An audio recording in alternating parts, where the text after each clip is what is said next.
Chapter 521. Su Fengnian, who had played the game of seizing the sparrow and collecting the water, laughed and said, "It's just acrobatics." Lu Qingzhu's slender finger touched the porcelain bowl, then she rubbed her willowy eyebrows and said in surprise, "It's just acrobatics?" Su Fengnian did not answer and asked, "How did you enter the stronghold?" She did not dare to drink the bowl of wine. After thinking for a while, she said with a smile, "My complaints are too much and it hurts my liver and intestines. Let's not talk about it." Su Fengnian was not tactful enough to get to the bottom of it. "Your man?" She rolled her eyes. "You really want to know?" Su Fengnian shook his head and said, "Forget it." Su Fengnian did not want to hear about it. Instead, she spilled the beans from a bamboo tube, but her tone was indifferent. He was dead, a useless scholar. When his family was destroyed, a man in the stronghold found him an eyesore and used an iron spear to crush his stomach. Afterwards, I was betrothed to a third party by Han Fang. Before we even consummated our marriage, that hero could not control the thing in his crotch and hurriedly wanted to have sex in the wild. My dress had already fallen to my calves and I waited for half a day naked. Only then did I know that a big shot from the devil cult was passing by and bumped into him and smashed his head. The devil lord saw that I was somewhat beautiful, so he showed great mercy and took me as his exclusive property. I followed him to that majestic sect. I was probably considered a concubine maid. I served him with a few foxes for half a year. When he got tired of playing with me, he sent me back. Fang Dai and the others only had evil intentions, but they did not have the guts. If they wanted to be the concubine of that great devil lord, they had to be alive, right? Otherwise, do you think a pretty widow like me could have lived until today? Even if I could have lived, I probably would not have had the strength to stand up straight in broad daylight. Serving men, especially those who were full of brute force, was very physical work. Now that he thought about it, back when he was in a place like the Imperial Palace, it could be said that he had seen a paradise on earth. He had not suffered for nothing. You see, you've brought up the topic. This old lady is really heartbroken. Let's change to another bowl of wine. This bowl is filled with evil energy. I'm afraid that I'll fall into your trap and really enter the bridal chamber with you. At that time, this old lady won't suffer any losses. You're just a newborn calf, and your head will be smashed by that devil's palm. You'll be a white puddle like soy milk. Su Fengnian pushed the wine bowl over and asked calmly, "What sect is this? Why is it so influential?" She said sarcastically, "Young Master Su, you haven't even heard of Shenmen's thatched hut? How dare you travel to Mount Liui to study?" Su Fengnian laughed. "Shenmen's thatched hut? It sounds like a righteous sect that leans towards Confucianism." Jianghu and Yang took a sip of wine. Seeing that there was no one around, she said, "Han Fang's nickname is the Qilin General. Which eye of yours saw that he looked like a Qilin? Do you really think he's the state preceptor of Beimang? Zhang Xiucheng is known as the Thunder Lord, but I've never seen him summon thunder." Song Kuei, who was beheaded on the execution field this time, was also called the cauldron-carrying heavenly king. Isn't that a self-proclaimed title? With his small body that swayed in the wind, it's hard to say if he could carry this old lady who's over 90 kilograms. He only knows how to use some lowly poisoned hidden weapons. Therefore, Shenmen's thatched hut, although it's called a thatched hut, is actually similar to the emperor's residence. There's gold and jade everywhere. I don't know how they earned the money. Even the latrines are more imposing than the residences of the leaders of the strongholds on the mountain. I've never really been to the Imperial Palace, but I think it's not far off. Su Fengnian nodded and then asked, "Jianghu and Yang, you're more than 90 kilograms, right? You should be around 50 kilograms. The woman was embarrassed and angry. "Can't I eat 7 to 8 kilograms of beef today?" Su Fengnian dismissed it with a laugh. The woman looked at the sky and said, "Oh, you don't treat Mount Liui as a child's game. It's not a place where you can come and go as you please. We're all elites. If we don't have some skills, we won't be able to stand firm. Go, leave behind something for me so that I can give an explanation to Han Fong and the others. I'm no longer the Guanyin goddess who saves people in distress, nor am I a woman who's at the age of her first awakening of love. You can't be confused just because you have a good appearance. If you don't want to part with the sword you're carrying, take out some silver and treat it as a loss to ward off disaster. Han Fong gave me an ingot of gold to reassure those poor brothers of his who can't take the next meal. I'm just trying to pretend to be a rich man in front of you. This stronghold has long been ruined. Su Fengnian really did take out a stack of banknotes from his bookcase and put it on the table. He smiled and said, "More than 100 taels. Is this enough?" She raised her eyebrows and tapped the banknotes with her fingers. She laughed and said, "You're really a rich man. With your wealth, as long as your family's wealth isn't thin, you'll be worshipped as a spendthrift and a god of wealth in the stronghold. As long as they don't suck your blood dry, your life will be guaranteed. Just now I worked so hard to put on a show, but it turns out that I've been thinking too much. Su Lang, where are you from? Are you really a scholar who traveled to study?" Su Fengnian teased, "I'm from a small family in Gusai Prefecture. There are so many aristocratic families there that they're as numerous as the hairs on an ox. If you don't have the surname Ding, you'd be too embarrassed to go out and greet people. You can't even lift your head. I didn't expect you to have 100 or 200 taels of silver here and become a rich man. If I'd known earlier, I'd have come here earlier to show off."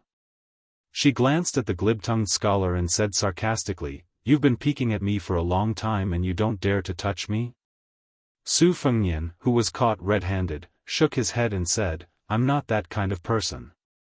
After she got up, she patted her chest, either intentionally or unintentionally. The charming scene of her trembling made the man want to run over and hold her in his pocket, afraid that she would drop it because it was too heavy. Su Fengnian still kept his head down.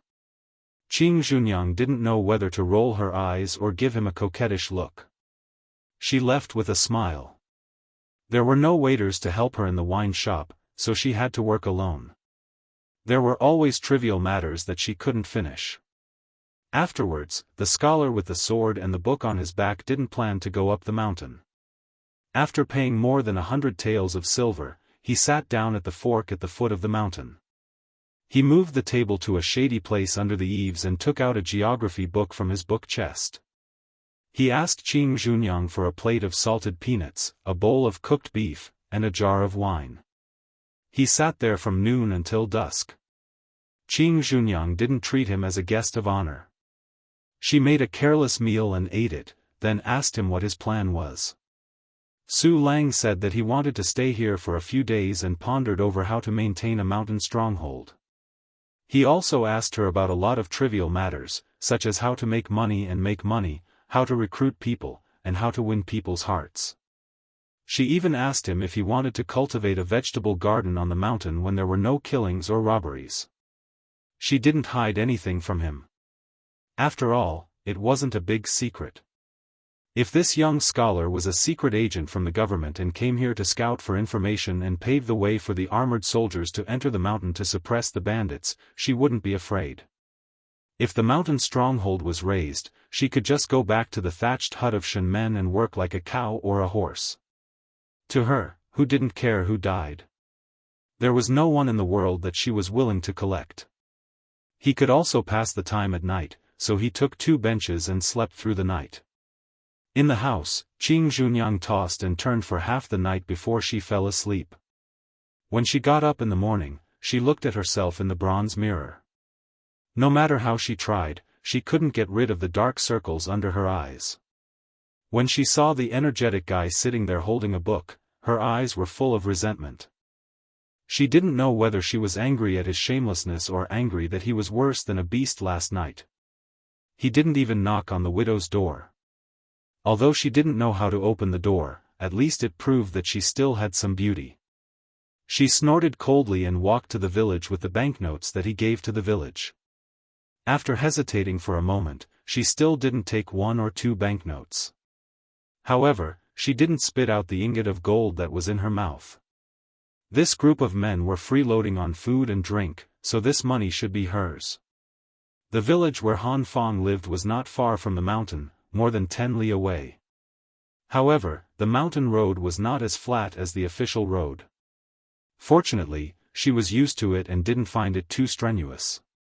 After all, she was no longer the delicate girl who lived like a princess and didn't touch anything. Han Fong politely accepted the banknotes and was very polite. She even personally served him a pot of tea. Liu Dai, who was practicing in the mud martial arts field, stared at the young widow's buttocks and then looked at her tired expression. The man, who looked uncouth but was actually very thoughtful, had a strange look in his eyes. He was jealous and sneered in his heart. Reckless young man, you even dared to eat this thorny woman. Do you think you can just leave after eating her? Yesterday, when they went up the mountain, military counselor Zhang said that this kid might have some martial arts skills, but it was only Shira's kung fu. Could he withstand the pressure of the big devil in the thatched hut with one finger? This bodhisattva could single-handedly trample over a few stockades without taking a break. Chapter 522. Jianghu and Yang left the stronghold and returned to the wine shop. She saw that Su Lang was still there, reading. Until today, the skinny monkey, whose name she still did not know, was squatting by the side in a daze. This scoundrel was gluttonous and lazy, bullied the weak and feared the strong. He had all the faults he should have. However, compared to the bandits on the mountain who would easily chop melons and cut vegetables, he was indeed less capable and more cowardly, so he did not appear as abominable. These past few years, he often came here to help with some trivial matters, so it was certain that he could not control his eyes. However, unexpectedly, he had never done something as perverted as pricking the window paper to peep at her bathing and coming out of the bath. This made her somewhat have a whole new level of respect for him. In this mountain, who did not believe in the principle of seeking riches and honor in the midst of danger? The skinny monkey became a distinct anomaly, and also a good-for-nothing example. She heard that the first time he killed someone under the guise of allegiance, he did not completely chop a woodcutter to death with a single chop. His tears and snot flowed profusely, and he even had to carry the woodcutter to see a doctor. Fortunately, there was a brother watching from the side, who helped him stab the woodcutter to end his life, and only then was he allowed to enter the stronghold. However, if one were to say that because of this, she was willing to spend a few nights with this skinny monkey, that would be too preposterous. She still preferred a more scholarly man. Seeing the shrewish Jianghu and Yang, the skinny monkey could only rely on his large chest hair to pretend to be a man to squeeze out a smile. He did not dare to talk to her, and only pretended to worm his way into being friends with the young man. He asked, "Hey, surnamed Su, do you know that a major event has happened in Jianghu?" Su Fengnian put down the orange prefecture geography book that he had stolen from this old man's son. He laughed and asked, "What's the matter? Tell me." The skinny monkey stood up and swaggered over to sit across from him. Seeing him take the initiative to push a plate of peanuts over, his originally somewhat nervous mood calmed down a lot, and he quietly became a bit more carefree. He threw a peanut into his mouth, and with one foot on the bench, he clicked his tongue and said, "A few days ago I went to the city and went to a restaurant with a brother who works as a servant. Do you know which restaurant it is? A meal at Fengxian restaurant costs a few taels of silver." The woman who could not stand this skinny monkey's blind bragging smacked him on the back with a broom and laughed, "If you have something to fart to say it quickly. With your poor life, how could you know any brother who works as a servant? Going to Fengxian tavern to drink? Why didn't you just say that you were going to Jianghu to visit a courtesan? Isn't that more impressive?" The skinny monkey, whose face was flushed red, swallowed his anger back into his stomach. His imposing manner was weakened by 70 to 80%. He said embarrassedly, "Woman, you have long hair and short knowledge. You are looking down on me." Seeing that Jianghu and Yang was about to raise the broom and smash it down, the skinny monkey-like man hurriedly said, "Do you know that the peach blossom sword god, Dong Tai, has come from Liang? Su Fengnian nodded. Let's talk later.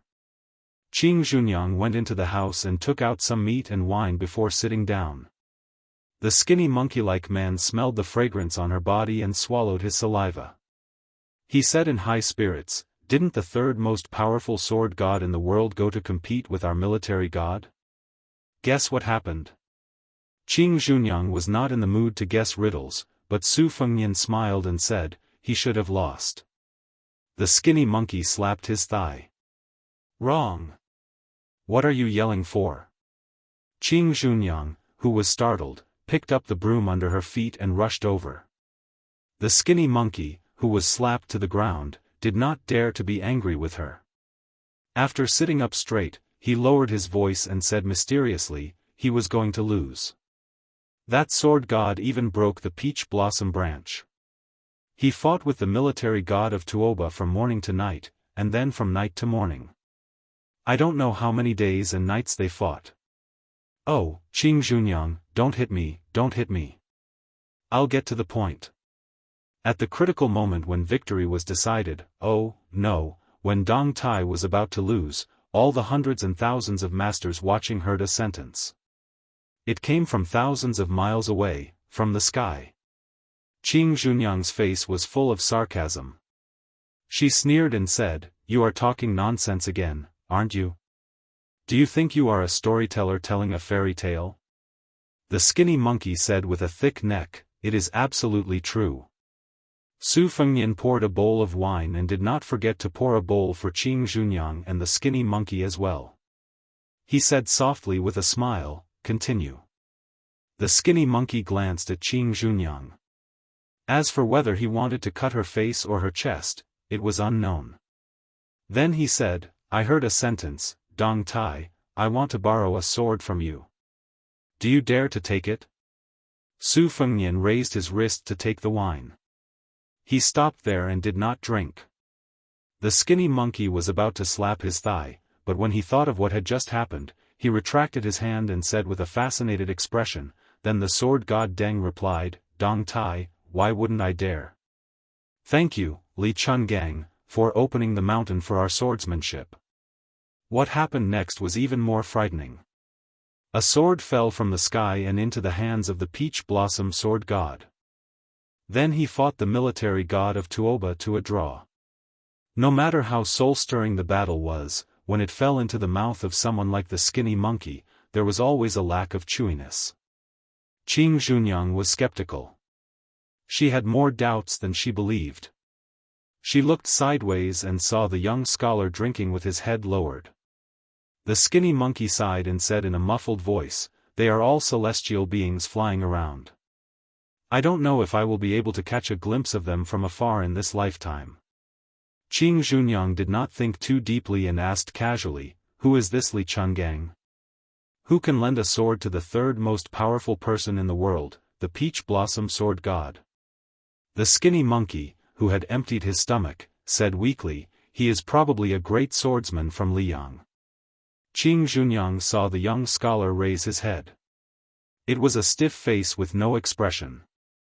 He put down the bowl and said, "He is a one-armed old man with a sheepskin coat." The skinny monkey curled his lips and said, "Who are you trying to fool? A one-armed old man can ride a sword for thousands of miles? You speak as if you have seen him before."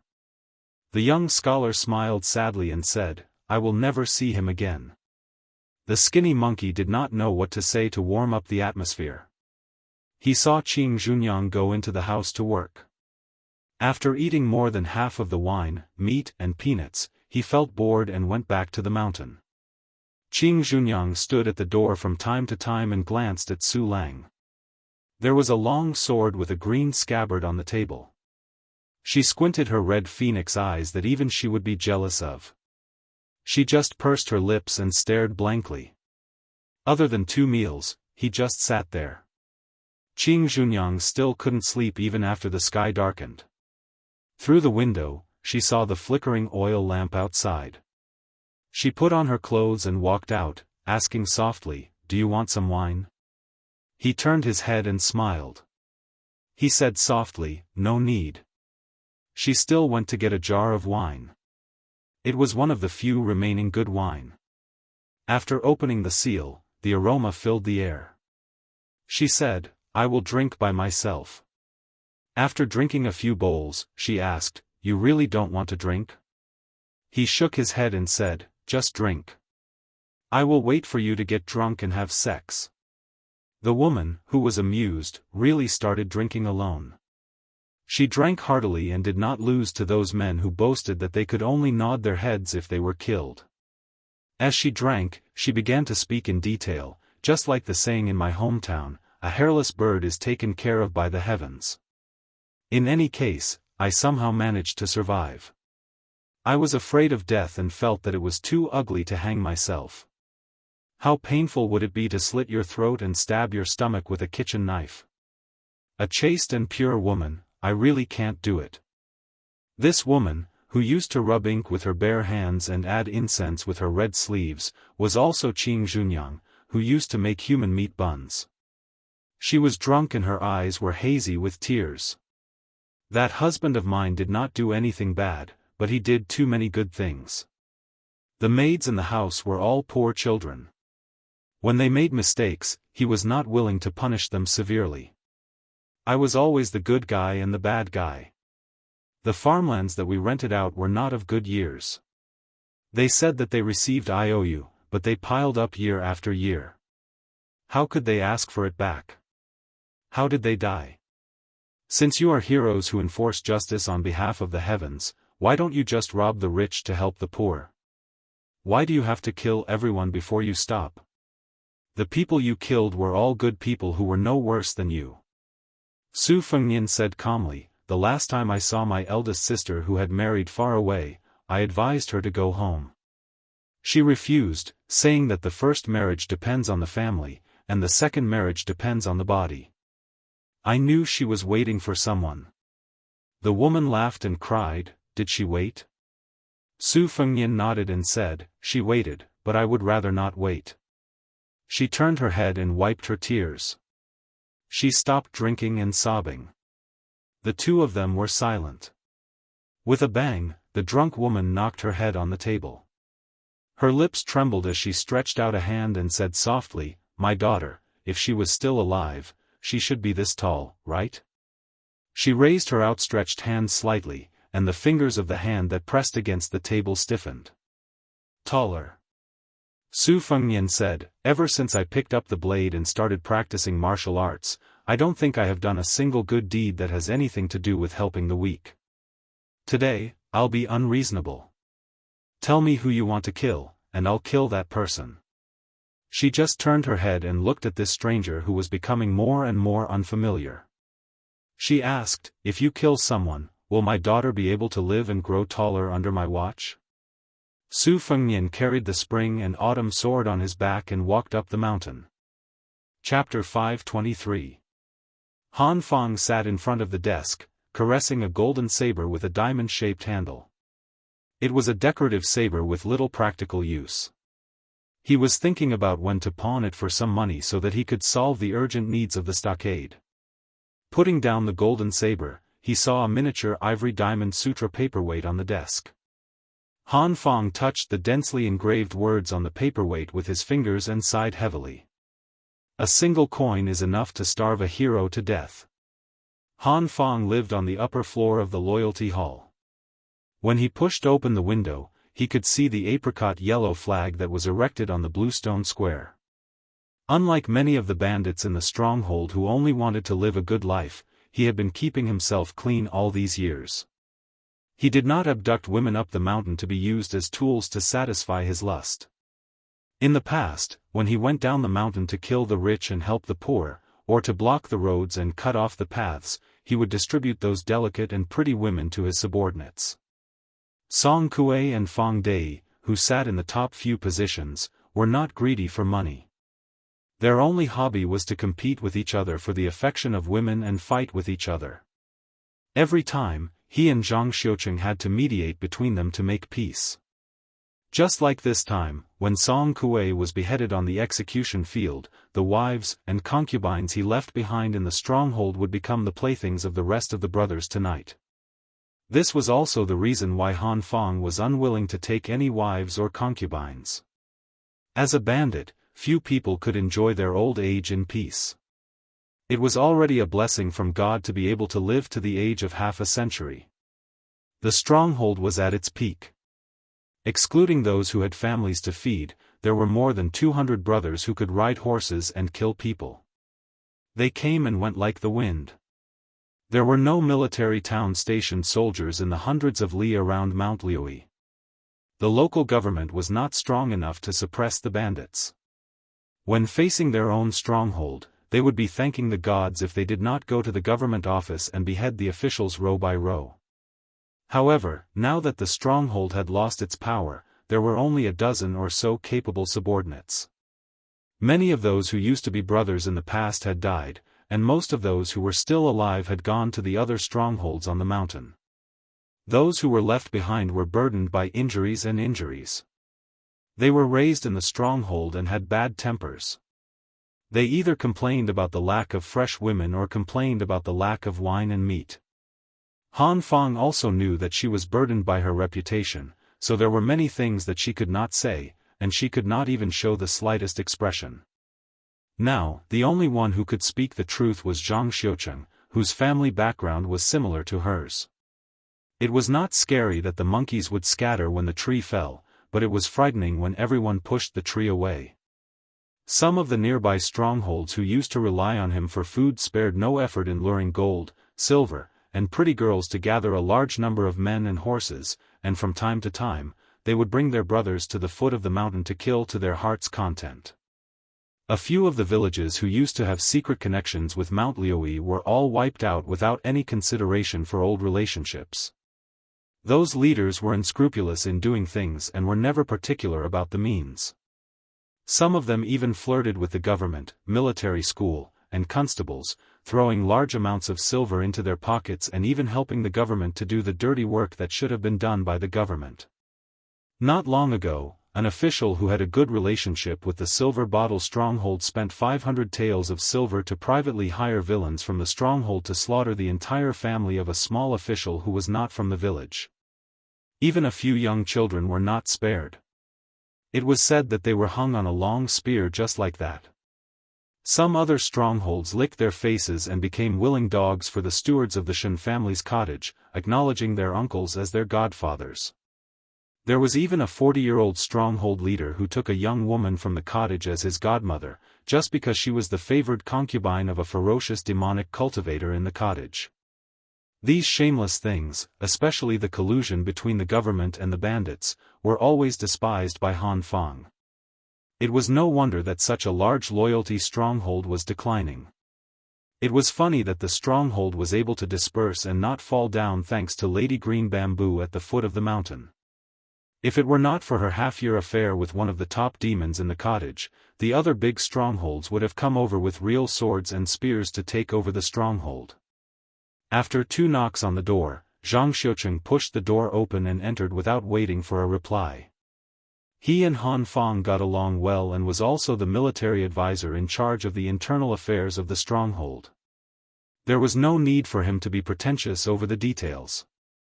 When Han Fang saw this trusted subordinate whom she had known for many years, her mood improved. She called out Zhang Xiucheng's name and smiled. "Fu Ling, can't sleep?" Zhang Xiucheng's face was gloomy. "Fang Dei and Hong Qian are fighting again. They even threatened to sign a life and death contract, saying that they cannot live under the same sky. They asked me to write the contract. In a fit of anger, I ignored both of them to save myself the trouble." Han Fang smiled. "Is it because of the concubine that Song Kuei bought from the brothel for 200 taels of silver?" Zhang Xiucheng snorted coldly. "They keep saying that they are willing to risk their lives for their brothers. In the end, they are still going against their brothers because of a woman." Han Fang said guiltily, "I also know that the woman has been having an affair with Hong Qian for a long time. She should have entered his house." However, Fang Dei was envious and insisted on interfering. It was indeed unreasonable of him to spoil this good thing. Hong Qian went to private school for a few years in his early years and learned a lot about medicine and astrology from you. He also has a lot of ambition. This kid is only 24 or 25 years old and he wants to fight for a title and bring glory to his ancestors. If it wasn't for your nurturing, with his ability, he would have turned for the better and joined a family. If he changed to a village that has a good relationship with the government and secretly changed his household registration, he might have a chance to make a name for himself. Everyone in the village knows that Fang Dei is on good terms with me and he also considers himself as a child of the Han family. So it is my fault for making things difficult for you. Zhang Xiucheng's expression softened slightly. He waved his hand. First Master, you are exaggerating. Fu Ling just feels that it is a pity for this family business.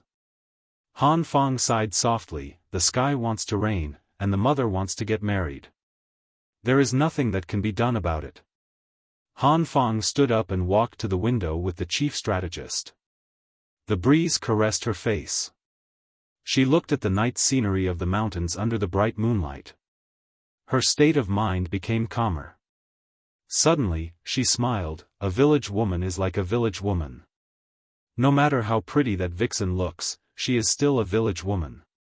Zhang Xiucheng smiled knowingly. Hong Qian and Fang Dei are just village men. They have never tasted the delicacies of the mountains and seas. Naturally, they will fight until their heads bleed. Look, aren't they already invited to the square to compete? Chapter 524. Han Fang pressed her hands on the windowsill. It doesn't matter. Fang Dei may look boorish, but he is actually more meticulous than a girl who is in love. He is full of schemes and he is only taking the opportunity to find trouble with Hong Qian. Now that the stronghold is in decline and the third position is vacant, he wants to take the lead and sit under his butt. Hong Qian has a good constitution and a good comprehension ability. His martial arts are improving steadily. Fang Dei can only rely on brute force to fight as soon as possible. After a year and a half, he won't have to compete with Hong Qian anymore. This black bull is too clever, but he doesn't know that Hong Qian's ambition doesn't lie here. Actually, if he makes more connections now, he might need to rely on Hong Qian to hold up the apricot yellow flag in the future. Fu Ling, I will teach Fang Dei a lesson later and make him know his place. You should also say a few words to Hong Qian who is half a disciple. We are really a father and a mother. It's tough. Zhang Xiucheng smiled and said, it's considered good. Compared to those stronghold chiefs who are grandchildren, we are at least considered as elders. The two of them looked at each other and smiled. Zhang Xiucheng frowned and asked, First Master, how should we deal with that scholar from Gusai Prefecture called Su Lang? Han Fang shook her head and said, don't bother about it. Today is different from the past. No matter if he is a scholar who is studying abroad or a spy sent by the government, we can't afford to offend him. The former is still okay, we can treat him with respect. If it is the latter, even if we can't afford to offend him, we can still hide from him. Zhang Xiucheng squinted his almond eyes and was filled with murderous aura. It doesn't matter. If the government really dares to send troops to kill us and leave us no way out, I just need to bring 10 elite brothers to sneak into the city and kill all the people in the backyard of these officials. Han Fang smiled and said, you, the heavenly monarch of thunder, don't look like a Zhenren Fang. Zhang Xiucheng's eyes dimmed. He sighed and said, what Zhenren? He's just a bandit in a Daoist robe. He only knows how to subdue demons and devils on paper. With a regretful look, Han Fang said, it's because the stockade is too small for Brother Fu Ling to display his talents and skills. If we could have been a little more powerful back then and had 300 brothers, we would have had enough power to ask for an official position. If we were recruited by the imperial court, we would have at least 6 or 7 official positions with real power in the inner circle and 30 or 40 official positions outside the inner circle. Not to mention Brother Fu Ling's strategic planning. With your identity as an outer circle disciple of the Daoist sect, you wouldn't have had to deal with the daily necessities in the stockade.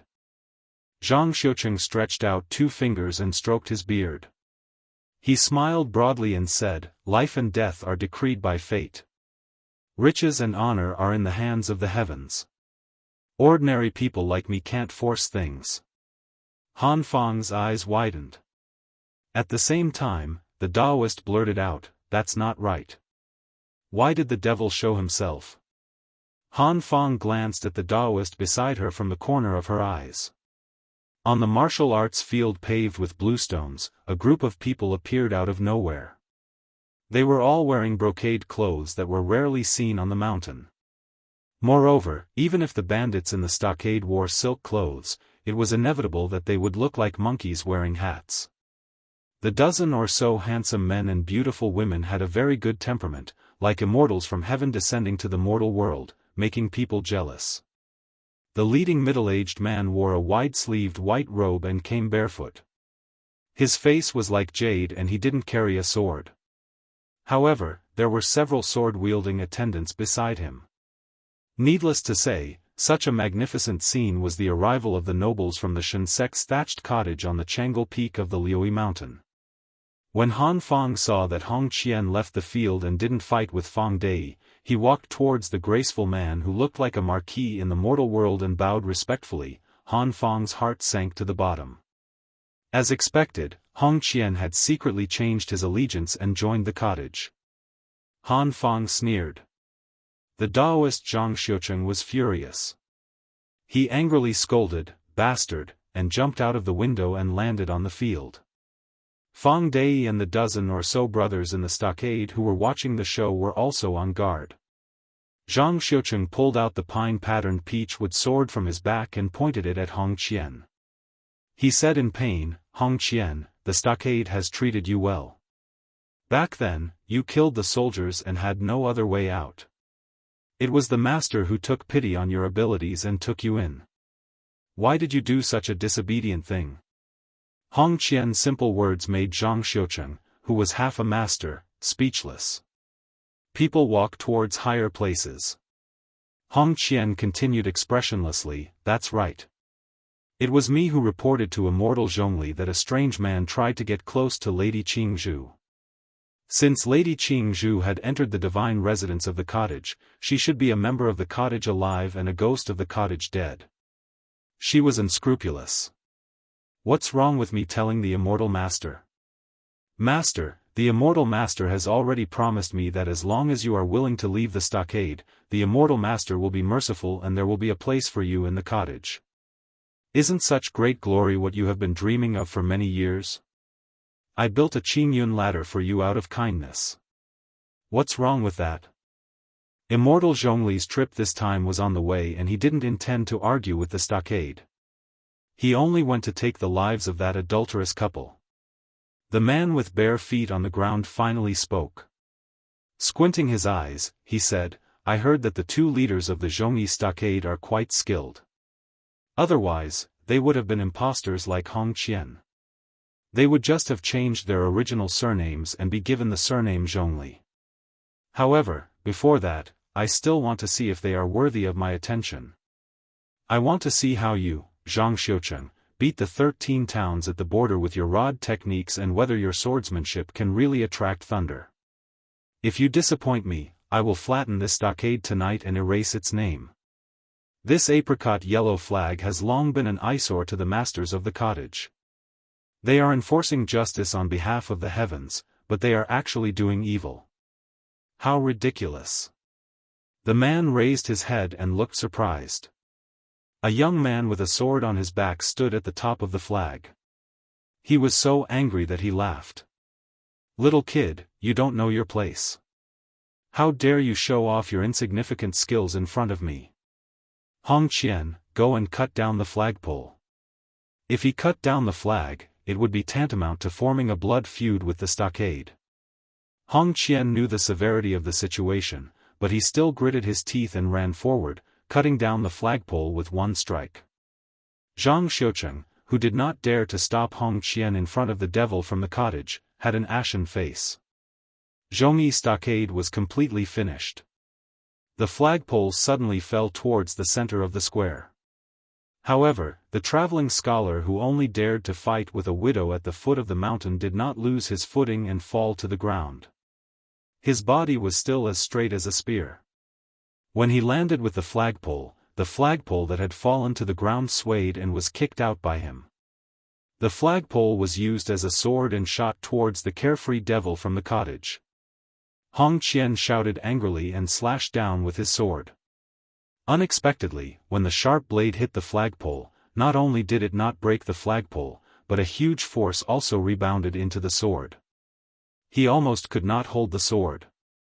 Hong Qian, whose ocean of qi was churning, staggered back a few steps. He looked over in shock and could no longer see the weak scholar. The devil from the cottage, whose surname was Zhongli, sneered. He stepped out and pressed his palm on one end of the flagpole, breaking it inch by inch. There was no doubt that he was an expert. Everyone only saw the scene of him breaking through the flagpole but did not see that he had quietly slid back a few inches. The devil tried to raise his qi several times but could not stop himself from retreating. The fear in his eyes was no less than Hong Qian's. When he saw the young swordsman disappear in a flash, he finally could not hold it in and said in a low voice, "Sword, come."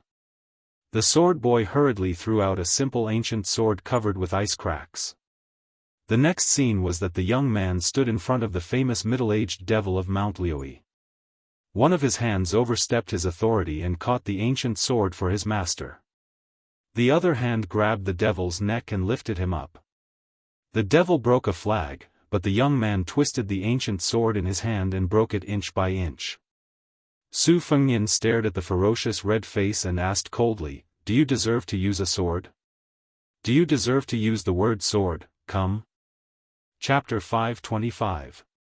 Su Fengnian casually threw away the useless sword that was once known to cut jade like mud and asked again, "Who allowed you to say the word sword?" Normally, if someone dared to be so arrogant and rude, he would be chopped into minced meat and fed to the dogs with his sword. However, this young man, who was even more of a devil than him, was stronger than him. He struggled to gasp and said, "I heard that the sword Immortal Chungang of the Liang dynasty once said that he was a model for swordsmen of our generation, so I secretly learned and used it. If young master is dissatisfied, Zhongli Handan, won't say it again. I won't say it again for the rest of my life." Zhongli Handan's face turned from red to purple as he gasped and said, "I heard that the sword Immortal Chungang of the Liang dynasty once said that he was a model for swordsmen of our generation, so I secretly learned and used it. If young master is dissatisfied, Zhongli Handan, will never say it again." Su Fengnian responded with an "oh" and raised his hand. He slapped the side of the head of this immortal from the cottage. Then, his head was pulled out of the body and rolled far away like a watermelon. Su Fengnian threw away the headless body and laughed softly, "Sword and lie are such common words. It must be very difficult for you to keep your promise. In order not to break your promise, I have to help you." When the servant boy who handed Zhongli Handan the sword saw his master die suddenly, he did not care about anything else. He also did not think deeply about why his master died in one move. He only thought that he was tricked by a villain and was careless. He snatched the famous sword from the other servant who was holding the sword. After he pulled out the sword with a clang, he angrily rebuked with red eyes, "You crazy country bastard, do you know that Master Zhongli is the next hut master of Shenmen's straw hut? I will tear you into pieces and let you die without a burial place." In the eyes of Han Fang, Zhang Xiucheng and the others who were not weak in martial arts, the sword boy's sword strike was not to be underestimated. The 5 fingers of Su Fengnian's left hand hooked into a claw, and the head that was dripping with blood flew back out of thin air. Coincidentally, it was split into 2 by the sword boy's sword.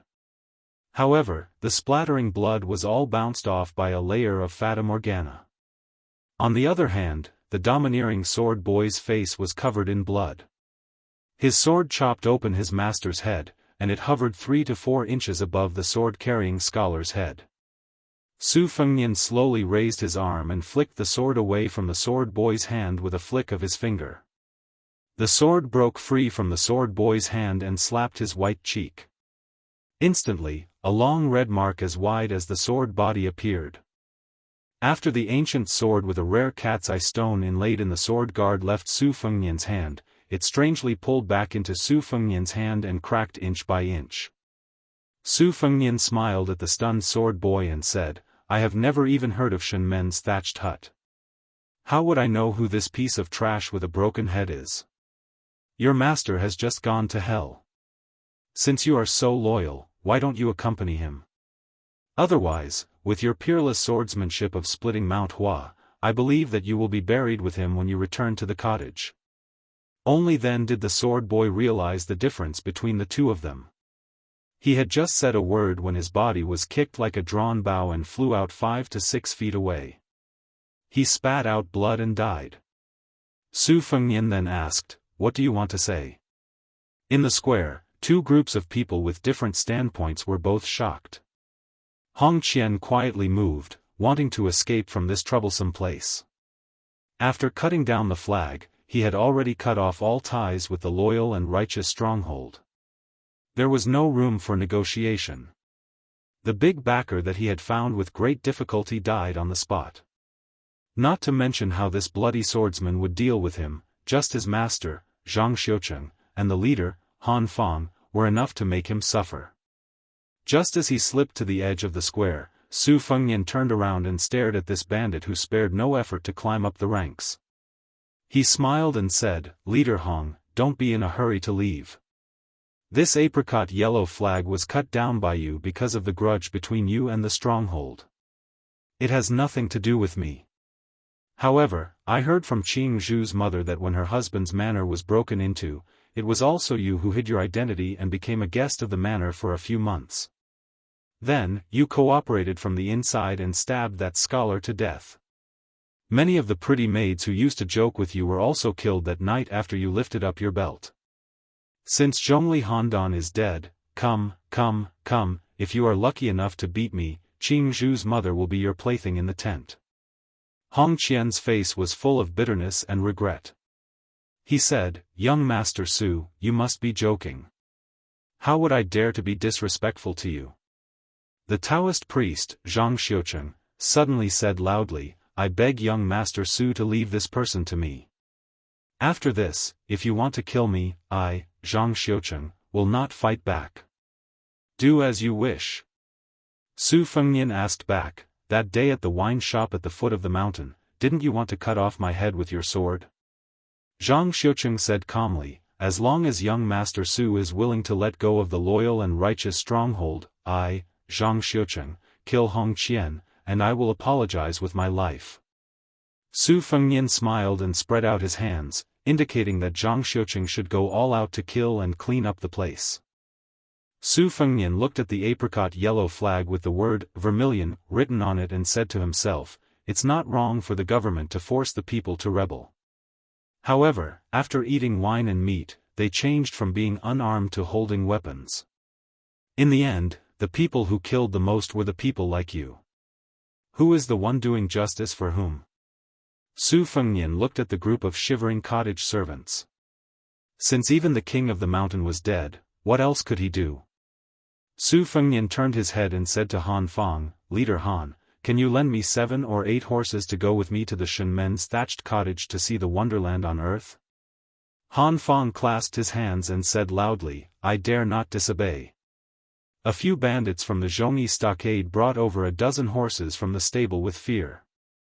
They were afraid that this handsome guy, who was even more devilish than a devil, would think that there were too few horses and that he was not observant enough and would kill them all. That would be really unjust. Hong Qian was already entangled by Zhang Xiucheng. A few strong men stood still and formed a circle. Against the famous anonymous disciple of the Daoist clan, Zhang Xiucheng, Hong Qian originally had no chance of winning. Moreover, most of his martial arts were taught by Zhang Xiucheng. His shortcomings were exposed and he was targeted everywhere. Fang Dei, who was eyeing him covetously, saw an opportunity. He waved his axe and cut a big wound on Hong Qian's back. Hong Qian no longer had the strength to scold this black bull for not following the rules. At this moment, Su Fengnian, who had just pulled the reins and was about to jump on the horse, flashed past. He grabbed the flag with the words, "Justice for Heaven," in his hand and rushed behind Fang Dei. He slapped his back. Before the strong man fell, his head was wrapped up by the flag. Like a dumpling, he was slowly suffocated to death. A cool breeze blew in the square, but it made everyone fall into an ice cellar.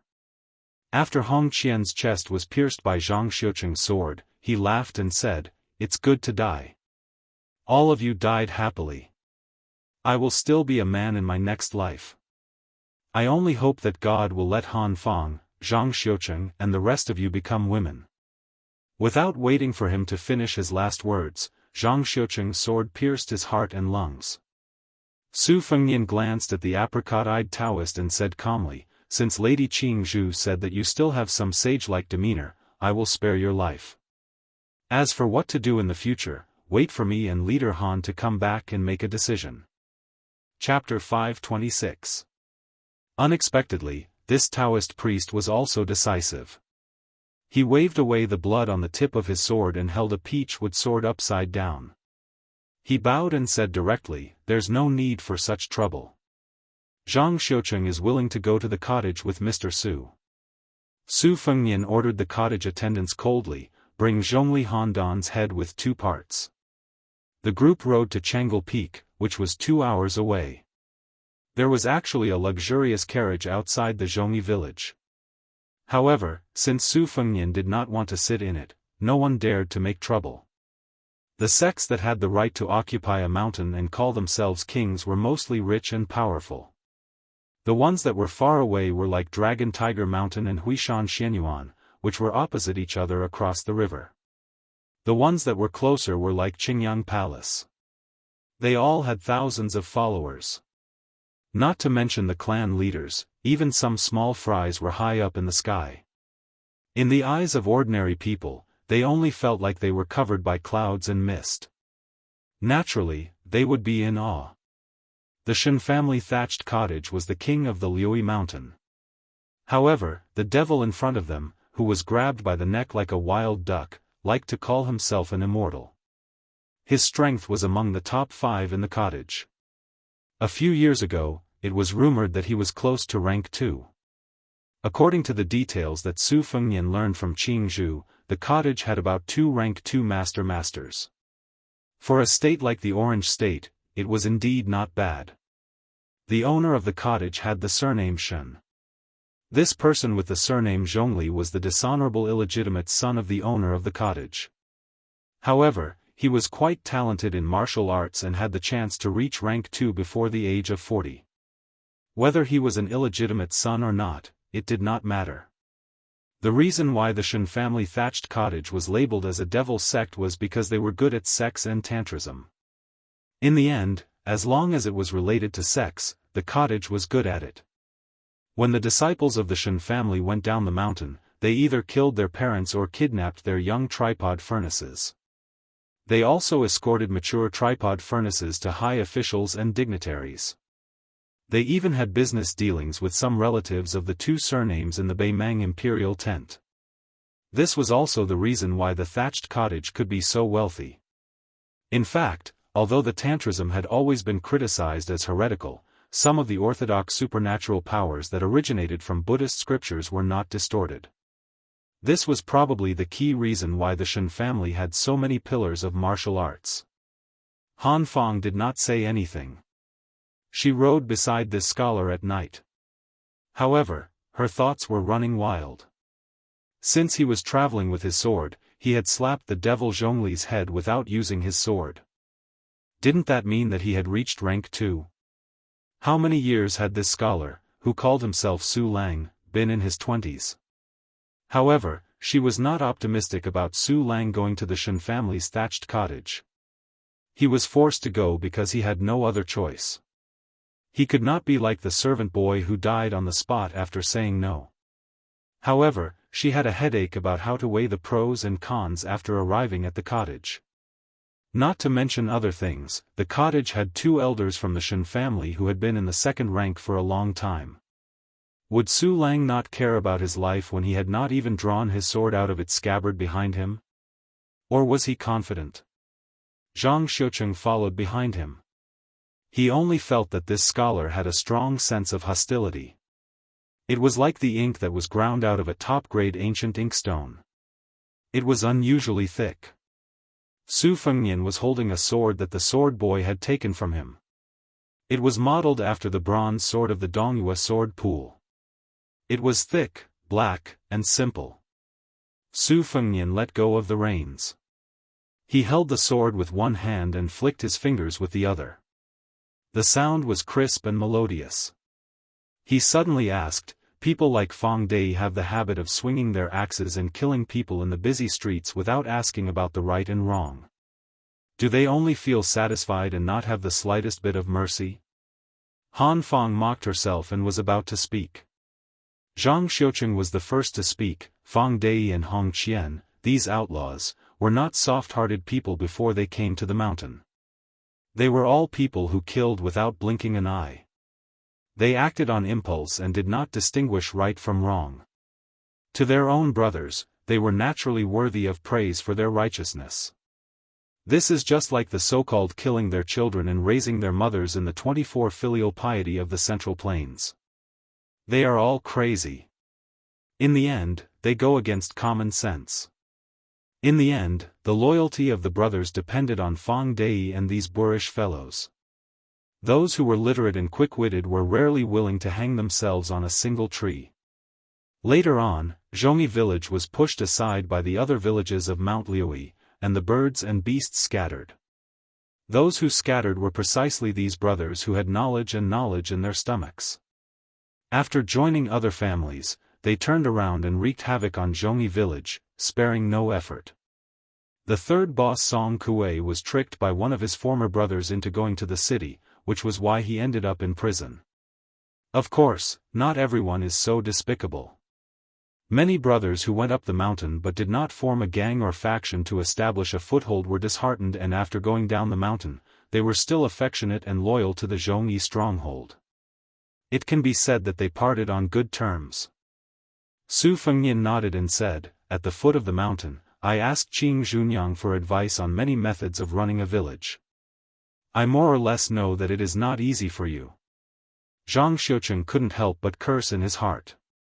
"I beg you, this great devil, to stop asking for advice. You already have such fierce and unparalleled skills and supernatural powers. Could it be that you want to learn from us and build a stronghold for fun?"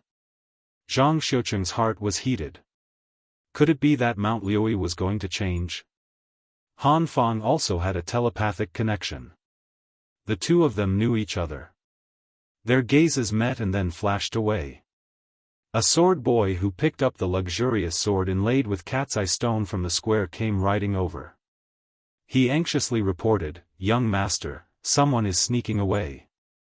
In fact, Su Fengnian had already known the truth from the sound of the horse's hooves. However, it was unnecessary for him to turn his head and look. The ruthless sword boy, who had probably learned most of his skills from his master, used the sword as a dagger and took the opportunity to stab Su Fengnian's neck. Even Han Fang and Zhang Xiuqing did not expect this sword boy to be so daring. His unyielding character was even more obvious. Su Fengnian gently threw the bronze sword in his hand. It stabbed into the back of the escaping cottage servant and he fell off the horse. 2 fingers easily pinched the tip of the sword.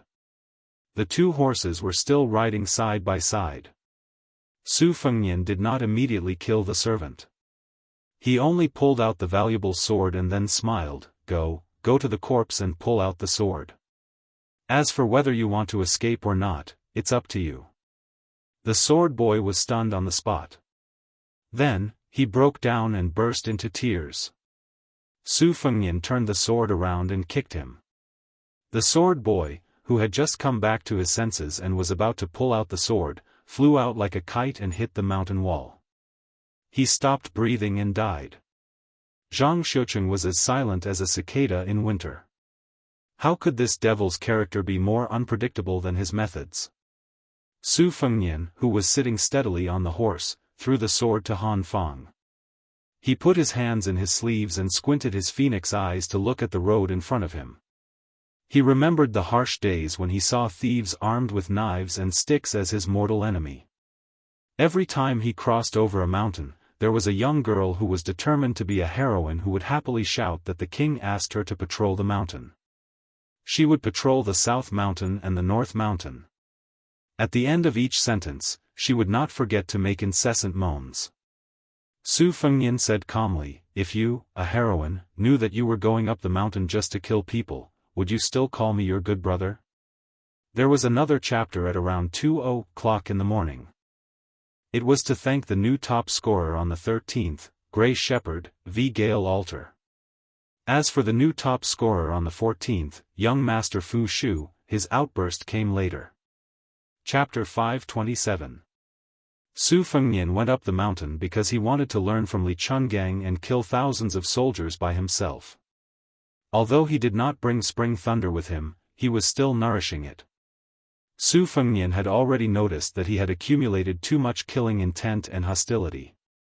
If this continued, he would go crazy sooner or later. When that happened, Bailiang would lose a hereditary king of Bailiang, and Beimang would gain a new demon who would kill without batting an eyelid. After asking about the family background of Shenmen's cottage, he learned that other than the two old men who were above the common populace, there were 4 or 5 masters, who were as strong as Zhongli Handan. For the Orange Province, where there were many military towns, they were already bold enough to survive in the cracks. Beimang ruled the Jianghu with an iron fist. Among the 5 major sects, Tibing Mountain, which was no different from a military town, was ranked 3rd. The chess and sword music school was ranked last. Because there was Hong Jingyan, who was on the Wushu rankings, holding the flag, as well as the master of the sword mansion, Jian Qi, and a few other hidden masters, no one dared to look down on them. With these 5 beasts who absorbed the resources of the Jianghu like whales swallowing whales, there was an insurmountable gap between the superclass sects and the first-class sections. Su Fengnian did not find this strange. Beimang only used such methods so that they could gather the strength of the Jianghu at the start of the war and integrate it into the army to deal a heavy blow to the Liang dynasty. Looking at it this way, when Su Shao entered the Jianghu on horseback and broke the Jianghu, there were pros and cons. For the imperial court, it was a headache. However, once the backbone was crushed and the backbone was broken, the Jianghu would lose its vitality. Su Fengnian shot a glance at Han Fang. This stick-wielding hero who sat at the head of Zhongyi stronghold came from a prestigious family. The Han family was the cornerstone of the strategic border region, Ji province, for 100 years. It was unknown just how many waves of northern Mang invasions they had withstood. The old man of the Han family had once led 800 elite cavalry to charge at 60 to 70,000 northern Mang soldiers. After identifying the location of the royal flag, they directly slaughtered their way over, their military achievements illustrious. This was not an exaggeration in unofficial history. It was always recognized by the internal court historians who were strict with history, and was written with rich ink and color. With the Han family controlling a few key passes in Ji province, it caused the Beimang's cavalry to go south for the first 40 years. Countless times they hit a wall, they were so hurt that they simply took a detour. Because of this, the Han family had always been regarded as a big problem by the Beimang imperial tent. The Han family could be said to be fiercely loyal. Interestingly, in the past 100 years, no matter what the emperor's surname was, as long as you sat on the dragon throne and wore the dragon robe, the Han family would be loyal and devoted. They would do everything they could to guard the border for you. The Han family members of the Han family would not hesitate to die again and again, and the number of direct descendants who died on the battlefield was countless. Until 10 years ago, Zhang Jiulu and Gu Jiantang took the initiative to rotate the border towns. The two Liao provinces, where the Beimang army started, especially Jianzhou, rebelled fiercely and almost caused the first mutiny after the spring and autumn period. Next was the Han family of Ji province. Although the Han family did not express any dissatisfaction and even started to move, for some reason, there was a mutiny in Ji province overnight. This gave rise to a famous saying from Zhang Jiulu, "The emperor is not anxious, but the eunuchs are." The emperor? This was tantamount to setting the standard for the turmoil in Jianghu. The Han family had 100 people, but they were all executed. Afterwards, they were transferred to the border army. Han Fang was listed as a traitor on the Han family's genealogy. However, the Liang dynasty was too far away to reach. It was unlikely that they would come to the hinterland of Jianghu to kill this traitor. Years ago, Su Xiao and his second sister, Su Weisheng, sat around the stove on a snowy night and talked about the world. When they talked about the Han family in Jianghu who had no hope of being avenged, Su Xiao only said one sentence: in the end, Master Han still did not have enough soldiers. His second sister lightly added, the imperial court was certain that the Han family would not rebel because of the burden of loyalty and righteousness. Therefore, they deserved to die even more. One needle to the blood, two needles to the bone. Su Fengnian once curiously asked Su Xiao if he was the one who purposely led Bai Liang and the Tu Liao to Jianghu. Su Xiao asked him in return, take a guess. At that time, Su Fengnian's temper was as irritable as the dragons in the prince's mansion. He scolded, take a guess your grandpa. Su Xiao only had a good temper with his children. He still smiled and replied, am I not your father? Take another guess. Then, the young Su Fengnian was completely speechless. At that time, his second sister, who had not yet gone to the Shangyin Academy to study, held her belly and laughed for the first time. Finally, they approached the Shen family's thatched hut. One servant of the Shen family was kicked to death, another stabbed to death with a sword. Those who survived no longer had the arrogance they had when they came down the mountain and entered the stronghold. Even when they were about to enter their own territory, they did not dare to show any emotion. They still kept a straight face and rode behind the scholar carrying the sword. On Changlu Peak, there were rows upon rows of bamboo buildings. Thousands of large red lanterns were hung high up. The decorated archway had the 4 words, 6 Fatian Peaks, hanging on it. The 2 pillars were made of incomparably expensive golden-threaded cedar wood, which was the wood that needed to be wrapped around. Golden-threaded cedar wood was originally purchased by the government for the imperial family. The construction of the main hall and the pillars of the mausoleum were all made of high-quality Jiangnan, and the golden-threaded cedar wood was the best quality. During the spring and autumn period, the Central Plains, Western Shu, and Southern Tang, and a few other countries, every few years, there would be 1 or 2 cases where dozens of heads would fall to the ground. In the current dynasty, there was even a comical scandal where the emperor of the Zhao family stole precious Jiangnan wood under the guise of repairing West Chu's imperial mausoleum. Because the golden-threaded cedar wood itself had the effect of a sea of clouds, it did not need to be carved to dazzle people. Su Fengnian rode past the decorated archway and turned his head to look at the golden-threaded cedar pillars. He clicked his tongue and said, what a wealthy family. It was the first time that Han Fang and Zhang Xiuqing personally came to the Shen family's thatched cottage. Apart from the eye-opening experience, they were also very worried. The richer the Shen family was, the more likely they would be buried with them. How could they smile? Su Fengnian looked at the 2 groups of people rushing out from the 2 sides of the main building and said to himself, Su Fengnian, remember, don't treat a level 2 master like a joke. Su Fengnian turned around and stretched out his hand. He said calmly, give it to me. A cottage retinue hurriedly threw over the bag that was soaked in blood and rode forward. The horse's hooves stepped on the white jade square, which was exceptionally loud. From 100 steps away, Su Fengnian casually threw out the bag that contained Zhongli Handan's 2 severed heads and stared at an old man with a white beard that reached his chest. Chapter 528. Not everyone could make the head of the Shen family get up from his white belly in the middle of the night and personally go out to receive them. However, since there was a saying that one had a high vantage point, of course, there would be benefits to living high up. The disciples of the Shen family who were responsible for the night watch had already spread the news. Layer by layer, the situation became more and more intense. Only then did the old man, who had not cared about worldly affairs for many years, notice. Zhongli Handan was his illegitimate son. After it was confirmed that he had the potential to enter rank 2 in the prime of his life, he gradually had high hopes placed on him and was highly valued by the cottage. Many of the resources that originally belonged to the eldest son began to be tilted towards Zhongli Handan. Even when he killed a concubine who had killed his own mother, the cottage did not punish him. Later on, he strangled another concubine to death with a white silk cloth. Only then was he punished to be locked up in the word sword study at the back of the mountain for a year. In fact, he was only suppressed to practice martial arts and browse secret manuals. Tonight, there was clearly an important guest who had just visited the residence.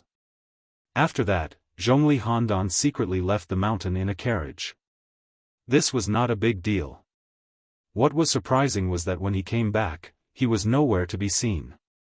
How could the cottage, who had spent a lot of money and effort on him, be at ease? The two sides were in a standoff. A disciple of the Shen family who had a slender bronze sword received a signal from his eyes.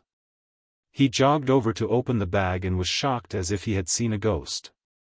It was almost there. It was not a ghost. It was just the head of a dead person.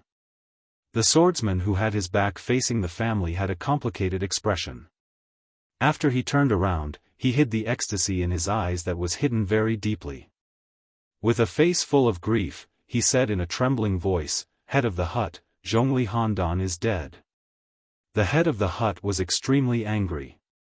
The long beard in front of his chest fluttered. He lifted the iron cane that weighed hundreds of kilograms and heavily smashed it into the jade ground, creating a hole. He shouted, "Who are you?" Su Fengnian did not pull the reins. He put his hands in his sleeves and carried the spring and autumn sword on his back. He sat still on the horse and said calmly, "To be honest, this is the first time I've met this cottage swordsman who calls himself Zhongli Handan. We have no grudges against each other. However, he said, sword come, and said that he wanted to imitate sword god Li's style on the snowy plains. However, he didn't send thousands or hundreds of swords. He only asked his servant to throw a broken sword over. I really couldn't stand it anymore and coincidentally wanted to kill him so much that I went crazy, so I slapped his head off. If the Shen family cottage can't stand it anymore, why don't you take turns fighting me?" The head of the hut was so gloomy that the nearby disciples of the Shen family trembled and did not dare to look at him. The old man who had been in the second rank for much longer than the young man on the horse with a sword on his back held his cane tightly. He was full of murderous intent. Squinting his eyes, he asked, "Which school are you from?" Su Fengnian said with a look of surprise, "I've already killed your son, and you're still nagging me.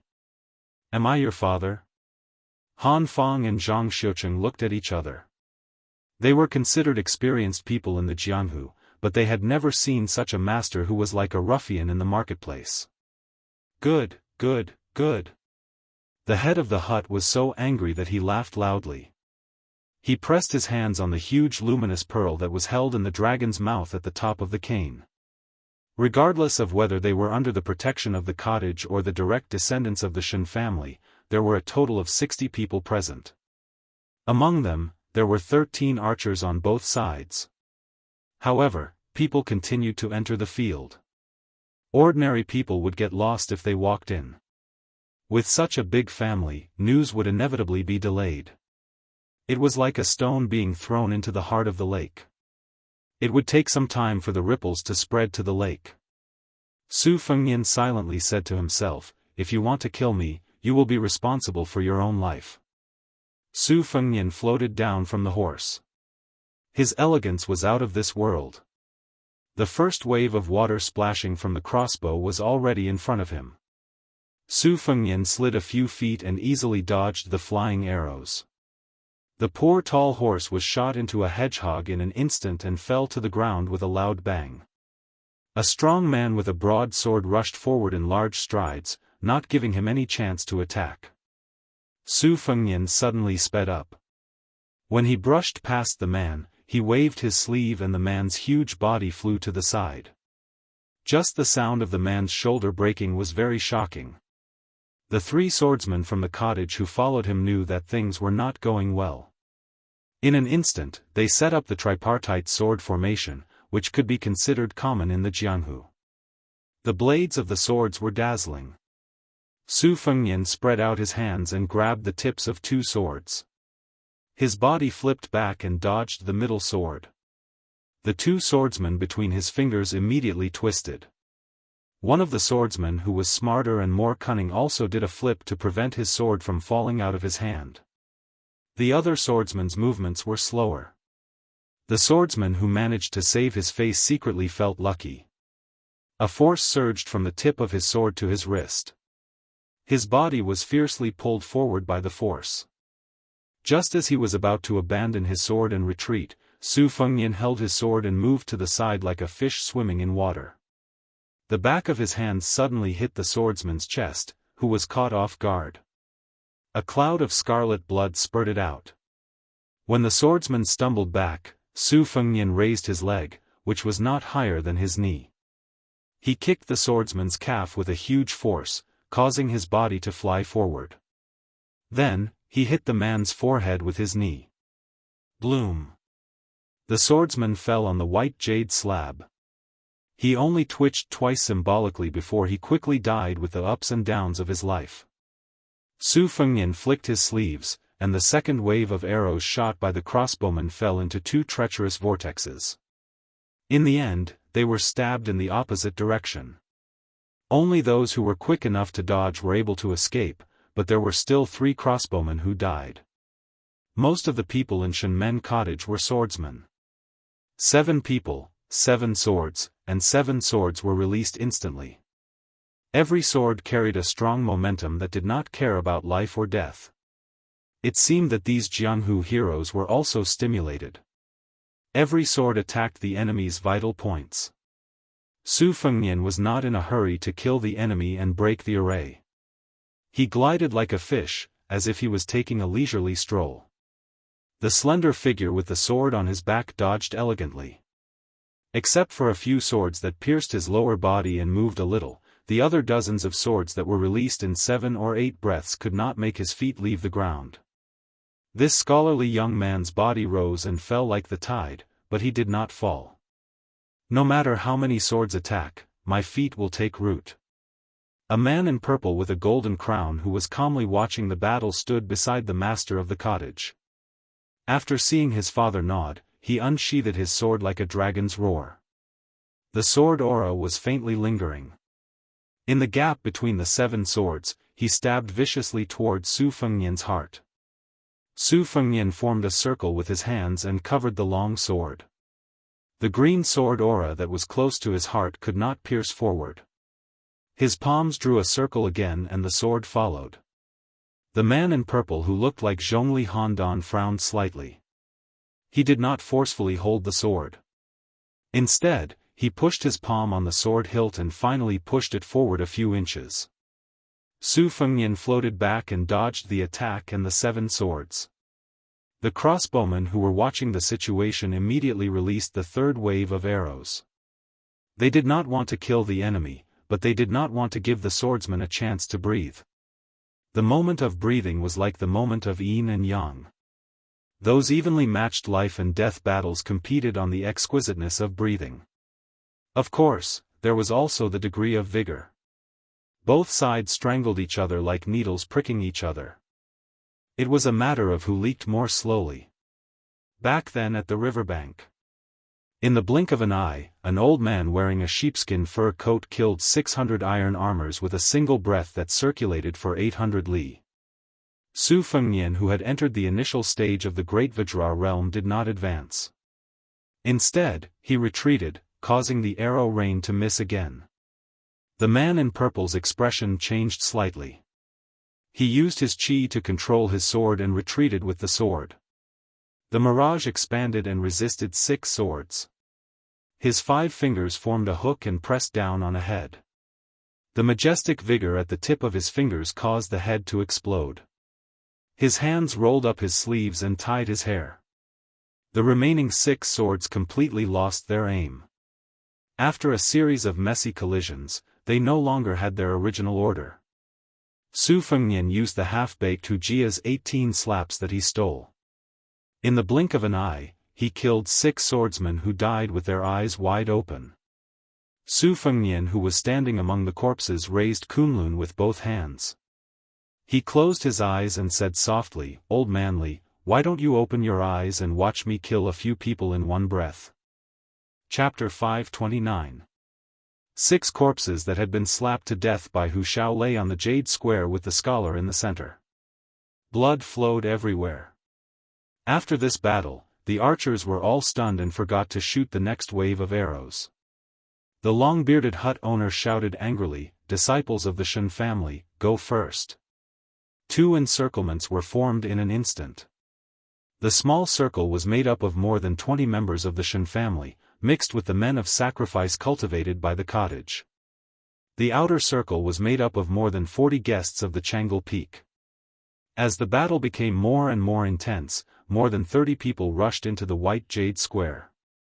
The small circle suddenly shrank. More than 20 swords and knives combined.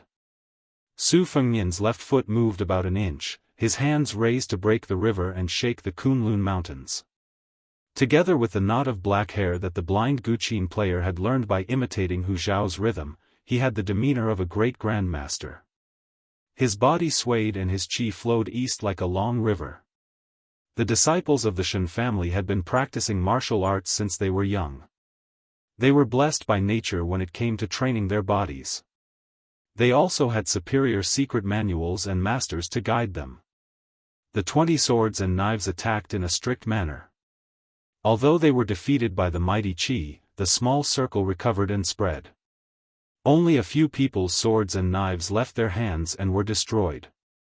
Most people were safe and sound. The few who lost their weapons almost simultaneously caught the upper-class swords and knives thrown by the people in the big circle behind them.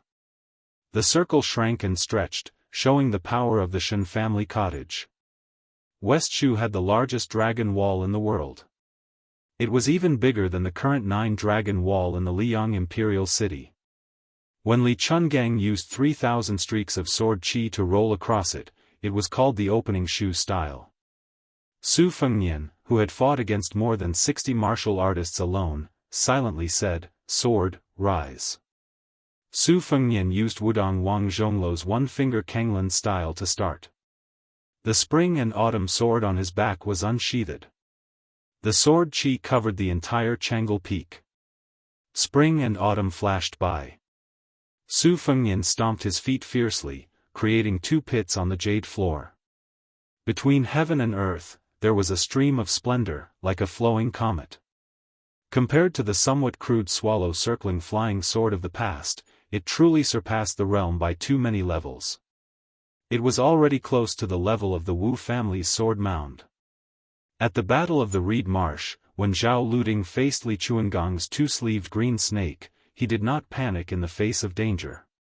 He borrowed the second most famous sword of the age, the Su of Gojoseon, from the hands of the sword attendant. This was drawing qi to control the sword. Su Fengnian, in an extremely rude and unreasonable manner, continued to slap randomly. This was a summary of the main points. On the other hand, the spring and autumn sword qi rolled out like a huge net. Wherever the sword qi reached, not only did it engulf the 20 people in the small circle, it also engulfed the 40 people in the big circle. The sword pierced through his neck, his chest, and his leg. The sword came and went, and the qi was endless. The father and son of the Shen family were 2 of the 3 master realm cultivators on Chang'e Peak. The father and son had reached rank 2 one after another, which was a fantastic story in the underworld of the Orange State. It could be said that a tiger father would not have a dog son. The reason why Shenji had high hopes for his illegitimate son, Zhongli Handan, was because he was waiting for the day when 3 master realm cultivators appeared in Chang'e Peak. This would undoubtedly help the cottage close the gap between them and the top 10 sections. The younger generation of the Shen family had many talented martial arts geniuses. As long as they did their best to raise a rank 1 expert within 30 years, the Shen family would be qualified to enter the eyes of the Northern Mang imperial court and would be supported by large amounts of people, money, and resources. The rich would get richer. This was the underworld of the northern Mang. Not only did the imperial court allow the small sects to eat shrimps, they would also take the initiative to help the big sects to eat the small ones. If they did not move forward, they would fall behind. In Dunhuang City, which was 600 miles away, the city lord was like a king who had established his own sect. He was called the Second King by Little Emperor Wu. He had long wanted to devour the Shen family cottage. If it were not for the fact that the Chang'e Peak and the royal family had built up a huge amount of incense, which allowed several military towns to stand between them and were willing to stop the Dunhuang City forces from invading the south, the cottage would have been devoured long ago. Living in peace, one would not think about danger. The 40 or so sects within 300 miles of Dunhuang City were examples. The death of one person in the cottage meant that there would be more danger. How could Shenji not be worried? The purple-robed swordsman from the eldest branch of the cottage squinted his eyes and said gloomily, "If we don't get rid of this person, how can the cottage stand in Mount Liui? Should I ask Grandpa to come out?" The cottage master shook his head and seemed to ask himself, "Isn't the price too high?" The middle-aged man retorted in a low voice, "Are we going to let this person kill everyone in the square?" The long-bearded cottage master squinted his eyes and said, "No hurry. Wait until he stops breathing, then you can test him again." The next cottage master, who was more elegant than Zhongli Handan, said angrily, "If we still can't take him down, what should we do? If we lose face, we will be hurt. Those bastards in Dunhuang City love to take advantage of every opportunity. Won't the cottage be in danger? If the cottage is destroyed, how can the descendants of the Shen family live a peaceful life? We can't learn from those filthy village leaders and take the Dunhuang City lord as our godmother and be her slave, right? The messenger from Dunhuang City on the mountain has a seductive face and a plump body. She is like a concubine in the palace. However, her heart is vicious and her tone is lawless. She just came and already said that she wants the entire Shen family of the cottage to be the fake sons of Dunhuang City. How can I tolerate that?" Shenji frowned and said, "Don't try to goad me. Nobody knows my son better than his father. Do you really think that I'm old and dim-witted for all the tricks you've done in secret all these years? You blame me for not being willing to rely on Murong Baoding and not paving the way for you in the military world. So, you secretly made friends with the henchmen who hold the decree. Shen Kaihe, do you still think that I am your father?"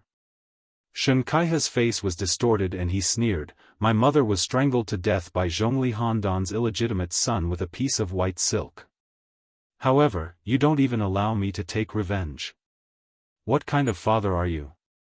The old man held the iron crutch tightly. He was angry at first and then sad. His eyes were lonely. He suppressed his anger and sighed, "Now that Handan is dead, you and I should be united." Looking at the sword in the square, the owner of the cottage felt that he was old. A scholar who had become a crown could ride a sword, which was hard to find for ordinary swordsmen. The old man said slowly, "Murong Baoding is a man of great talent and bold vision, but he has a disloyal heart. Even if he can fight against Her Majesty, who is from the same clan as him, can he fight against Tuoba Bodhisattva who has military power? Can he defeat the other 7 people who will sit on the mountain and watch the tigers fight? If I kneel down and show my goodwill to Dunhuang City, even if the Shen family is struggling at death's door, it is better than being executed one day." Shen Kaihe said coldly, "Let's talk about the future. Right now, we still have to rely on people." The old owner smiled bitterly and said nothing. In the square, the spring and autumn sword had broken through 2 layers of the circle. More than half of the people were dead or injured. Chapter 530. The sword returned to its scabbard. The purple-clothed Shen Kaihe swept into the arena and fought a thrilling battle with this elegant swordsman. His figure was nimble and his purple sleeves fluttered. It was a very beautiful sight. The battlefield continued to shift. Shen Kaihe was punched in the chest by the hut master Shenji who was 20 steps behind him. The latter's expression changed slightly. He lifted his walking stick and rushed forward, supporting this eldest son of the hut master. Xianxia stood behind the long-bearded hut master. Su Fengnian originally did not want to play any trick of capturing the leader of the bandits. He only wanted to deal with the continuous battle of attrition and kill again. However, since he had delivered himself to his doorstep, he did not hold back. He unsheathed the spring and autumn sword. He saw the hut master with the white beard lift his walking stick. Su Fengnian sensed that this second-level master's qi had collapsed in an instant. Although there were signs of reversing the flow of qi, it was as if he had received another heavy blow. Finally, like the river and the sea, the spring and autumn sword pierced through his heart without any stagnation. It drew an exquisite arc in the air and returned to its scabbard. Su Fengnian narrowed his eyes. There was some surprise and even more unreasonable strange smile. Xianxia roared, "Father," and hugged the dying old man who had been pierced by the sword. He carefully sat down and lowered his head with tears in his eyes. His gaze was unusually cold. The hut master Shenji, who was about to meet the enemy, had been attacked twice in the back by the qi of the sword at close range. 2 of his vital acupoints had been pierced. The acupoints themselves were not fatal to martial artists. However, the Shen family's unique inner strength cultivation method was very particular about stopping and then stopping again in the circulation of qi. The circulation of qi was progressively progressing layer by layer. In the end, the atmosphere was very vigorous. This subtle moment of the Shen family's 3 stops to reach the peak was not easy for outsiders to grasp. However, Xianxia was very familiar with it. The 2 stabs had caused Shenji's inner strength to lose its foundation.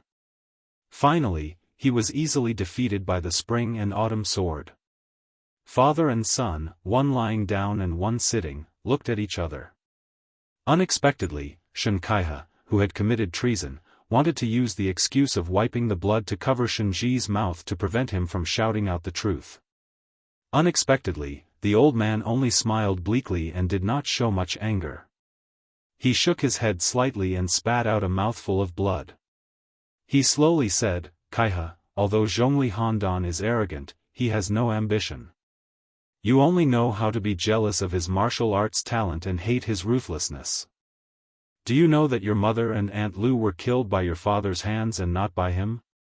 I'm doing this for the future of the cottage. Handan has untied the knot in his heart. He doesn't hate you. Once I die, he will focus on practicing martial arts. You can take advantage of Dunhuang City, which is rumored to be Tuoba's lover, to join the army. Then, you will have a meteoric rise. Furthermore, if Handan reaches the first rank, he will be in charge of Lefeng. Then, you will have nothing to worry about. After all, the position of the leader of the cottage is yours. The bright future is also yours." Shenji, who was on the verge of death, spoke intermittently. Xianxia, who was in the prime of his life, pursed his lips and his lips trembled. Shenji, who was like a tiger that did not eat its cubs, grabbed his son's wrist and said with a hoarse voice, "Kaiha, don't get involved in the mud of the Murong family. Compared to the huge forces like Dunhuang City, the Shen family can't afford to play with a palace coup. Remember, there is a Zhuang spy hidden in the cottage. I purposely formed a connection with Dunhuang City to cover up your relationship with Murong Baoding. You have to be careful." Shenji's last words before he died were, "Don't feel guilty, Kaiha. You are someone who can achieve great things. As your father, I will take it as one of your achievements. In the future, you will bring glory to our family and have more children." Xianxia finally had a few drops of sincere tears. However, there was still no remorse in his eyes. Su Fengnian, who had watched a great show, knew that there was no need to fight today. The purple-robed man's action seemed absurd and cold-blooded. He knew that he could not kill Su Fengnian in a short period of time, but he also revealed the truth of killing his father. It was obvious that he was giving Su Fengnian a name. Not to mention being an enemy, he could even become a secret guest. Su Fengnian suddenly raised his head and glanced over. A silk-robed man jumped gracefully on the roof of a tall building. He flew like a swan goose from a raised eave. After grabbing something, he fell rapidly and disappeared in an instant. Su Fengnian retracted his gaze and asked, "What do you mean?" Xianxia, who was sitting on the ground, looked as if he was an irreconcilable enemy. He gritted his teeth and said, "I, Xianxia, will personally find you after my father's death." Su Fengnian smiled and said, "I am Song Rong from the chess and sword music school." Under everyone's gaze, he turned around and left the square. When he went down the mountain, only Han Fang and Zhang Xiucheng were left dumbfounded. The three horses traveled together under the moonlight and passed the towering archway made of Phoebe Jiannan wood. Han Fang was frightened. She gathered her courage and asked, "Sir, are you from the chess and sword music school?" Su Fengnian smiled and said, "Obviously, it is even more fake than the name Su Lang that I told you. It is just a name I made up casually." "Do you really believe it?" Zhang Xiucheng smiled knowingly. Su Fengnian looked back at the night view of the mansion with lanterns hanging high and said softly, "I know you are from the Han family. If you don't want to die in the revenge of the cottage, bring a few trustworthy brothers and return to Jizhou tonight."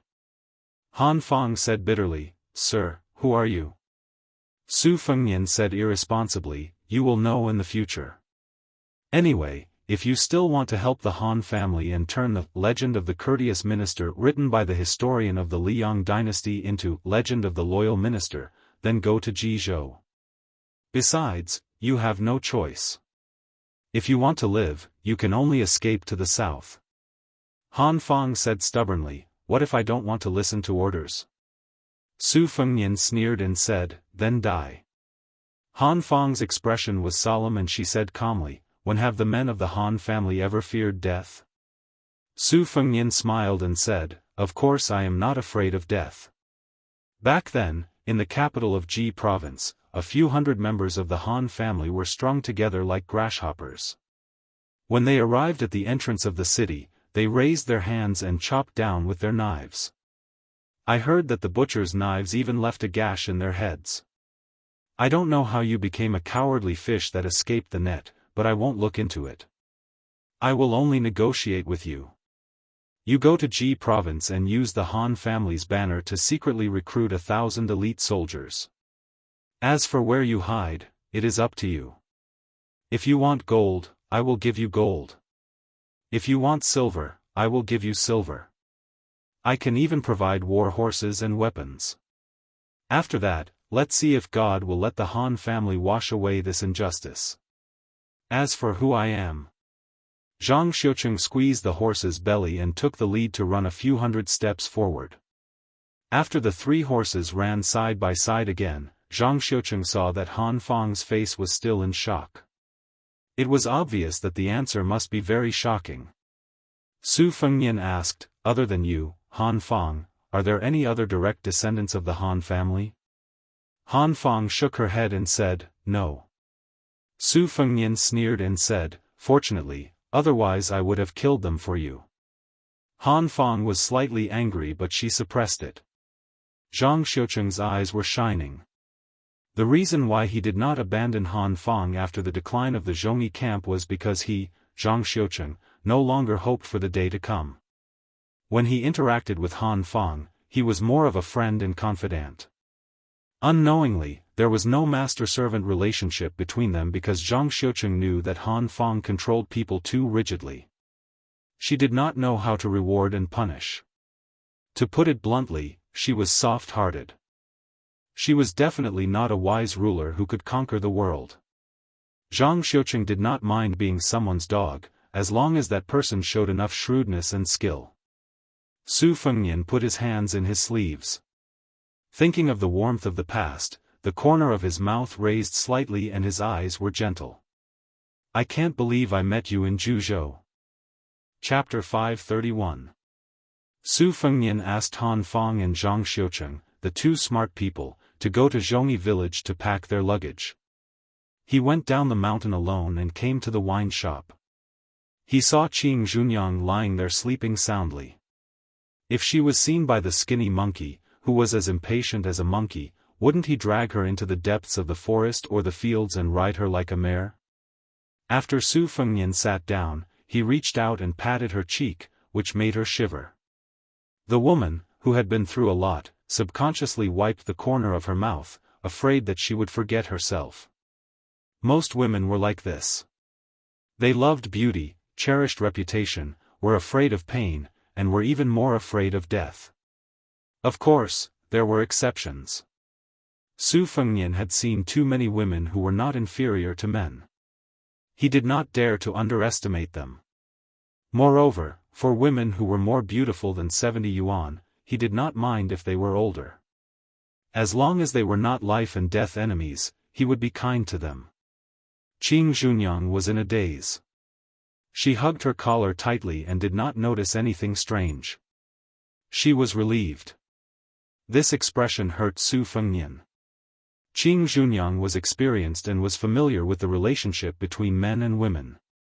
She saw the young man's helplessness from the corner of her eye and smiled. "Little bastard, you don't even dare to knock on my door. I'll piss you off." Su Fengnian said straightforwardly. Zhongyi village angered the devils of Shenmen's thatched hut. Han Fang and Zhang Xiuqing will take you south to Jizhou to escape. I think the days will be bumpy, but it should be better than being a fish on the chopping block. You will live a more comfortable life there. However, it is up to you whether you want to go to Jizhou or not. I won't force you. I'll tell you in advance that Zhongli Handan of Changle Peak Cottage is dead. You have no one to rely on. Qing Junyang was stunned. She mumbled to herself, "Dead? Finally dead?" Su Fengnian nodded and said, "He can't be more dead. I'm not lying to you." Qing Junyang lay on the table and stared blankly. Her breasts were out to scare people again. Was he not afraid of crushing the table? Su Fengnian looked at her openly and asked with a smile, "Do you know how to ride a horse?" Qing Junyang winked and said, "I can even make human meat buns. How can I not know how to ride a horse?" Su Fengnian's eyes looked strange. He nodded and said, "You know how to ride a horse." Qing Junyang's charming eyes were like silk. Under the table, she gently stepped on the foot of the sword-bearing wanderer, and softly said, "Isn't that so? If you don't believe me." Su Fengnian shook his head. "I'm not a casual man." Qing Junyang stopped teasing him. She lowered her eyelids and said softly, "I'm a casual woman, right?" She did not even question at the end of the sentence. "And he?" "Of course." Of Lady Annan laughed. Junyang he was that. Qing Junyang did not seem to take it seriously. She said with a worried face, "What can I do in Jizhou?" Su Fengnian stroked the empty wine jar with 2 fingers and said softly, "Continue to be the lady boss of a wine shop. Remember to sell good wine. Don't open a black shop and make human meat buns." The sound of horse hooves was heard. Han Fang and Zhang Xiuqing brought less than 20 riders down the mountain. They got off their horses and came to the table respectfully. Qing Junyang looked at the 2 leaders who were like mice that saw a cat. She was confused. Su Fengnian counted the number of people and laughed, "Including you, there are only 20 riders. Was it the second leader who stopped you? He didn't ask you to drag the whole village down with you." Han Fang blushed. Zhang Xiuqing smiled and hit the nail on the head. If she had not tried her best to stop them and only brought 18 strong brothers to Jizhou, Han Fang would have wanted to bring them all to the south. Su Fengnian stood up slowly and walked around the table to Qing Junyang's side. He picked her up and put her on his horse. He raised his head and said, "Qing Junyang, go to Jizhou. Find a man you like and marry him.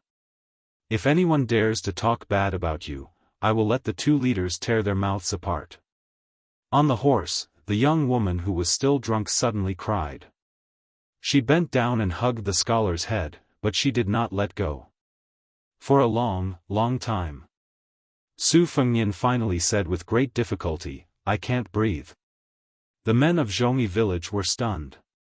Moreover, Qing Junyang had a moment when she was shy like a young woman.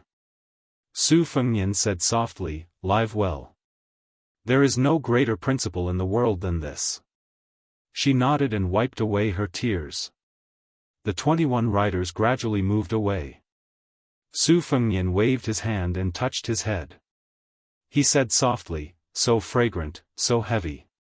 Other than having a funny name, Du Qinglu only had a very ordinary face. His skills were average among the foreign officials of the Shen cottage.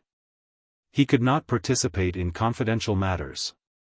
5 or 6 years ago, he went to Changle Peak.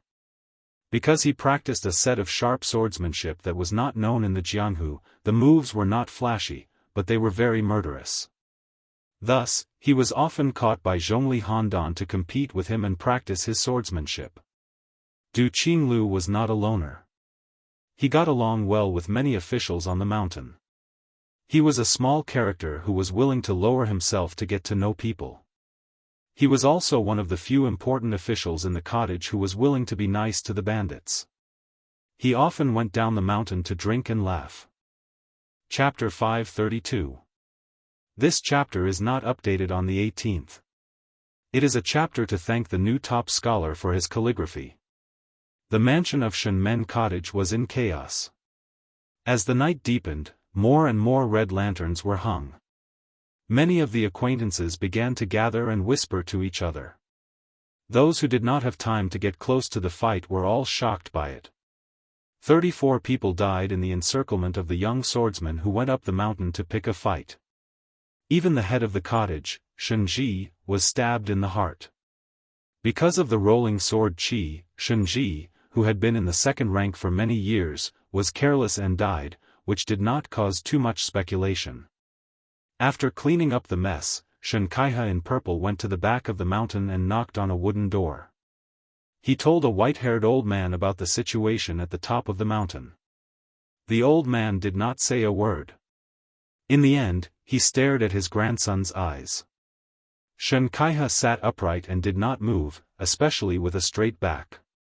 The old man in Changle Peak was like a retired emperor who retired after abdicating. He finally spoke in a plain tone, "Bury your father early to avoid leaving a topic for gossip." Shen Kaiha knelt down and cried bitterly, "I am unfilial."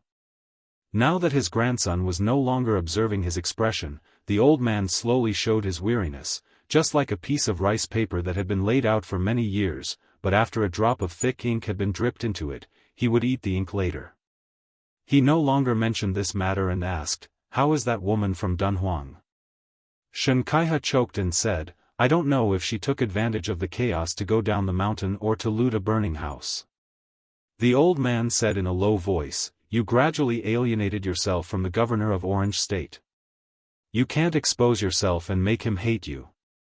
But I will draw a bottom line for you on behalf of your father. If you dare to cross the line and insist on using the lives of the Shen family as a bargaining chip for your future, since I already have several great-grandsons, Shenji and Zhongli Handan are dead, I don't mind losing one of you. If I can't help you up, why should I help you?" Shen Kaiha, who kept his head down, said, "I know the severity of the matter." The head of the cottage closed his eyes and concentrated. Shen Kaiha waited for a moment before he got up and bowed to leave. It was destined that the mountain would be covered in mourning clothes at dawn. The mountain wind was bleak. The old man opened his eyes and looked at the door. "Since you're passing by, why don't you come in for a chat?" The voluptuous woman in embroidered clothes smiled sweetly, pushed open the door, entered, and sat down directly. The old man with a serious expression sized her up and asked, "Miss, are you in the embroidered musk deer that entered the rankings with that blind zither player, Shuesong?" The woman touched her blood-red lips with her finger and smiled. "I'm only at the bottom. It's not worth mentioning." This old man shook his head and said, "Because there are 2 people in the second place, making a total of 11 people on the list.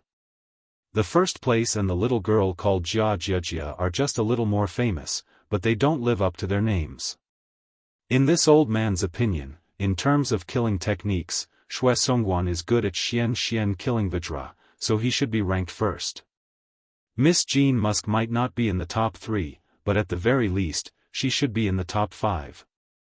The beautiful young woman pretended to hold her chest and laughed while covering her heart. Shen Shuihu, everyone in the Orange Prefecture says that you have high standards. How is it that your flattery skills are better than your skills? You really have hidden your strength well. The old man who was being sarcastically laughed it off and changed the topic. He sighed and said, "My family's dirty linen is made public. Miss Jean Musk, please don't laugh at me."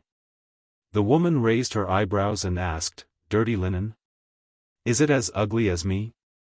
The old man laughed and said, "Miss Jean Musk, you really like to joke. This old man has lived for more than 80 years, but I've never seen a woman as beautiful as you." She asked seriously, "I killed an ignorant cottage employee called Du Qinglu, who was a spy on Murong Baoding's side. Will you punish me?" Shen Shuihu thought for a while and shook his head. "This old man is not qualified to punish you. Not to mention the second king in Dunhuang City and the small cottage, even you can come and go as you please.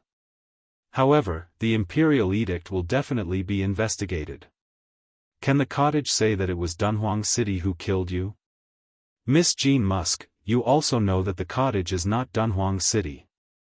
We can't withstand the imperial edict from Murong Baoding." The woman twitched the corner of her mouth and said, "Okay." Shen Shuihu bowed and said, "I'll have to rely on Dunhuang City in the future." She nodded. Su Fengnian came to Mount Liuyi all by himself and left all by himself. He found a pot of wine at Qing Zhunyang's wine shop and carried his bookcase on his back.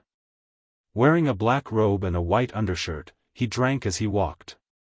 Su Fengnian felt that he finally had a Motherf * king heroic demeanor. Why did he go up the mountain to kill people? Su Fengnian walked on the muddy road that was full of potholes due to the horse's hooves. He thought for a while. Qing Zhunyang's words were so good. In Su Fengnian's opinion, he took the initiative to jump into the Jianghu. Whether it was dog paddling or backstroke, he could only rely on his own abilities. For example, the Fish Dragon Gang and Lu Nerong had to be responsible for their own lives. Other people practiced martial arts and ran to help the weak after reaching a certain level. Su Fengnian was in Beimang and was in a precarious situation. He did not want to join in the fun. Since he was determined to seek fame and fortune in the Jianghu, he could not blame others if he was killed by the waves. Chapter 533.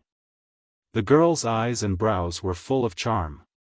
She only pretended to be delicate and timid, not in a hurry to jump into the scholar's arms. Is this path-cutting bandit the king of the mountain? Wrong, this one is only a small bandit, snatching a girl for the king of the mountain to be his wife. Once this merit is accomplished, I can go from a small bandit to a big bandit. Then haven't you even hugged the bandit's wife? Moreover, this is the wilderness. Even if you do something to this little girl, heaven and earth won't respond. That's true. But if you become the bandit's wife and tell the mountain king, won't my head be chopped off? Humph. Little girl, don't talk nonsense and disturb my mind. Although I'm a nameless nobody right now, I have the ambition to be the king of the mountain. Even if you're a fickle woman and are willing to sleep with me under the canopy of heaven and earth, I will definitely not do it. Bah, you dare to tease me. If my young master hears this, he will chop you to death. Who is your young master? Is he as skilled as me in both sword and saber arts? Moreover, your young master is definitely not as elegant as me. Little bandit, you are just a frog in a well. How would you know my young master's good points? I am not a frog in a well. I am a toad blocking the road. Little girl, you can insult this one's appearance, but don't insult my bandit profession. Sigh, my young master said that he has made up his mind to build a pigsty on the ridge of the field. He will not let the goodies flow into the fields of others. But why haven't you eaten me yet? That's strange. Your young master is indeed a gentleman. I admire him very much. The moon was bright and the wind was high. It was a good night to kill people. Otherwise, it would be a man and a woman having a romantic moment.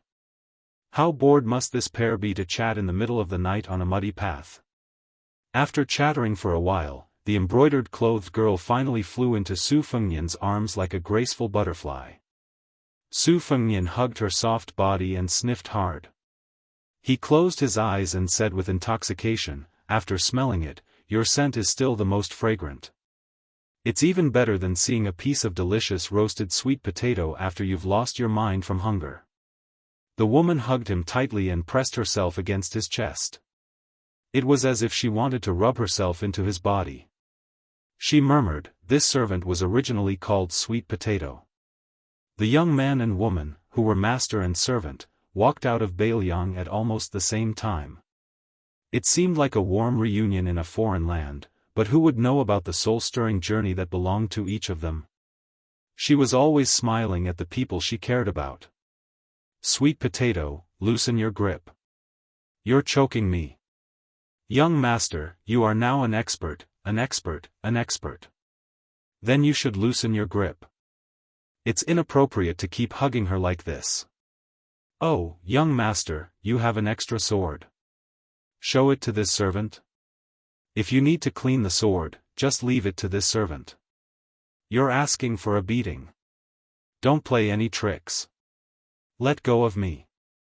"Young master, the last time you returned from your travels, in Wutangan, you said that there was a powerful swordsman who killed a beauty with a single sword. Was it this sword? Can't you have some rules?" Su Fengnian didn't know whether to laugh or cry. He slapped her buttocks and used a little force to break free from the beauty's embrace. He glared at her and saw that her face was strangely red, as if she had taken an aphrodisiac. The two of them looked at each other.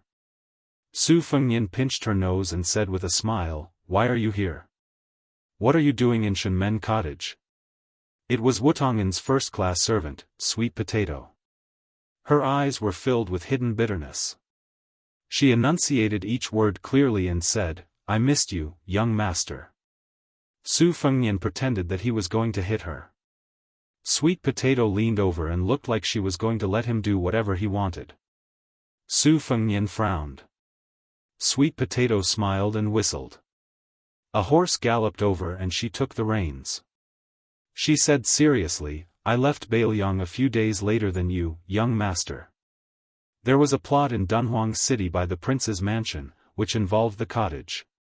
My original intention was to knock some sense into Shenkaihe, who was secretly close to Murong Baoding, the head of Orange Province. I didn't expect young master to be so powerful that you killed the cottage and even killed Shenji.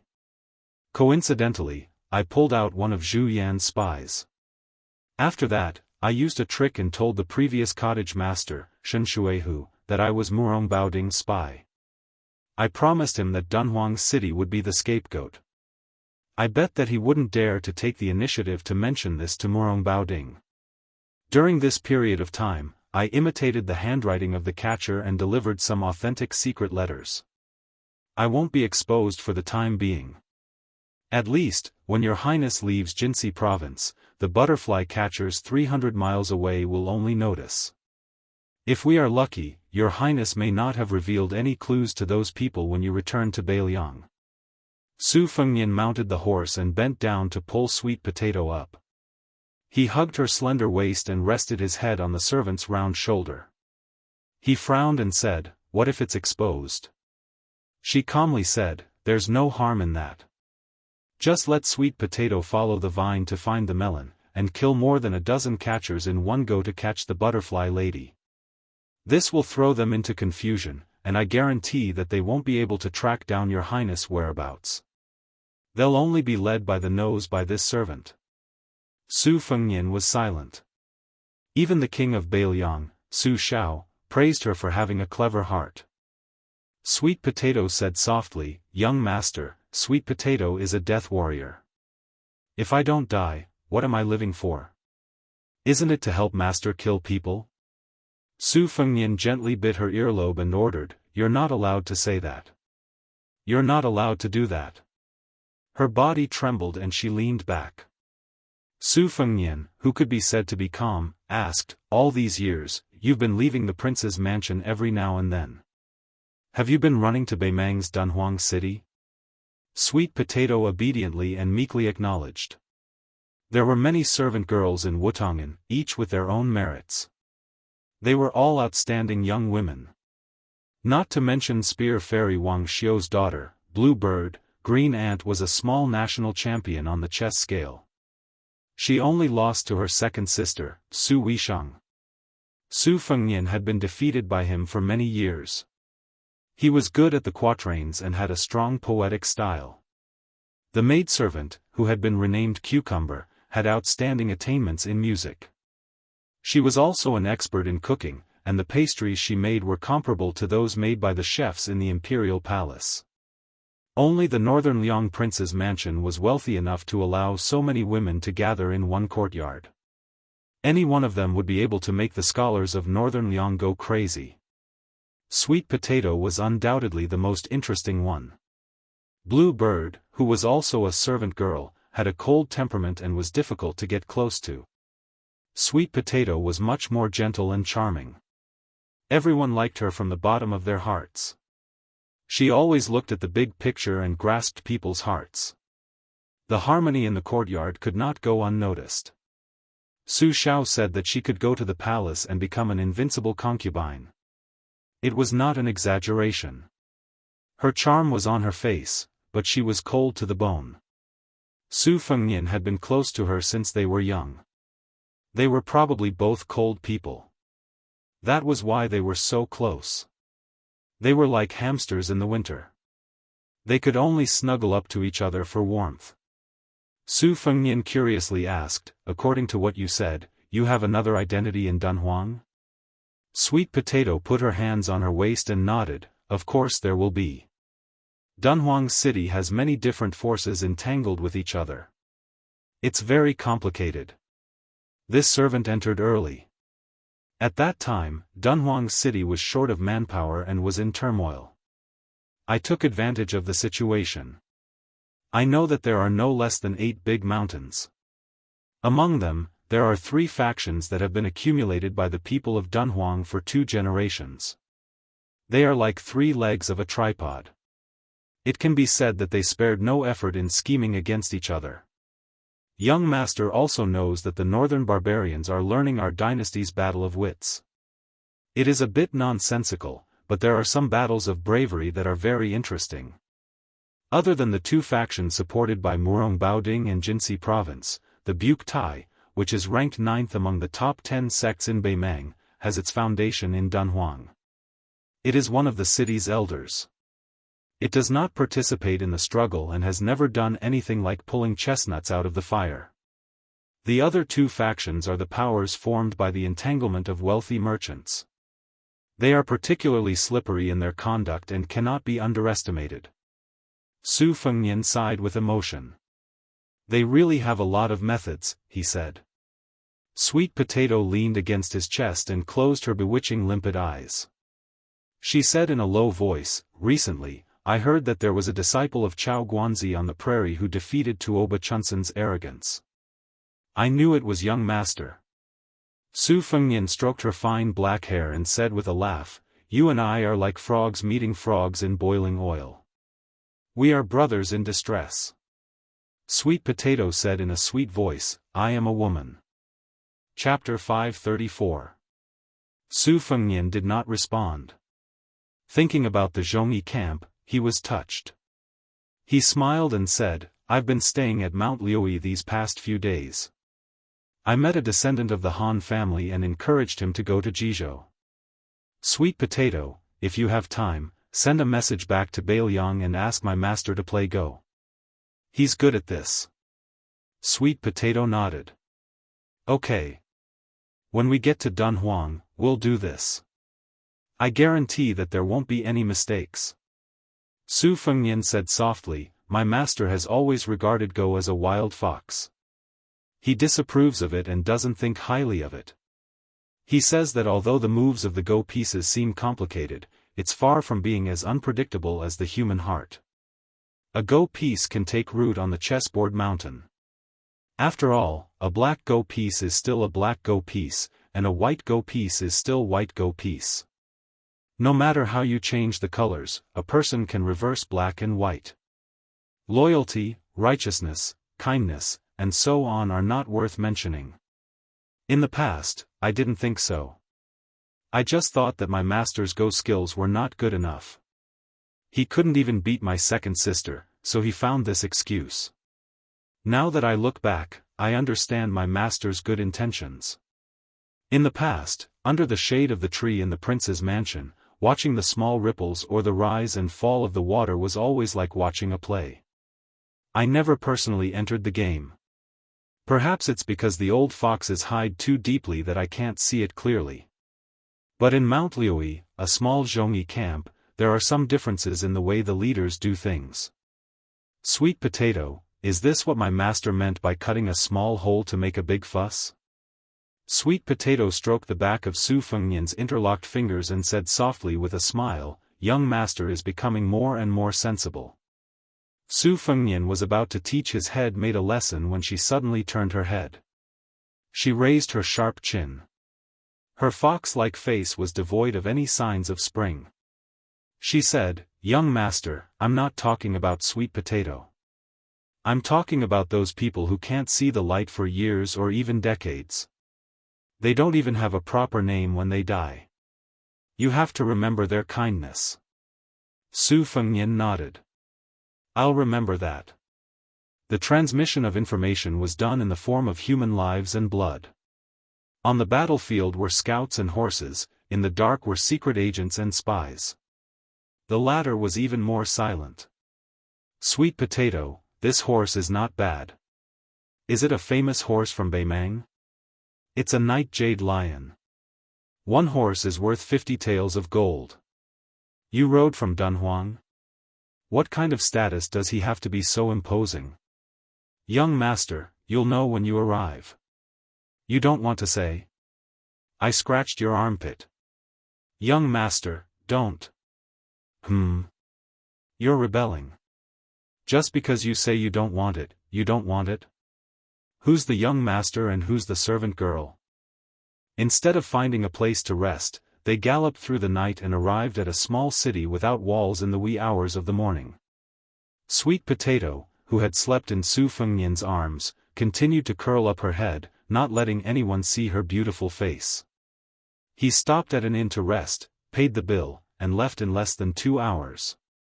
The innkeeper and the waiter, who were mesmerized by the sweet potato face and figure, looked at the departing figure, thumped their chests and stamped their feet. "This damned scholar, he picked such a delicate and beautiful flower." The innkeeper and his assistant suddenly came back to their senses. The latter took the lead and was about to run to the inn where the man and woman were staying. What could they do in 2 hours if they came and went in a hurry? As long as one was enlightened, they would know even if they used their buttocks to think. Smelling the fragrance of the quilt was also a great blessing. The innkeeper grabbed his assistant's collar and angrily scolded him, driving him to do his work. He rushed into the room and saw that the quilt was neat and clean. He did not give up his evil intentions and jumped on the big bed. Not smelling the woman's body fragrance, the middle-aged bald innkeeper became absent-minded again. He punched the bed and cursed bitterly, "This boy is not a man. Such a beautiful woman, it's worth it even if I lose 10 years of my life to have fun with her."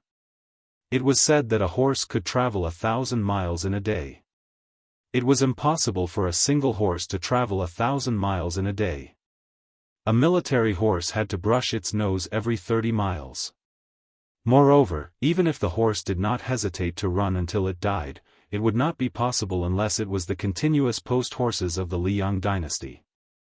If there was an emergency military situation, it would need to travel 800 miles. It was based on the premise that it was changed every few dozen miles. Only then could it reach the limit of 800 miles in a day. During the Great War of the Spring and Autumn period, there was a rare example of a horse traveling 900 miles in a day to deliver a letter. However, during that widespread delivery, more than 10 post stations were neglected and 2 priceless horses died from running. This jade lion with good endurance and leg strength did not rush, but it did not stop. It took 3 days and 3 nights to see the huge outline of Dunhuang City. It was just dawn and Dunhuang City was strictly forbidden at night. At this time, the city had not yet opened. Sweet Potato asked if they wanted to take a look at the Tsaiji Buddha cave outside Dunhuang City. There were more than 26,000 statues of Buddha, Bodhisattva, celestial beings, and fairies in Tsaiji Buddha cave. It was worthy of being called a sacred place of Buddhism, second only to the 2 Zen temples in the Central Plains and Mount Lantua in the western region. Unlike many important places of religion, Tsaiji Buddha cave was not built on a mountain. It did not ask for the mountain to be higher than the Buddha. It was built from the ground or carved from the mountain. It allowed visitors and believers to go to the top of Tsaiji Mountain to enjoy the scenery. The only main Buddha was only carved from the mountain. There was no need to go up the mountain. The main Buddha of Tsaiji Cave was 3 Buddhas of 3 worlds sitting on the Sumuru platform. The one in the middle was 66 feet tall. His face was plump and solemn. The pattern of his cassock hung diagonally in front of him. The 2 sides were more than 40 feet tall. There were bodhisattvas on each side. At the end of the 2 sides were 8 celestial beings. Seeing the towering Buddha statue from afar, Sweet Potato smiled and said, "Behind the main Buddha, there are 81 lotuses. On each lotus, there is a bodhisattva worshipping it. There are many Buddhists in Beimang. These 81 bodhisattvas have almost all been divided among the rich and powerful. Their incense is flourishing. I'm afraid even the 2 Zen temples can't compare. Among them, there are more than 10 great bodhisattvas. Not to mention the rich and powerful in Dunhuang, even the few great city in the grassland would have to think twice before voluntarily giving up the idea of fighting for them." Su Fengnian dismissed it with a smile and raised his head to take a closer look. The main Buddha performed the fearless mudra. On the top of the cavern, there was a large lotus with shallow marks carved by the southern Tang round knife. It left a deep impression on Su Fengnian. Hundreds more flew into the sky. Their bodies were light and their expressions were natural. Su Fengnian lowered his head and put his palms together. Beimang and Liang were about to launch a mighty Buddha extermination if nothing unexpected happened. Su Fengnian continued to worship Buddha.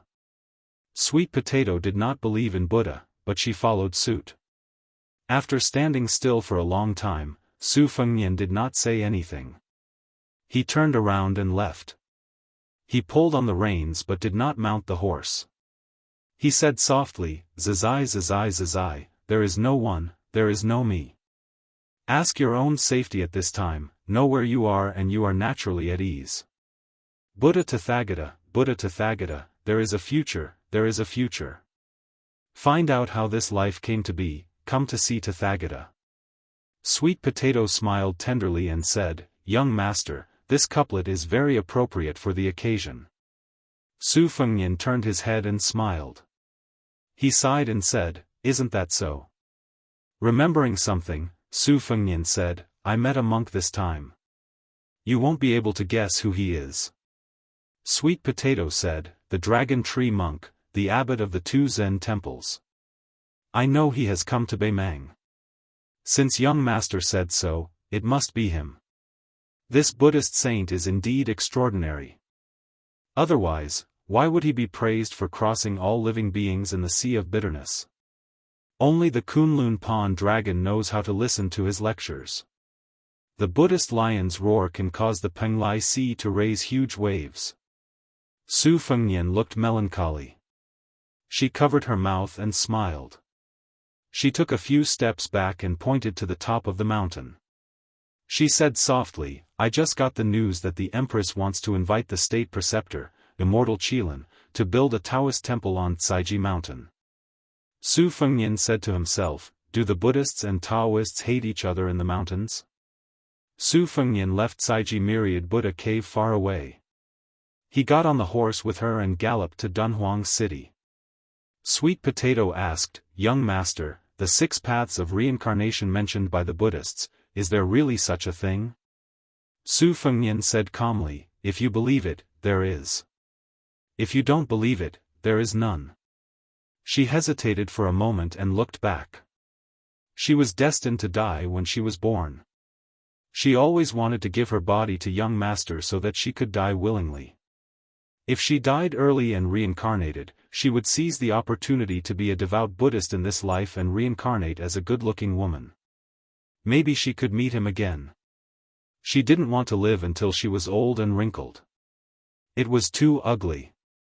Su Fengnian suddenly said, Sweet potato, when I have a daughter in the future, no matter who she is, you will help her dress up and teach her how to apply rouge, okay?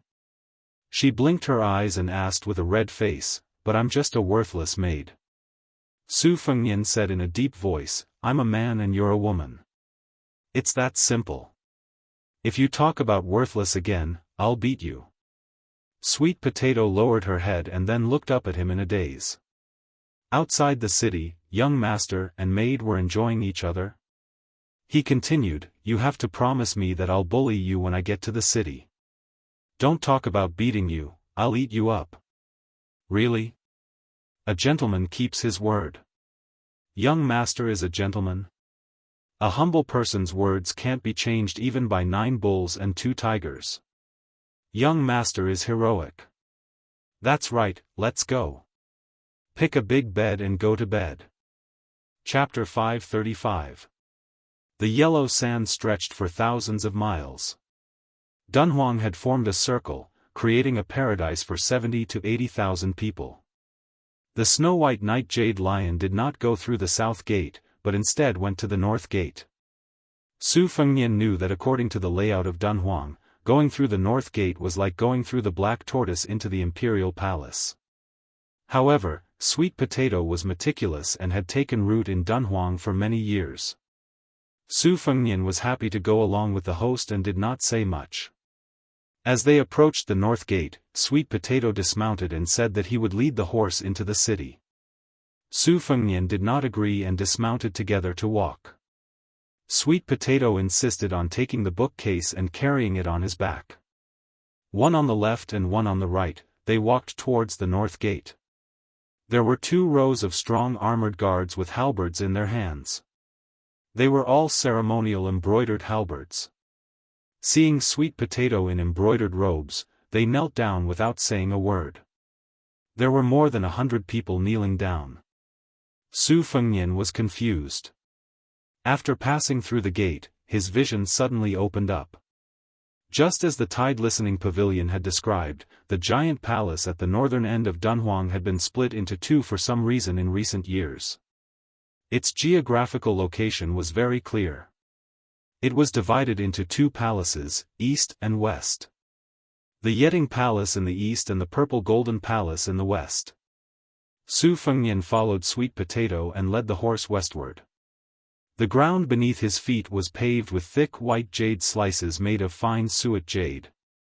In front of a heavy palace door that was slowly opening, Su Fengnian deliberately squatted down to touch it. Behind the vermilion door, the pretty palace maids in wide-sleeved red and green gowns widened their eyes when they saw this scene.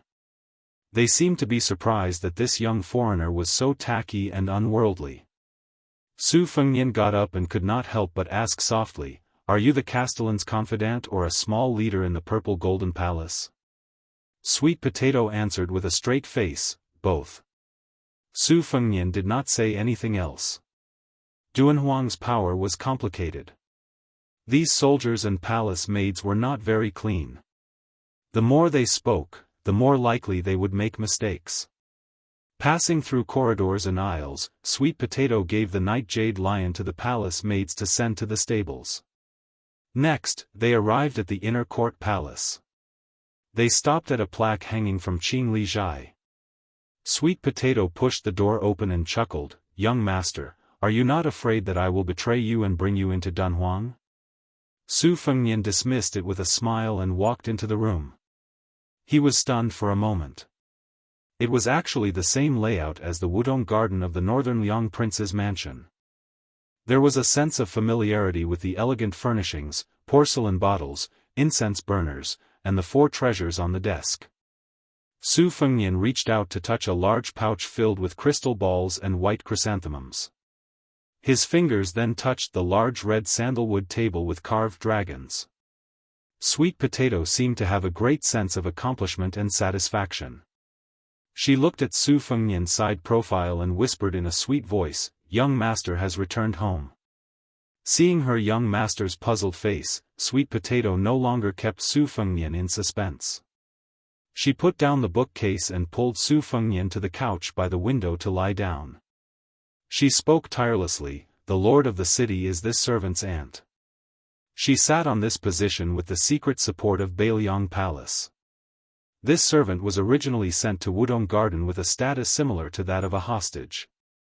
However, Wang Fei treated me like her own daughter and taught me martial arts.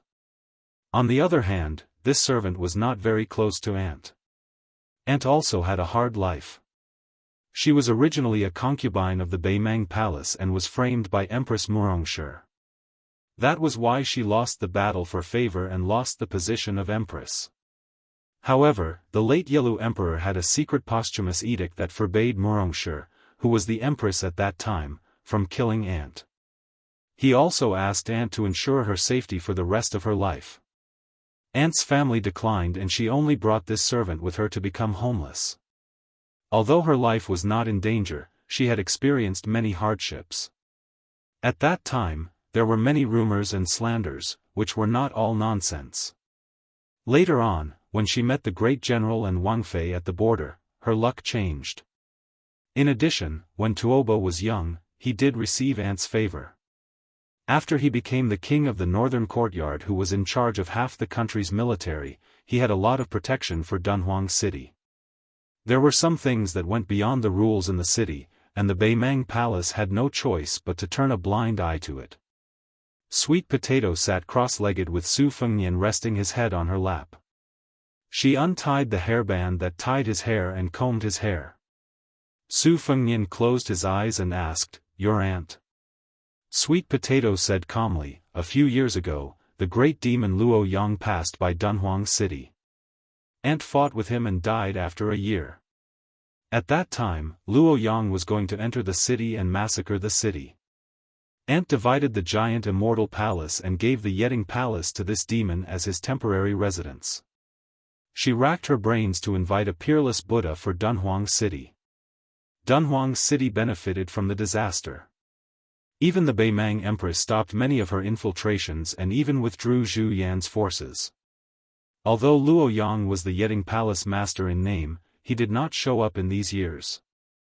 After Aunt died, her funeral was kept a secret and I became the palace master of the Purple Gold Palace. Aunt left behind her last words. When Luo Yang moved into the Yeting Palace, it meant that she had a backer. Only then did I ascend the throne and announce her death." Su Fengnian frowned. During the trip to Beimang, the famous demon Luo Yang's reputation was like thunder to his ears. Su Fengnian opened his eyes and asked, "Who is this Luo Yang?" Sweet Potato shook his head and said, "No matter how the various powers of Northern Mang investigated, they couldn't find any traces of him. I heard from my aunt that this young man has the appearance of a woman. However, although his brows and eyes are somewhat charming, he has a valiant temperament. He's even better than the young Tuoba Bodhisattva.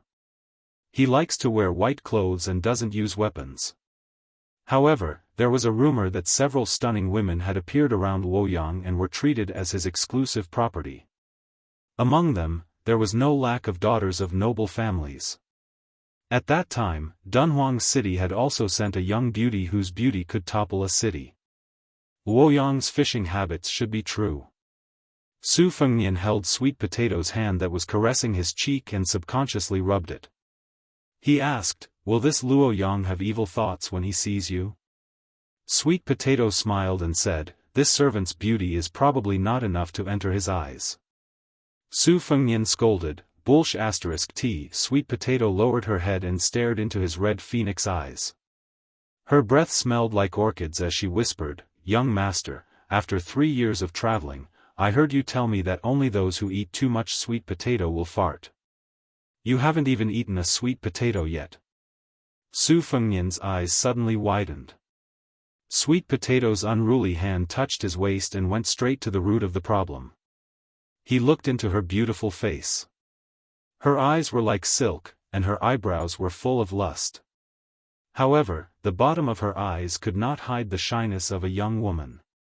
Su Fengnian did not know whether to laugh or cry. How much courage do you have to do such a thing? Playing little tricks with a womanizer like me, in the end you are the one who is at a disadvantage. Su Fengnian was not embarrassed by his little brother's uncontrollable hostility. On the other hand, Sweet Potato, who had secretly looked at a few erotic pictures with Green Ant and the others, did not know how to end it. Being stared at by Su Fengnian, Sweet Potato blushed and did not know what to do. Su Fengnian saw that her eyes and cheeks were almost dripping with tears. He did not want to embarrass her any further. He smiled and said, "Stop fooling around. I'm going to take a bath first and then have a good sleep. I won't be taking care of the sword today. I'll have a good rest. When I wake up naturally, we can talk about other things." Sweet Potato felt as if she had been pardoned. When she bent down to put on her embroidered shoes, Su Fengnian slapped her especially plump and bouncy buttocks. He teased, "You don't know, but on this trip to Beimang, I was constantly being teased by women. I even slapped a woman's buttocks in a border town. But she wasn't as pretty as you. Her face was 10 streets away from yours. Only her breasts could be compared to yours, but her buttocks were far from yours." Sweet Potato, who had evil intentions but no guts, fled in panic. Half an hour later, Sweet Potato led Su Fengnian to a side room. There was a bathtub made of yellow rosewood that was filled with mist. It was steaming hot. Even though there were no petals, the fragrance of the bathtub assailed his nostrils. Su Fengnian glanced at Sweet Potato, who had taken off her brocade gown and was only wearing undergarments. This was the gift of this first-class maidservant of Wudong Garden. Every early spring, her fragrance could even attract bees and butterflies. The scene of a woman walking with butterflies fluttering around her was too wonderful for words. The scholar officials were addicted to precious jade figurines and the like, but compared to her national beauty and heavenly fragrance, they were not even worth mentioning. Sweet Potato helped him take off his clothes. She was familiar with these chores and was the only personal maidservant in Beiliang Palace. She was only one step away from becoming a Tongfang. Thus, she was also the first person to see Su Fengnian naked. Only when she was not around would the green ants do it for her. Every time, the latter would want nothing more than to close her eyes in embarrassment. Su Fengnian looked at Sweet Potato, who seemed to be possessed by green ants. He smiled and asked, "You were different in the past. Is it because you're so close to home? What, you only know how to be shy now?" Chapter 536. Su Fengnian walked into the bathtub, and Sweet Potato skillfully wiped his body. It was a long time since he felt so comfortable. Sweet Potato saw a scar on his waist that hadn't faded even after the great yellow courtyard. It was a ghastly sight, and her lips trembled. Su Fengnian, who was enjoying himself with his eyes closed, said calmly, "I was unlucky. Tuoba Chunsun brought 2 great devils to surround me. After I escaped, I was struck by Duanbua Erwi's thunder spear while I was hunting." Sweet Potato remained silent. Her body was pressed against the wooden wall of the bathtub, and her head rested on Su Fengnian's shoulder. She asked softly, "It's not good to stand outside the tub. Do you want me to come in?" Su Fengnian nodded. She didn't take off her thin clothes. She half-squatted in the spacious bathtub, and her technique was delicate. Her clothes were soaked, and it didn't make much difference whether she wore them or not. At this moment, it seemed that wearing more clothes would make her even more charming. When Sweet Potato swam behind him like a plump koi and touched the large patch of fine scars on his back, Su Fengnian laughed softly. "Not long ago, I fought with the devil Xue Songguan and broke 2 of her zither strings. She had the 18 beats of the Hujia, which made me suffer a lot. Now that I think about it, I still have lingering fears." Sure enough, when I see those rare finger Xian experts, I still have to take a detour. At first, I thought that since she jumped into the finger Xian realm, her combat power should be about the same as Duanbua Erwi's. I thought that she could try to fight with them, but I was wrong. In terms of the three sects, there seemed to be no difference between the three realms. However, in Jianghu, the difference of one realm still made a world of difference. Sweet Potato, what realm are you in? Sweet Potato rubbed Su Fengnian's chest. Her eyes were blurred, her body trembled, and her voice trembled. I'm both a fake Vajra and a fake finger Xian. It's enough to kill ordinary people. Su Fengnian smelled the natural fragrance of dragon saliva and ancient sandalwood. He said, "It's about time." Sweet Potato nodded and took the lead to get up and leave the bathtub. She carefully wiped her hands with a silk cloth, and then she picked up a pile of clean clothes. On top of it was a purple robe of exquisite craftsmanship. It was the purple robe of the imperial family of the Central Plains. Su Fengnian walked out of the bathtub and walked closer to take a closer look. He said in surprise, "Is this the python robe of the Southern Tang Imperial Weaving Bureau? How did it came to Dunhuang City?" Sweet Potato smiled and said, "When the scholars of the Central Plains fled to the north, one of the leaders of the Weaving Bureau secretly hid this python robe and sold it for profit to an influential official in Dunhuang. The latter gave it to my aunt as a gift. In fact, there were two robes. The robe in my hand was originally intended to be given to a prince by the king of Southern Tang, so it fits you perfectly.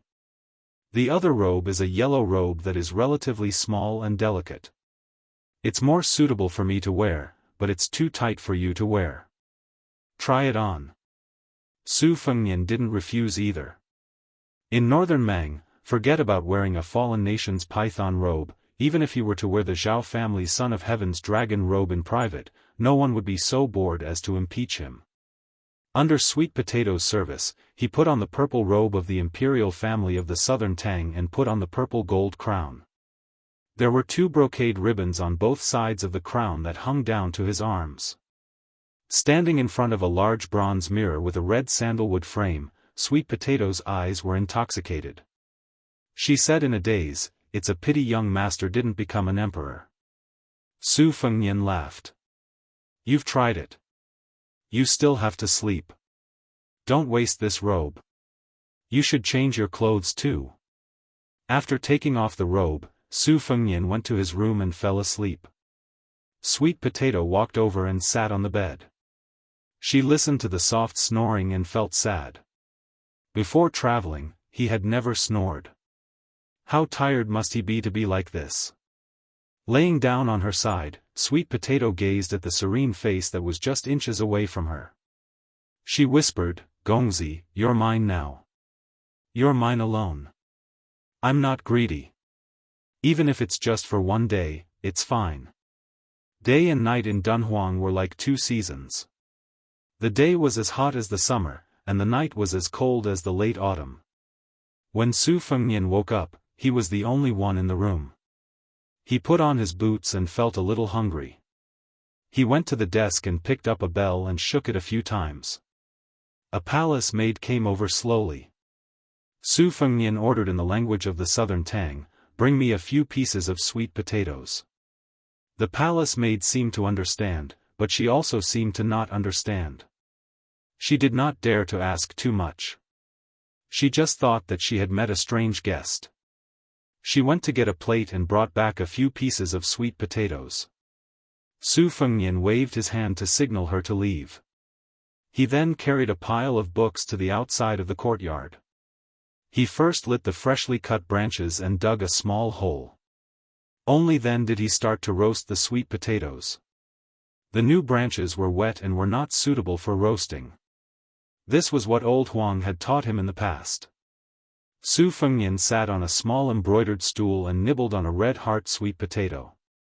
He turned his head and saw the woman who was about to cry. She could be considered the Empress of Dunhuang. He heard her sobbing, "Young master, is this what you meant by eating sweet potatoes? You didn't keep your word."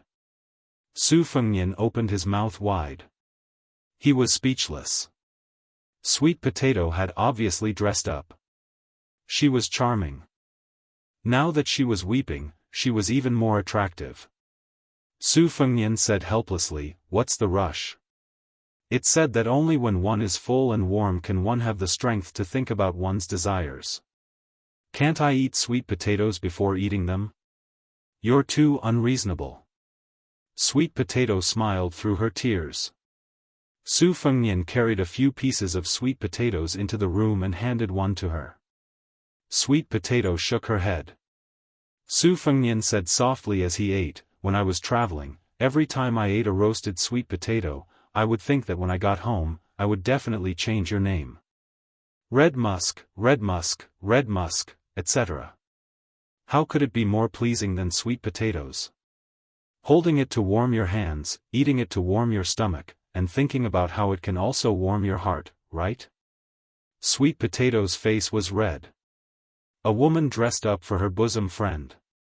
Previously, she had spent a lot of time putting on makeup, but it was worth it. A woman undressed for her bosom friend. Previously, when she wore beautiful and complicated clothes, she also liked it. Perhaps it was because they were too close and had been together for too long, but when Sweet Potato's clothes were taken off, Su Fengnian realized how good she was. It was beyond his imagination. Beneath him was a piece of mutton fat jade that emitted a sweet fragrance. A gentleman's virtue was like jade, and a woman's body was like jade. His fingers touched every inch of her body. Her body was sensitive and trembled incessantly. Like a fish in a pond caught in the crossfire, the pair of large twin peaks shook stubbornly. When he went down, it was muddy. Sweet Potato held her face with both hands, not daring to look at others.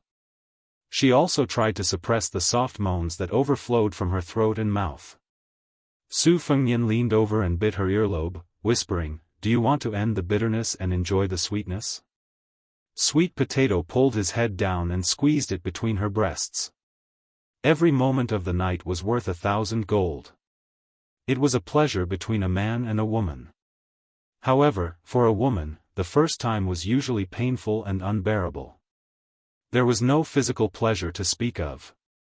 As for those who became more courageous the night they had their first taste, in Su Fengnian's opinion, they were either heroines or heroines.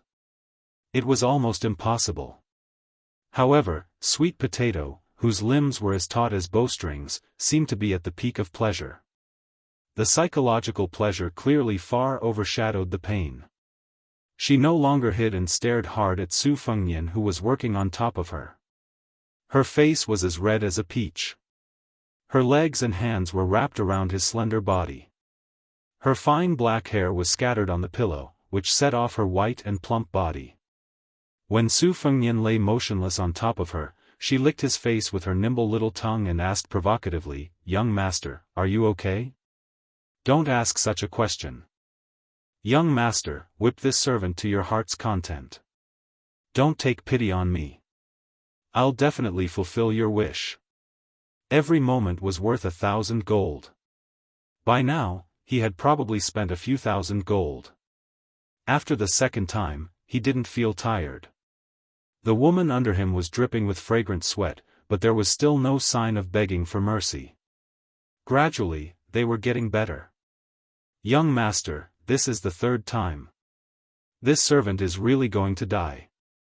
Now you know what it means to be in a state of ecstasy, hovering between life and death. Come on, turn over."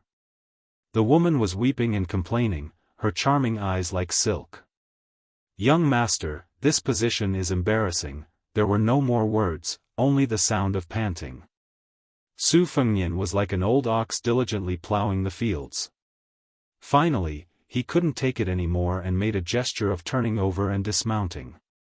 The two sides looked at each other. Su Fengnian saw the messy finger marks on her chest. He held a plump bamboo shoot that was upside down in front of her chest and asked somewhat guiltily, "Does it hurt?" Sweet Potato asked in return, "Is young master tired?" Su Fengnian didn't puff himself up at his own cost. His 5 fingers slightly tightened and he exhaled a long breath. Do you really think I'm invincible? Sweet Potato murmured. Her head tilted back slightly and she stuck a finger into her mouth. Su Fengnian laughed and scolded, "You finally know what a disaster is." She suddenly sat up and put on her clothes. She said, "Young master, wait a moment." Su Fengnian didn't know what was going on. He could only turn around and lie down on his side. He watched as she opened a secret room, walked in, and came out a moment later. Su Fengnian was dumbfounded. She put on a golden dragon robe. Under the golden robe was a scene of emptiness. Sweet Potato didn't walk to the big bed. Instead, she walked to the small couch by the window. She put her hands on the couch and bent over to turn her head. Then, she lifted her robe with one hand and smiled charmingly at young master. Su Fengnian muttered to himself, "Let me just die." Chapter 537. Sweet Potato recalled for a moment and said slowly, "Generally speaking, the famous devils of northern Mang like to travel alone, and they won't take the initiative to fall out with the forces of the imperial court. Generally speaking, they will mind their own business. Plus, the laws of northern Mang are relatively lax, so there are very few cases of head-on confrontations. The reason why that devil fought with his life on the line wasn't because he was stubborn, but because Auntie had personally brought along a few martial arts experts to prevent him from escaping. Dunhuang City has 80,000 to 90,000 people. The soldiers guarding the city are called the Jianghu cavalry. They are all light cavalry, armed with short knives and light crossbows. They are not careless in night battles and street battles. Half of them are outside the giant Immortal Palace, and the other half are outside the city. Among them, there are 40 to 50 people who came from Jianghu. They are good at martial arts. They committed crimes outside and had no choice but to seek refuge in Dunhuang City. Ant also treated them with courtesy. Those who performed meritorious deeds were even rewarded with some older palace maids. It was not that they could not arrange more crossbowmen, but they were limited by the range. 100 people were enough. The remaining 900 cavalrymen were stationed at both ends of the street. 3 cavalrymen were side by side. In one round of charge, 20 cavalrymen were sent out from the east and west, led by a military officer with good martial arts. After the cavalrymen died in battle, waves of arrows were shot down from the roofs, not giving the demon a chance to breathe. The next batch of cavalrymen would stop firing their crossbows and recover their arm strength. There is a very important point. In addition to the 500 Jianghu cavalry of the giant Immortal Palace, there are more than 30 Jianghu soldiers. They are specifically targeted at the Wulin people who committed crimes in Dunhuang City. These people are not good at cavalry fighting, so Ant secretly scattered them into the assault team. Each time, there are 2 or 3 people, waiting for an opportunity to assassinate. There is also a group of them on the roofs. They are allowed to retreat. In this way, in the 6th cavalry charge, the demon died of exhaustion and was trampled into a pile of mud by the horse's hooves. Su Fengnian nodded and said, "This is very similar to the time when our Bailiang army fought against the Sword Emperor of Shishu who guarded the country's gate with only one sword. It was a 2-pronged attack by the cavalry and the men of sacrifice, alternating between light and dark. In addition, the imperial uncle was also determined to die. That was why the entire Jianghu was bitterly disappointed. Last time, Shenmen Cottage was short of a rank 1 master and their cooperation was not good enough. There were too few archers and they could not cause any substantial damage. Otherwise, would not have been able to leave the mountain so easily. I'm very curious as to how the 9 swords of the Wu family defeated the Beimang's 10,000 cavalry 200 years ago. Are there any secret records in Dunhuang?" Sweet Potato smiled and said, "Auntie is a martial arts fanatic. Aside from her collection of weapons, she also has a few obscure secret manuals. She also likes to comment on the martial artists of the world. She writes them all down on paper, but I'm not really interested in them. I'll bring them out for you later." Su Fengnian joked, "Don't worry, I won't be leaving Dunhuang for a while. I want to see how a city operates, so there's no need to hide this matter. Sweet Potato hugged Su Fengnian's arm. That lump of weight was really shocking. She smiled and said, I wouldn't dare to fool you. Su Fengnian sighed and said, this place is really like the Imperial Palace. I wonder what the biggest palace in the world looks like. If I had known, I would have asked Chao Zhangqing, who had entered the royal capital on his 4th attempt. Sweet Potato smiled and said, there are palace maids and eunuchs here, but there aren't many, only a few hundred. It can't be compared to the Imperial Palace of Great Peace City. Great Peace City has a human cat Han Diaosi who fought to the death with Chao Changqing 3 times. He's really a weirdo among eunuchs. In my giant immortal palace, the eunuchs are all useless, but the palace maids are all good-looking. Auntie used to be sisters with a secret concubine sect leader from the 4th of the 5 big sects, Princess Tomb. This sect is the biggest demonic sect in Beimang. They have a lot of women and are very good at bewitching men. They take yang to nourish yin, and the women they train are all peerless. Giant Immortal Palace's Dunhuang Flying Immortal Dance was born from Princess Tomb. Would you like to see it? I've only heard of countless men going crazy after seeing it, but I've never heard of anyone who could make an old monk into a bodhisattva. That's why there's a saying about the dance of longevity. It means that whoever can be as unmoving as a mountain can be considered to have achieved longevity. Unfortunately, compared to Princess Tomb's dance of longevity, the Dunhuang Flying Immortal Dance only has 30 to 40% of its essence. Su Fengnian said straightforwardly, it'll be a waste if I don't see it. Even if there's no way to achieve longevity, it'll be good for the eyes. Sweet Potato smiled sweetly, and there wasn't any bitterness or coldness in the depths of her eyes. This was her cleverness and intelligence.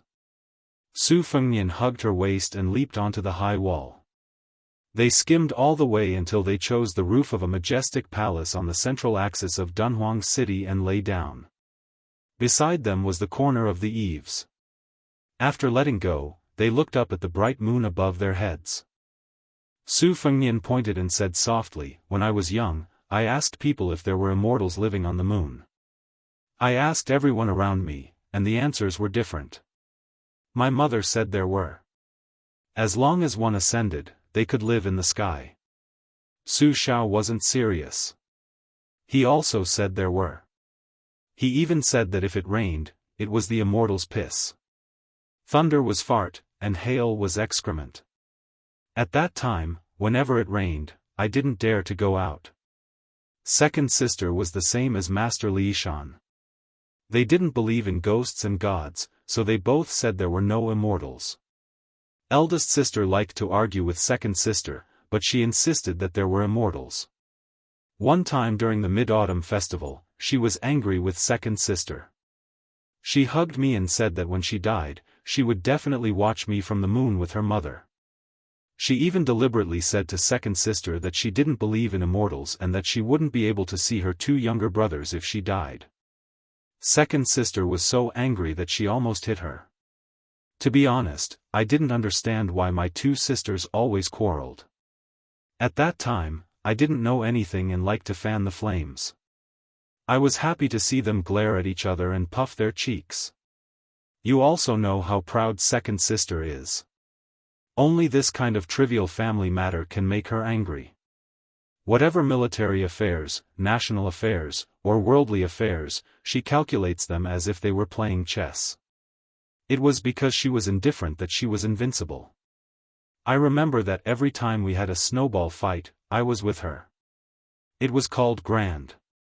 She tossed us around like we were marching into a war. We always returned victorious, but she never got tired of it. Once, I secretly stuffed a small snowball into the back of her collar. She chased me around half of the prince's mansion. Su Xiao didn't have the code of brotherhood and was just foolishly laughing. After second sister tidied me up, I chased after Su Xiao and killed half of the prince's mansion to vent my anger. Now that I think about it, how many fathers in the world are as sullen as Su Xiao? None, right? With such a disappointing son like me, it's already good enough that he didn't die from anger. After I turned 20, I didn't want to pursue any imperial ambitions. I only wanted to do two things well, to practice martial arts and to avenge my mother with my own hands. To command an army and give Su Shao a lighter burden in his later years. Sweet Potato held Su Fengnian's slightly cold hand and didn't say anything to comfort him. Su Fengnian shook his head and laughed. It's good that he really ascended. I'm willing to believe in the one who rides the bull. Sweet Potato laughed softly. I heard that Hong Shixiang is the reincarnation of Ancestor Lu. Then young master, you're the most powerful person in the world. You've beaten up Ancestor Lu's immortals, and often at that. Su Fengnian smiled. Sweet Potato turned sideways, one hand supporting her cheek, and two fingers of her other hand stroking her young master's eyelashes. She said softly, "Young master, your eyelashes are really long. I used to dream of touching them." Su Fengnian didn't stop her little action. He said, "Sweet Potato, when I leave Dunhuang, you also go back to Beiliang. Don't be a death warrior pawn. Be my concubine in the future." Su Shao will also agree. He's good at one thing, and that's that he doesn't ask about anyone's background. Even Lu Chengyan, the woman from the Green Party, can do it. Can't you? Sweet Potato shook her head. This might be the first time in her life that she didn't agree. Su Fengnian turned around and frowned. Sweet Potato, who seemed weak but was unusually stubborn in her bones, blinked her eyes. How can a concubine like a marionette kill people? Su Fengnian said unhappily, "You like killing people?" She nodded without hesitation. Su Fengnian stared. Sweet Potato hid in his arms and whispered, "Young master, do you like to be a prince of Beiliang just for show?" Su Fengnian sighed and said, "Putting yourself in my shoes, I understand the reason. But can't you let me be unreasonable?" Sweet Potato curled up in his arms like a kitten. It's Sweet Potato who is unreasonable. I should listen to everything master says. Su Fengnian didn't say anything. Suddenly, his eyes lit up. He narrowed his eyes, which would make any woman envious. He patted Sweet Potato's round buttocks and ordered, "Sit on me." After Sweet Potato sat on him, she looked confused and shy. She whispered, "Young master, do you want to do it here?" Su Fengnian said fiercely, "What do you think? You know, Auntie said that I'm 70 to 80% similar to the Beimang Empress when she was young." She took off her skirt and whispered in his ear, "Young master, there's a dragon throne in the hall. Tomorrow, I'll wear the dragon robe and go there." Chapter 538. A fledgling young swordsman met a newly minted female swordsman. In the end, he suffered a crushing defeat and could only beg the female swordsman to spare his life. After sending Sweet Potato back to rest, Su Fengnian did not expect to be able to do that kind of thing on the dragon throne in the palace in the next few days. Women had just broken out of their melons, so to have sex every day would be too ungentlemanly. Su Fengnian returned to the roof of the palace alone and sat in a daze. During this time, he nurtured his sword and Xian Lei. After that, he dripped his blood on the spring plum blossoms. After dawn, the morning glow slowly bloomed on the eastern horizon.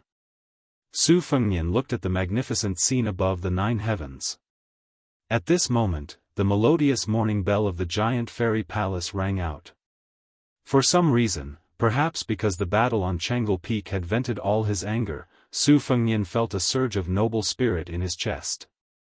The flow of his qi was much faster than usual, especially when he stood up and saw with his own eyes that the morning glow between heaven and earth moved from east to west. When the ray of morning glow fell before his eyes, Su Fengnian sat cross-legged. His flying sword was exposed from his sleeves, and the flying sword's sword aura exploded. This flying sword, which was only of average quality among the 12 flying swords, flew out of his hand and spun happily without control. It was like a monster in a fantasy. After hundreds of years of arduous cultivation, it was enlightened in a single day. The sword embryo was complete. There was a sword coming from the east. Su Fengnian was wild with joy. He had worn out his iron shoes in vain, only to find what he was looking for without any effort. Immediately he did not need any qi to guide him. With a thought, the flying sword, Morning Dew, flashed and disappeared. Wherever his heart pointed, the sword would follow. After teasing for a long time, Su Fengnian's mind was filled with an unworthy thought. Damn it, I can finally nurture one less sword. Su Fengnian was not in a hurry to put away his sword. He quietly sat where he was and watched the Morning Dew's flight path. His eyes gradually revealed an expression of shock. He tightly pursed his lips and gnashed his teeth. What a dong tai! The wonder of the flying sword does not lie in the flying sword itself. It does not even nurture the sword. It lies in the hidden sword technique. Su Fengnian self-deprecatingly said, if I had said it earlier, given my personality, I would have definitely racked my brain to find a shortcut. It's better not to say it. Su Fengnian raised his smiling face. His 5 fingers flipped and the flying sword circled around him. He looked like a delicate and naive girl who had just experienced her first awakening of love. The more Su Fengnian watched, the more he wanted to laugh. This was probably the joy of practicing martial arts. On the path of martial arts, the heavens would not let down those who worked hard. If there were some more opportunities, there would be all kinds of glimmers of hope. There would be a pleasant surprise of jumping out of the well. Su Fengnian put the Morning Dew back into his sword pouch and jumped off the roof. He walked through the purple gold palace and returned to Qingqiuzhai. Using the only memory he had before he started practicing blade martial arts, he clearly recognized the layout of the palace courtyard from above. He would not get lost. Perhaps because of Sweet Potato's words, some of the palace maids and eunuchs who had woken up early to work were very respectful. Although they did not kneel, they still stood with their heads lowered, not daring to take a second look. Seeing her leaning against the courtyard door waiting for his return, Su Fengnian was somewhat absent-minded. Sweet Potato said softly, "Young master, I have already prepared a bowl of plain porridge and a few side dishes according to your taste." Su Fengnian tapped her forehead. "Don't you know some ways to maintain your health? Don't you know how to slack off?" Sweet Potato smiled. "That is the life of the young ladies. I can't envy them, and I don't like it either. Being exposed to the wind will make you cold. Being exposed to the sun will make you heatstroke. Crying after reading a few lines of palace-made poetry is not the temperament of our Bailiang women." Su Fengnian finished his breakfast. In today's world, the rich usually ate 3 meals, while the poor ate 2. As for those who were qualified to raise palace maids and eunuchs, they were no longer wealthy in the ordinary sense. In this way, Sweet Potato, who could wear a dragon robe and play the role of an empress, was indeed much more wealthy than the young ladies. She single-handedly controlled the life and death of 70 to 80,000 people in Dunhuang City. In the end, when it came to Su Fengnian, she was still a maidservant. Su Fengnian really couldn't find anything to be discontent about. He came to the study room that was like being in the Bailiang Palace in Wutangan. The large red sandalwood table was filled with secret files that Sweet Potato had brought over and her aunt's handwritten handwriting. Su Fengnian saw a brass scroll painting. He glanced at Sweet Potato, who was standing beside him and grinding with her sleeves rolled up. He saw the corners of her mouth curl up. He opened it to take a look. As expected, it was a portrait that was obviously drawn by a court painter. She wore a bright phoenix crown and had the posture of a mother model.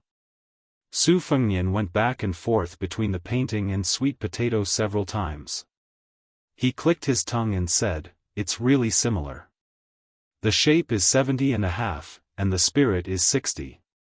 Seeing Sweet Potato's burning gaze, Su Fengnian expressionlessly waved his hand and said, "Rest for 2 days." She tilted her head and smiled. Su Fengnian slapped her buttocks and said with a smile, "Virtue.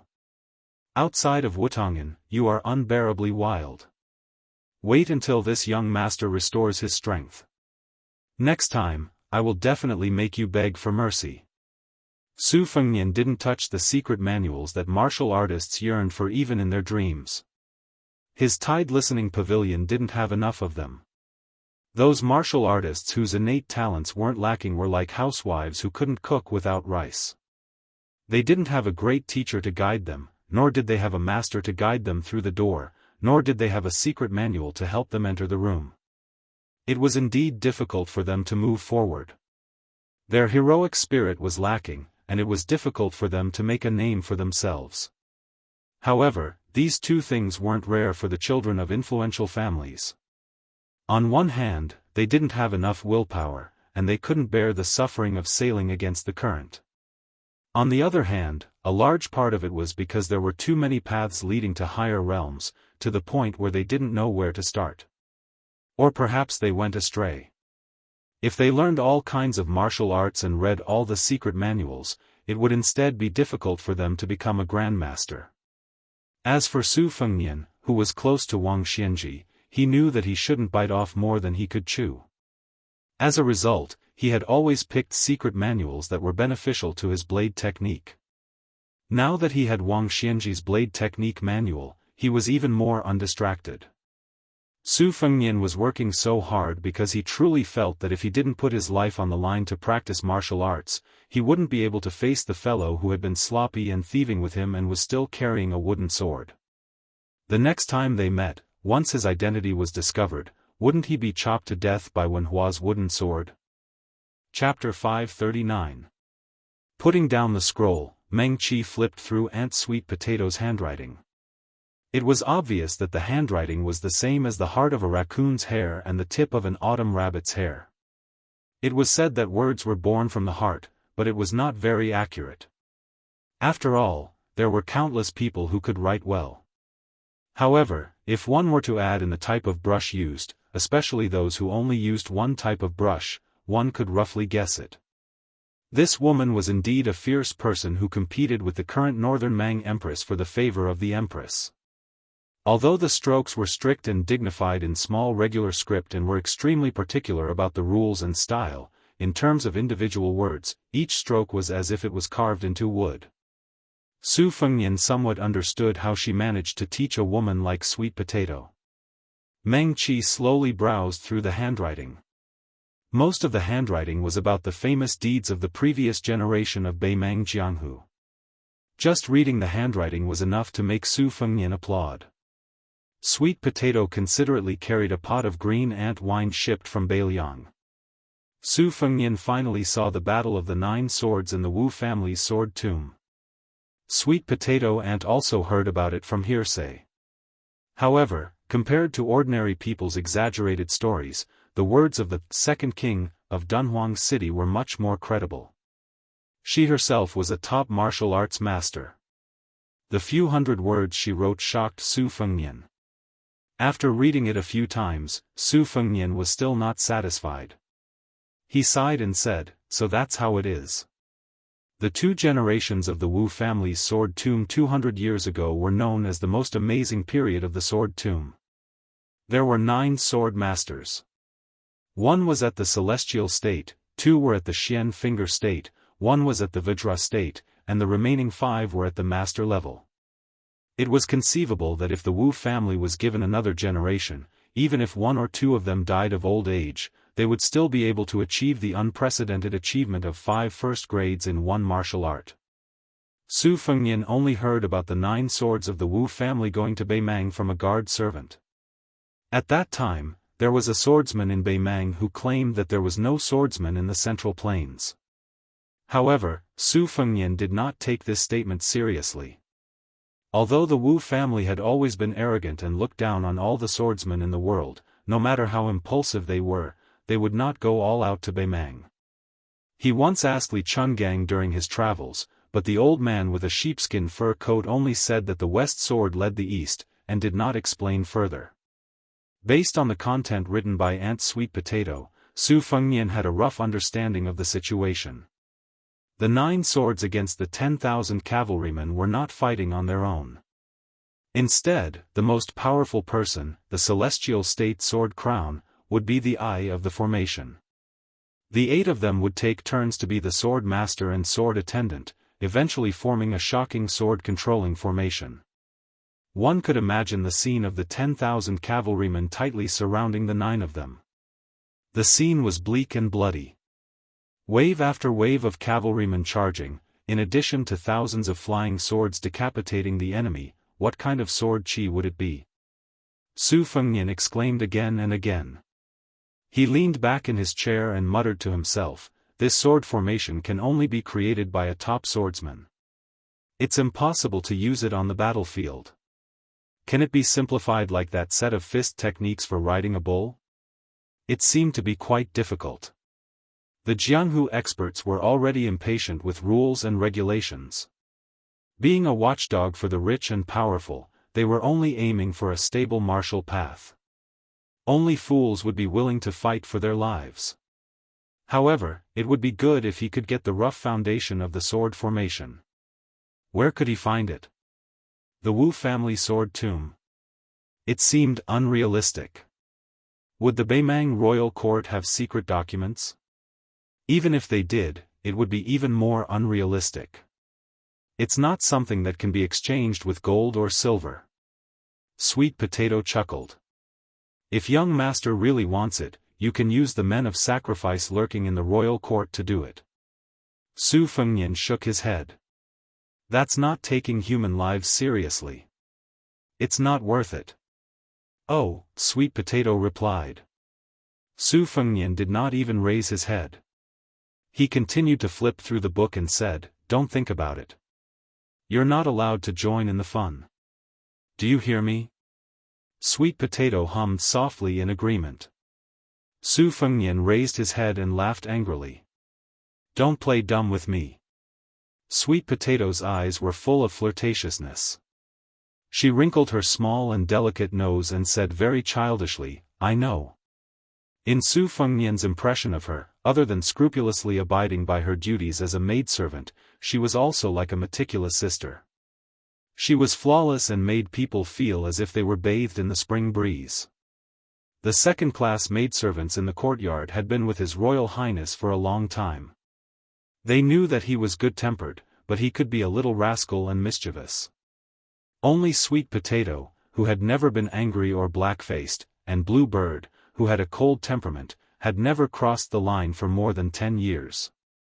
Su Fengnian lowered his head again. As he read, he suddenly withdrew his hand as if it was scalding.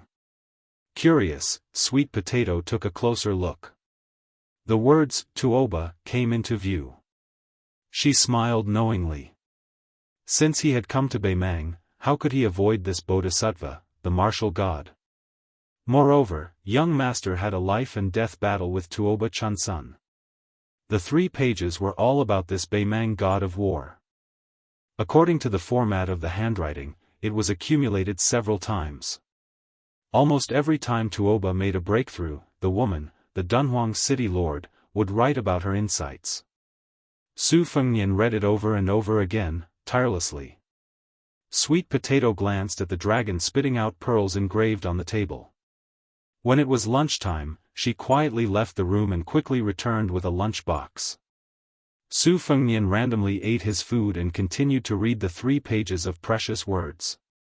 Sweet Potato moved a chair to sit beside him. Seeing a grain of rice at the corner of his mouth, she reached out to pick it up and put it into her own mouth. Su Fengnian did not mind. He had been with Sweet Potato for many years.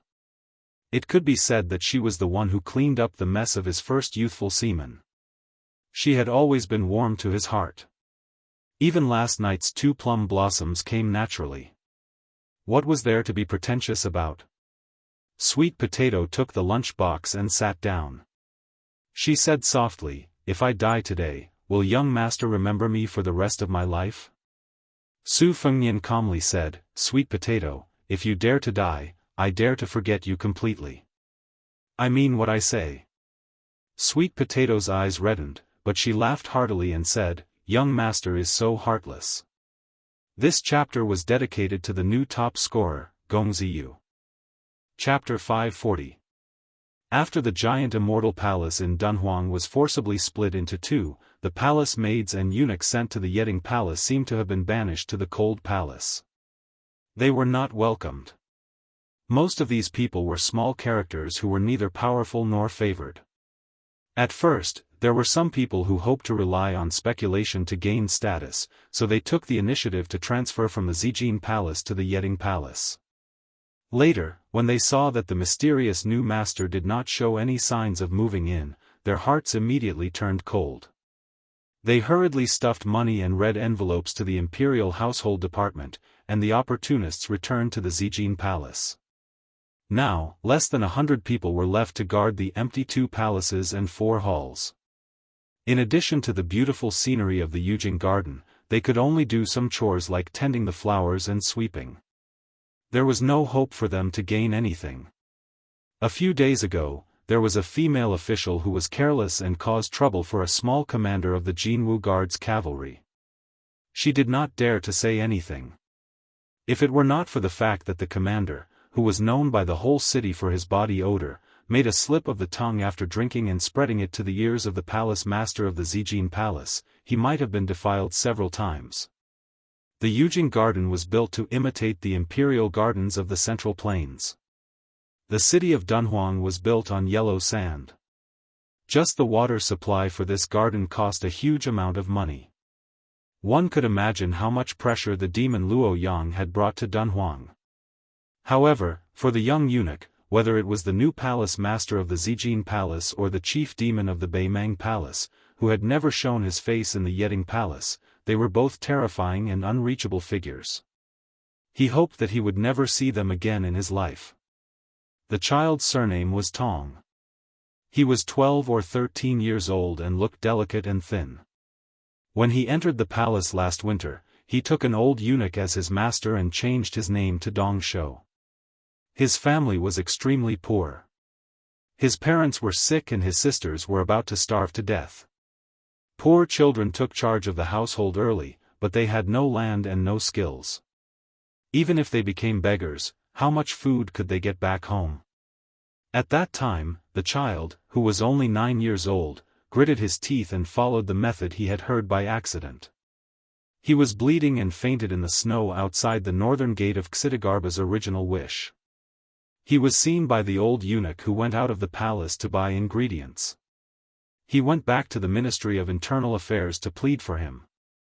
After much persuasion, the old eunuch used all the favors that he had carefully accumulated in his life to bring this poor child into the palace to be a young eunuch. Unexpectedly, the eunuch was not clean and only recovered after lying in bed for 3 months. He was then taken to the torture room to be cleansed again. The child almost did not make it through that winter. Fortunately, the old eunuch had some spare money and spent it on the child's upbringing. However, the old eunuch had no power, no influence, and no cliques. Dong Shou was originally doing odd jobs in the Purple Gold Palace's Imperial View Garden, so he naturally could not go to the Purple Gold Palace to earn money. Fortunately, the expenses in the palace were not high, and he could still send some of his salary out of the palace to his family. During this period of time, some of his salary would naturally be deducted by the eunuchs who had changed hands. The young eunuch Dong Shou was also content and did not have any complaints. He heard that his family had sold a younger sister, but his salary would be enough to support the entire family. Dong Shou only felt a little guilty. He thought that when he was successful in the future, he would endure 5 or 6 years to become a small leader and then save money to redeem his sister. The older young eunuchs in the Yeding Palace liked to tease him. The rules in the palace were strict and there were not many eunuchs. Other than working hard and conscientiously, they had no fun. They gathered in groups to gamble and gossip. Once they were discovered, they would be beaten to death. Moreover, the Yeding Palace was sparsely populated. It was like being raised by a stepmother. It was especially lifeless. The young eunuchs, who were naughty and mischievous, would play with the helpless Dong Shou from time to time. They did not dare to do it openly. Usually, like today, they would call him to the shadows of the Yujing Garden, take off his pants, and step on him. 5 or 6 young eunuchs laughed and left. Dong Shou silently put on his pants and patted the dust away. He leaned against the rockery and gasped in pain. The rockery behind him was called Dui Chun Mountain. His master said that it was made of stones found from the spring deity lake in the Dongyue dynasty. There were precious trees planted on the mountain that were evergreen all year round, so it was called Dui Chun Mountain. The stone path under his feet was inlaid with various colored cobblestones to form the three characters of Fu, Lu, and Shou. He only knew these three characters now. He estimated that he would be like this for the rest of his life. At most, he would add the character Dong in his name. He originally wanted to ask his master how to write the character Tong in his surname. The old eunuch coldly said that since he had entered the palace, he should not remember these useless things. After that, Dong Shou gave up and began to completely regard himself as a member of the palace. Dong Shou walked a few steps and could not bear the pain. He bent down to rest for a while. Thinking that he still had to secretly cut and water some flowers and trees for his master, he endured the pain and moved forward. He suddenly stopped and saw a handsome person in purple standing at the entrance of Dui Chun Mountain. The person looked more spirited than the Jianghu guards. As for the robe, it was unimaginably beautiful and noble. Dong Shou hurriedly knelt down to pay his respects. Su Fengnian looked at this young eunuch. This was the second time he had met this young eunuch. The first time, he was sitting on a tree and enjoying the scenery. He saw the youth sneaking around the garden and going to the top of Dui Chun Mountain. He looked out of the palace and secretly cried. Su Fengnian flatly said, "Don't kneel. I am not a member of the palace." The young eunuch was stunned for a moment. His face turned pale. He hurriedly got up and grabbed the man's sleeve. He nervously said, "Hurry up and leave. If you are caught, you will be beheaded." Su Fengnian smiled and asked, "Why don't you ask someone to catch me?" Dong Shou seemed to be confused. After hesitating for a moment, he still shook his head. He realized that one of his hands might have dirted the man's sleeve. He hurriedly retracted his hand. His expression was still flustered. He lowered his voice and begged, "Hurry up and run. If you are caught, it will be too late." Su Fengnian said, "Don't worry. I am a stonemason from Yujing Garden. I am responsible for repairing Dui Chun Mountain. It is this rockery behind you." Dong Shou stared at him for a while. It did not seem like he was lying. He felt relieved. Su Fengnian asked, "Why were you beaten?"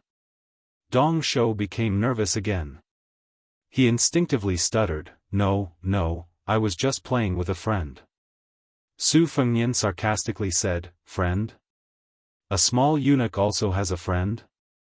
Dong Shou's face turned red and then white. He did not know what to do. Su Fengnian shook his head slightly and asked, "You are called Dong Shou? The senior eunuchs in the palace gave you a shabby name. But I guess your master is also a good-for-nothing."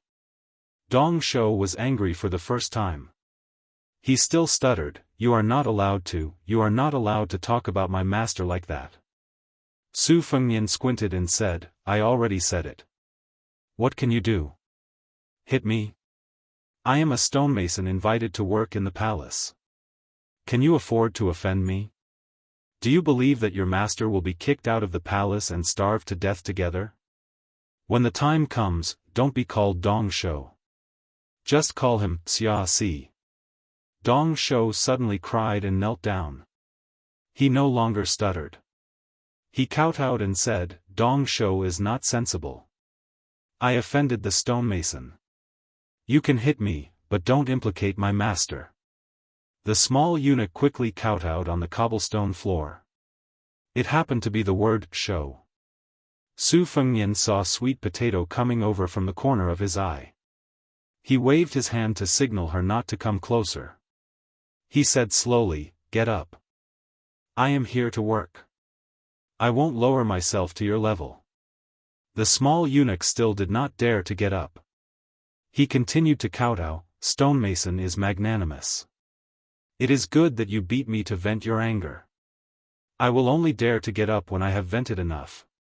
Su Fengnian said angrily, get up. Not to mention the small eunuch, even Sweet Potato, who was in the distance, was shocked. Dong Shou stood up timidly. He did not dare to wipe the blood off. It flowed down between his eyebrows and down his cheeks.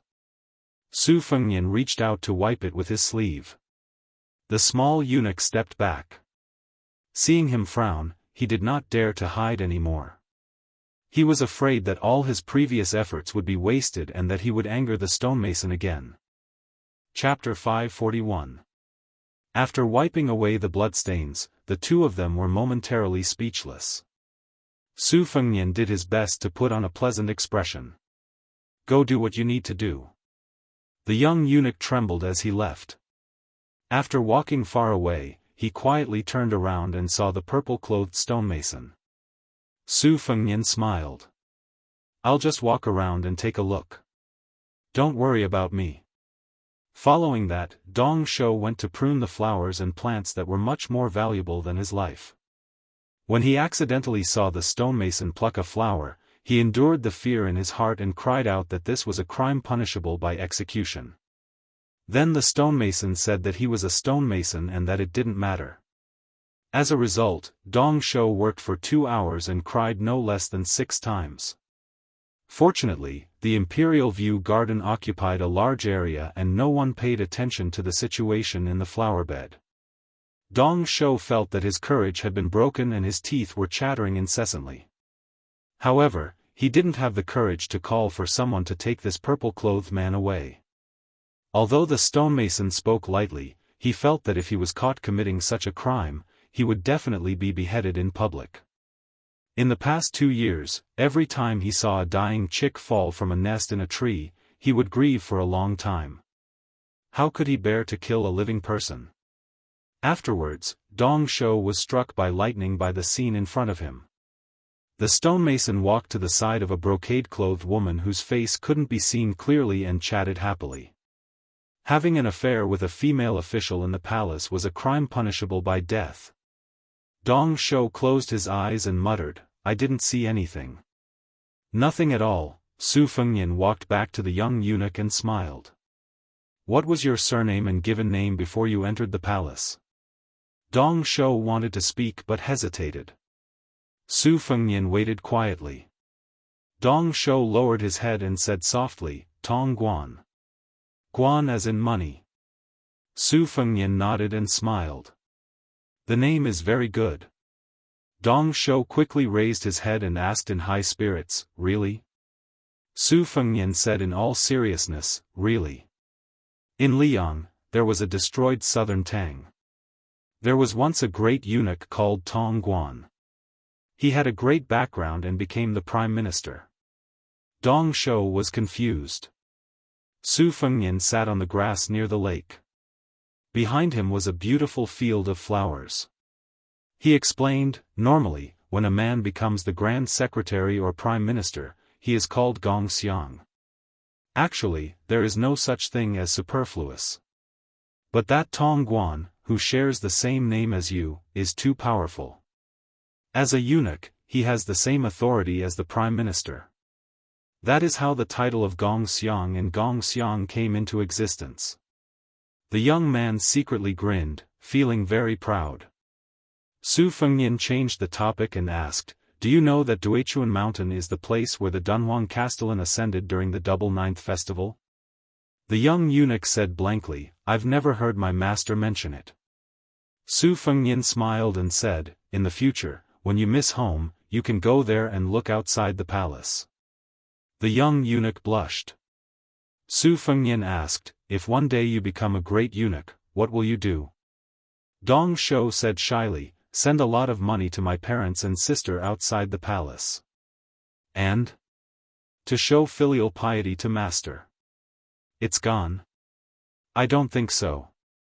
Tell me the truth. Kill those eunuchs who laughed at my master. Those who bullied you. Kill them all. Skin them alive and pull out their tendons. Unknowingly, he revealed his thoughts. Remembering his master's teachings, the young eunuch was suddenly horrified and remorseful. He did not dare to say another word. Su Fengnian looked at the lake and said lightly, "Don't be afraid. This is what a man should say and do. I don't have time to be apologetic with a young eunuch like you." Dong Shou lowered his head and said, "Am I a man?" Su Fengnian smiled and said, "It's fine as long as you know it." The clouds were light and the wind was light. Sweet Potato did not disturb them. In the next few days, Su Fengnian, in addition to reading the writings and similar records about Dunhuang, would go to Yujing Garden to get some fresh air and chat with the young eunuch when he was free. Gradually, Dong Shou was no longer reserved and timid. He became more lively and lively. The two of them chatted casually. A woman's temper is directly related to the size of her breasts. If you don't believe me, think about the situation of the palace maids around you. Isn't this the truth? Oh, it seems to be true. Then which palace maid sister do you think has the heaviest breasts? Of course it's the palace maid sister Qixue. Her face is very beautiful. Those Jianghu horsemen on duty can't take their eyes off her every time. Hey, I'm about the same, but it's just a thought. Well, there's also Sister Shiyu who works in Chenrue Palace. Her breasts might be bigger, but she's not as beautiful as Qixue. Then you like big ones? No, I think it's not good to have big breasts. It's better to have small breasts. They're so heavy that they'll burst their clothes. I feel tired for them. The face is still the most important thing. You're still young. You don't understand. Sir Stonemason, you know. Can you tell me? Why would a young eunuch like you know this? Sigh. Are you worried? There's food and drink. What's there to worry about? I don't think about things between men and women. In fact, I know that there are palace eunuchs and palace maids who are quite pitiful. Are they as pitiful as you? Sigh. Dong Shou, you only know sigh. Hee, you're ignorant. I don't know what to say. There's nothing I can do about it. The last meeting was very short. It was at dusk. Su Fengnian said, "The matter is done. We're leaving the palace."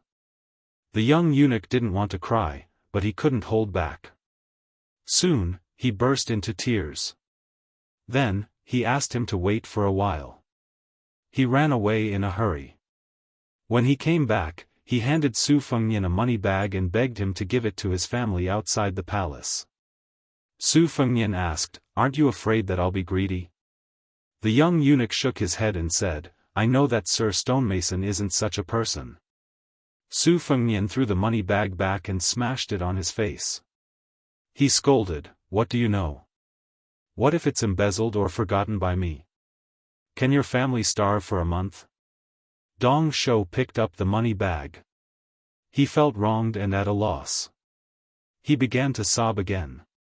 Su Fengnian touched his head and said softly, "In the future, don't trust anyone so easily. However, once you've set your mind on something, you have to do it well. Give me the money bag. I promise I'll deliver it to you." Dong Shou wiped his tears and handed over the money bag with a happy smile. Su Fengnian turned to leave.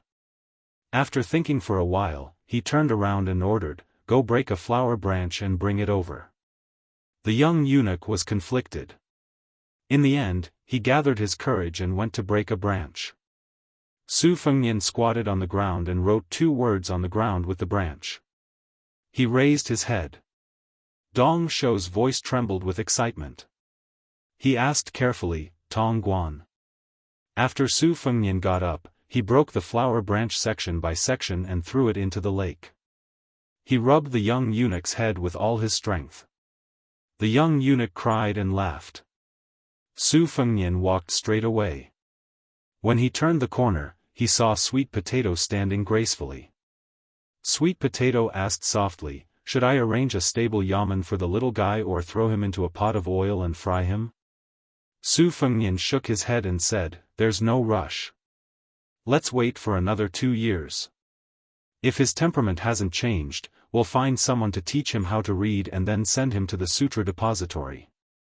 He'll read the secret manuals freely. Don't try too hard and spoil his growth. What happens next will depend on his own luck. Sweet Potato nodded. By the lake, the young eunuch picked up some branches near the lake and stuffed them into his sleeve. He was about to throw them into the bottomless and narrow holes on Mount Duechuan. He returned to the 2 words, Tong Guan, and squatted down to look at it again and again. He memorized it in his mind. When he was about to wipe it away, he still couldn't bear to do so. After thinking for a while, he took out a thorny branch and deeply carved 2 small words on his palm. He squatted there in a daze. After a long time, he came back to his senses and said, "If I had known, would have begged my benefactor to teach me how to write the word dong." The young eunuch slapped his face hard. "Don't be ungrateful." He stood up and clenched his fists. His eyes were firm. The young man loosened his fists and looked down. He muttered, "Tong Guan. Thank you to the new top scorer and the adorable Xiao San." Chapter 542. Before 12 o'clock a.m., Chapter 2. Before 4 o'clock a.m., Chapter 3. Is there a 4th chapter? To be determined. The Zijin Palace had a temple of discipline that overlooked the entire city. The top floor was a library. Outside the building, there was a stone carving of a dragon spitting water. Sweet Potato's aunt had planted 5 crabapple trees.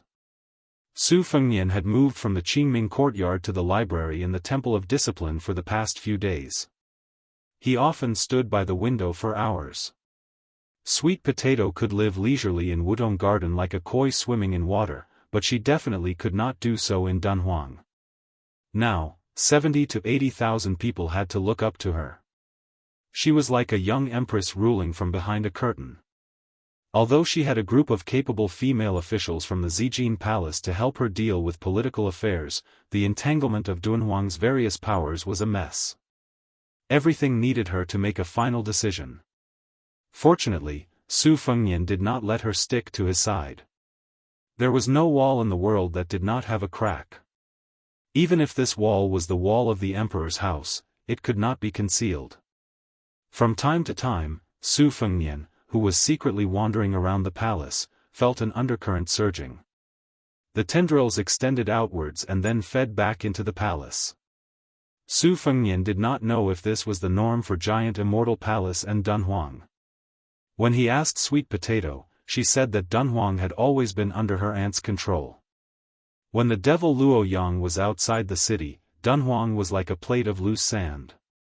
The powers that were indebted to her aunt all watched as she left the city alone and returned with heavy injuries. After Luoyang left, she did some icing on the cake. As for the common people, most of them saw it as a matter of course. You are the lord of Dunhuang City. If you don't take action, who will? If you die, it's just a change of master. If the city is breached, no matter how much Luoyang kills the innocent, 70 to 80,000 people will not be able to kill us, right? If we change masters, at the very least, everyone will suffer together. It's better than standing out and being slaughtered by the devil.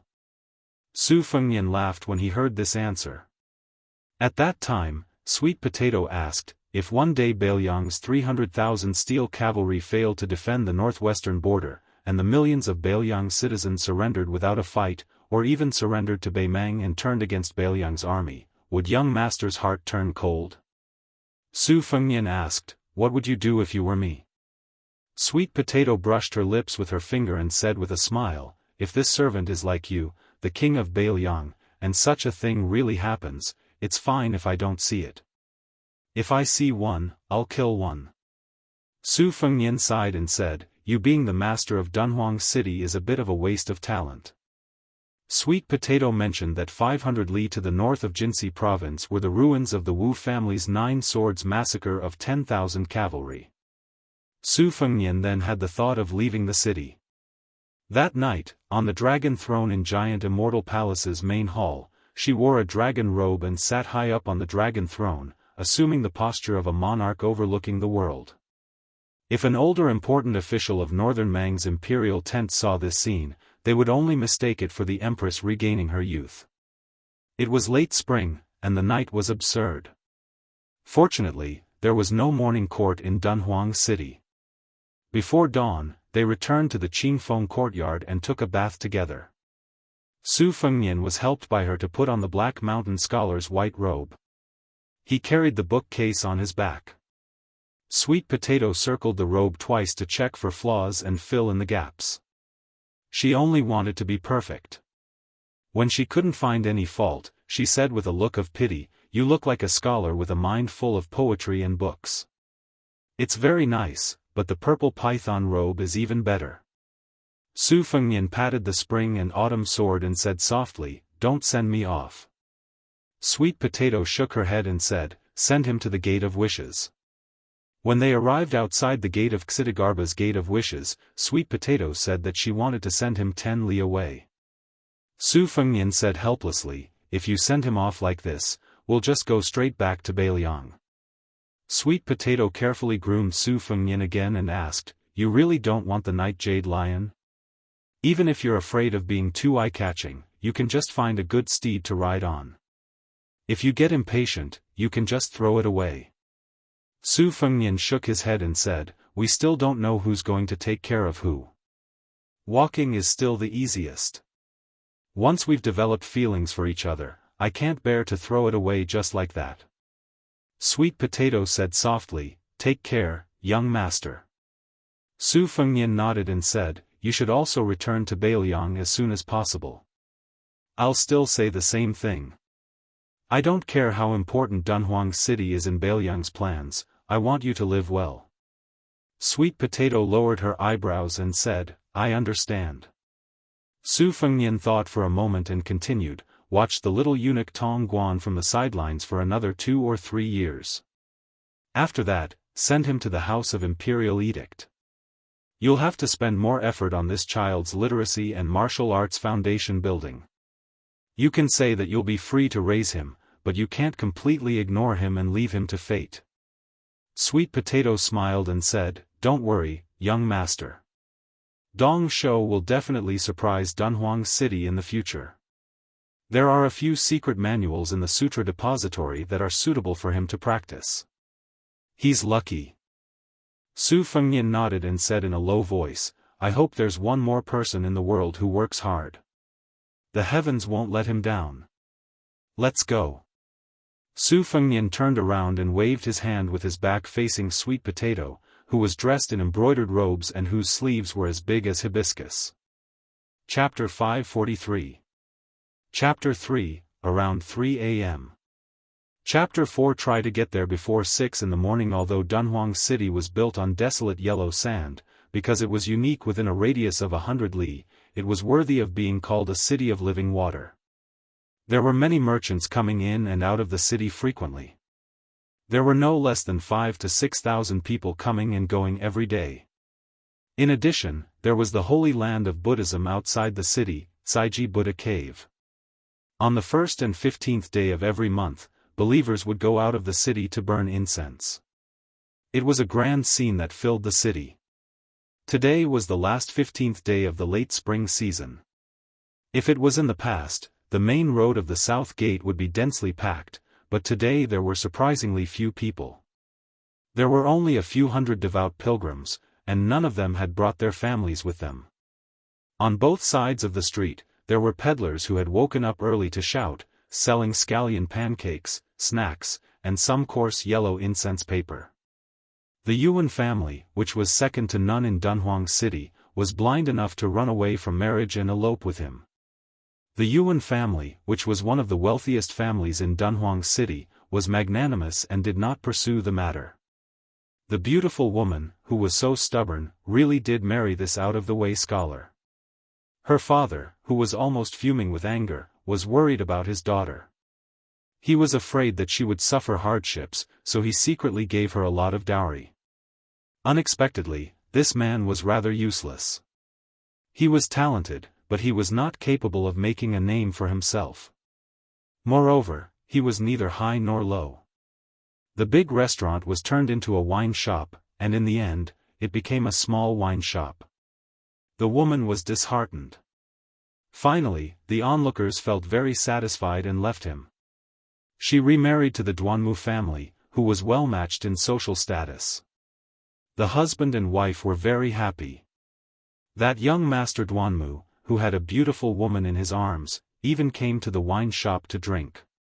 He did not bring any servants or maids with him. He was gentle and refined, showing the elegance of a scholar. It was said that he only said a few words of courtesy, saying that he had heard the wine shop man's poetry before and was very impressed by him. The woman was disheartened. Finally, the onlookers felt very satisfied and left him.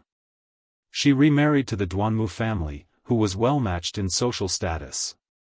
The husband and wife were very happy. That young Master Duanmu, who was sitting on a beautiful woman, even came to the wine shop to drink. He did not bring any servants or maids with him. He was gentle and refined, showing the elegance of a scholar. It was said that he only said a few words of courtesy, saying that he had heard the wine shop man's poetry before and was very impressed. The woman was disheartened. Finally, the onlookers felt very satisfied and left him. She remarried to the Duanmu family, who was well matched in social status.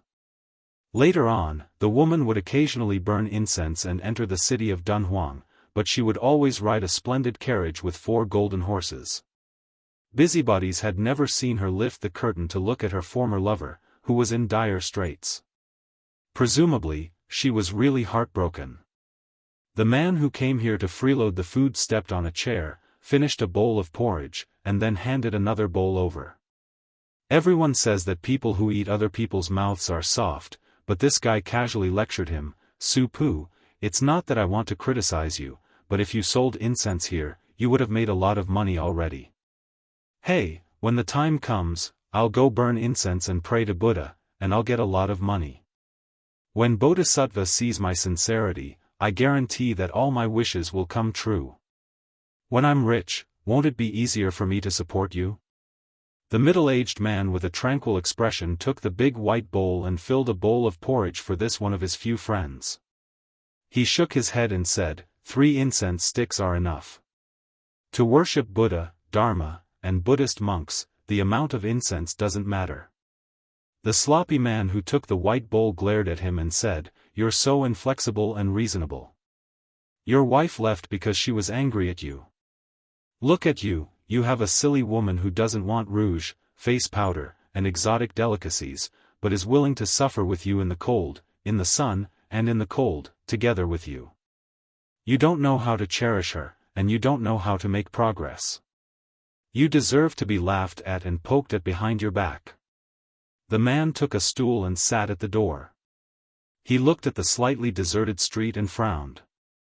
The sturdy man behind him was still nagging, "If it weren't for the fact that my father received your prescription to save his life, he wouldn't be willing to suffer with you. You say, since you know some medical skills, it's good to be a half-baked doctor under the guise of practicing medicine to help the world. There's a shortage of doctors in Dunhuang, and a lot of people are willing to be cheated, as long as you don't treat people to death. Hey, I'm talking to you, Su Pu. In any case, you should at least say a few words." "Fine, I don't have anything to say to a taciturn person like you. Let's go, let's go. I'll take care of those wild ducks I hunted." Fairweather friends were particular about not exposing scars and not slapping faces. More icing on the cake, less providing charcoal in snowy weather. It could be seen that this person was either heartless or really treated the shabby wine shop owner as a friend. The middle-aged man suddenly asked, "Why are there so few people going out of the city to burn incense today?" "Let me tell you, the giant Immortal Palace is restless today. After the battle with the great demon Luo Yang, the old city lord has already passed away and ascended to immortality. This is a fact that even a 3-year-old child knows. Now it's obvious that there's a rebellion. I'm afraid only that little girl doesn't know about it. There's news that the 500 golden guards in the Mao family's hands outside the city are about to kill their way into the city and go straight to the purple gold palace to drag that little girl down from the dragon throne. I think there's an 80 to 90% chance that this matter will succeed. A little girl in her 20s is the city lord of Dunhuang. If word gets out, it's a disgrace. The man asked, aren't there 500 golden guards stationed outside the city? The hunter was unwilling to answer this kind of childish question. He really couldn't hold back his words, so he said, do you think those Mao family, Duanmuyuan, and the other clans are all blockheads? Even if you use your butt to think, you can know that these guys must have spent money to send women to the officials. Among those 500 riders, there must be a lot of guys who are not of the same mind as the palace. In addition, the 500 riders outside are going to kill their way into the city. Even a small commoner like me knows that I can't stop them. However, these are all tricks of the big shots. If they die, they die. Those who are born rich and have nothing to do with us. Just wait and see. Before long, there will definitely be golden guards rushing into the city. The middle-aged man sank into deep thought and prepared to close the shop. The hunter stepped out of the door with a gratified expression. Su Pu, this time you finally have some brains. You know to close the door and watch the fun. The man smiled and didn't say anything. Only after the hunter had walked far away did he whisper, join in the fun. He saw that not long after the hunter ran back with many pilgrims in a sorry state. Only then did he close the last door. The hunter ran until he was out of breath. He hurriedly said, why haven't you hidden yet? Quick, quick, quick, come in. Let me hide for a while. His mother, there's a young man whose head was kicked by a donkey. He's blocking the city gate. It seems like he wants to fight the 500 riders head-on. He's crazy. How many? The man asked. The hunter cursed, that young man is courting death. Just one. The man who had already taken a step forward thought for a moment and asked, is he going to use a saber or a sword? Chapter 544. Chapter 4, around 6:00 in the morning. Mao Ro gritted her teeth in hatred when she saw how arrogant this young swordsman was. If it was in the past, she would have tied him up on the bed and pampered him. However, now that they were on the battlefield, she was only left with a bone-deep anger. She said the word, kill, several times in a row. The warhorse galloped forward like thunder. Su Fengnian did not stop rolling the dragon wall. Although he could not achieve a sword aura like Old Manly, he had comprehended the sleeve of Azure Dragon, during the battle of life and death with Tuoba Chunsun on the grassland. His sword aura rolling the dragon wall became more and more genuine. His figure was like a fish swimming in the tide. When he met the first batch of cavalry charging, he used the spring and autumn movement to split a man and a horse in half. Then he ran horizontally, ignoring the iron spears. Relying on the surging true energy of the mirage, he had the idea of a protracted battle. He did not insist on killing people, but on seeing horses. Heavy cavalry were invincible in a battle on horseback, but dismounting to fight on foot would be a burden. The charging warhorse formation was like a line of tide. When Su Fengnian broke through the tide, more than a dozen riders were thrown off their horses. Under the second wave of iron spears, they only retreated slightly before charging again. His figure was free and unfettered with sword aura. It was like the calligraphy of a painting master. Mao Ro, who was sitting high up with a spear, was gnashing her teeth. It seemed that in just a few blinks of an eye, the Mao family had invested so much effort and enough gold and silver to form a small mountain. Almost 20 people had died. Once they fell off their horses, their heads would be cut off by the scholarly swordsman's sword aura, or their armor would be torn apart by his sword aura. They would die without a complete corpse. It was as if her muscles were being cut off. She really wanted to stomp on that handsome little bastard's crotch and ask, "Do you know that it's easy for this old lady to raise these armored cavalry as if they're my own sons? Is it easy? Mao Rou quickly calmed down. Let alone killing one person with 500 cavalrymen, even if 300 cavalrymen went up against a first-stage Vajra realm martial artist, the latter would most likely be exhausted to death. However, there was an important prerequisite for this. After 100 or 200 people died, the formation wouldn't be messed up, and their courage wouldn't be shattered. They wouldn't be defeated and scattered. Mao Rou had a lot of confidence in this point. These 500 cavalrymen of the Jianghu guards were equivalent to Mao's personal guards. She had trained them for 1,000 days and attached great importance to actual combat and reward and punishment. She often took them out to kill bandits and horse thieves. Against the former, light cavalry and light cavalry, the latter, heavy cavalry and light cavalry, mixed together to kill.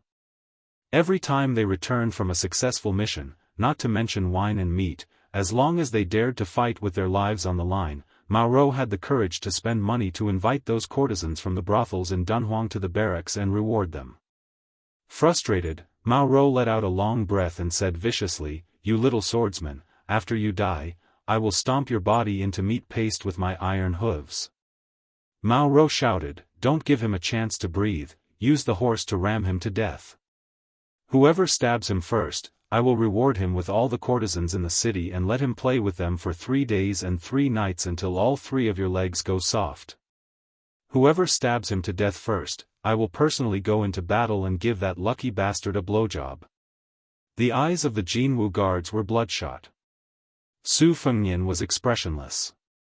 He controlled his sword with one hand to take the head and the other hand to kill the enemy at close range. Mao Rou looked at the soul-stirring one-sided slaughter on the battlefield and sneered, "Pull back 30 steps and throw your spears. Pick them up and come back later." The semicircular cavalry formation tangled with Su Fengnian immediately retreated. The second wave of cavalry threw out their spears in an instant. These spears were not as easy to deflect as arrows from 100 steps away. To be able to become a heavy cavalry, one's physical strength was not ordinary. Thus, every shot could be said to be powerful and heavy. Su Fengnian did not stop moving his sword and cut into the enemy's formation. He held 2 spears that brushed past his shoulders and spun them in his hands. The 2 spears were like mirror-like round shields, deflecting all the spears that came close to him. After a wave of throwing, Su Fengnian held his spear and threw it back with both hands. Immediately, 2 cavalry soldiers fell off their horses. Their armor was penetrating. Mao Rou was shocked. At this point, she was actually starting to feel numb. She ordered coldly, "Surround him." This vicious and merciless female general sneered in a low voice, "I don't believe you can do what the Wu family did 200 years ago. How can one person create a sword formation?" Mao Rou glanced at the 5 cavalry captains beside her and tilted her chin. The 5 cavalrymen began to quietly charge forward with their spears. 60 cavalrymen in a circle tried their best to avoid the terrifying flying sword. Then, they threw their spears at the same time from 30 steps away. Su Fengnian's hands formed a circle. Unexpectedly, the spears and spears rotated with it. His left hand brushed past, and 60 spears and spears shot out in the opposite direction. Although these heavy cavalrymen were slower than the light cavalrymen when they were stationary, they were not straw mats. Apart from a dozen or so large arrows that were too tricky and pierced the cavalrymen to death, the rest were only scratched or deflected. However, the innermost layer of the circle began to show signs of breaking. In an instant, 6 cavalry captains who had reached the top of the Golden Guards rushed out from the gap and threw their spears at the same time. One of them had half his face cut off by the spring and autumn flying sword and fell off his horse. The second horse still fiercely rammed into the terrifying swordsman's chest. Unexpectedly, the swordsman only slid back a few steps and stopped his body. Fortunately, one of the cavalrymen rammed into him from the side and sent him flying. Another officer seized this rare opportunity and chopped down with his saber. Finally, there was blood. This group of Golden Guards who had been fighting until now almost had tears of joy in their eyes. The valiant officer who had chopped down the scholarly swordsman's shoulder felt his heart burn. Just as he was about to push all his energy into his saber and cut off the young swordsman's arm, he saw a pair of emotionless feminine eyes. In the next moment, his saber was knocked away and he was pulled off his horse. His neck was twisted with both hands. Su Fengnian threw down the bloody head and body. The corner of his mouth twitched. Mao Rou said in a deep voice, "Officer Tang Kong died in battle. The compensation is 50 taels of gold. His son is allowed to enter the Mao family's private school to study. After he turns 20, he will immediately enter the Golden Guards and take up the position of officer." The Mao family's promise. This was a golden signboard that was heavier than gold and silver. This was also the foundation that allowed the Mao family to maintain a high position of power in Dunhuang City. The morale of the army was once again raised.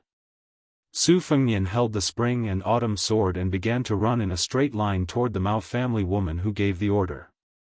The half-formed golden thread and the perfected morning dew finally came out of the sword pouch. Wherever they went, beads of blood bloomed from the necks of the cavalrymen on both sides. Mao Rou narrowed her eyes.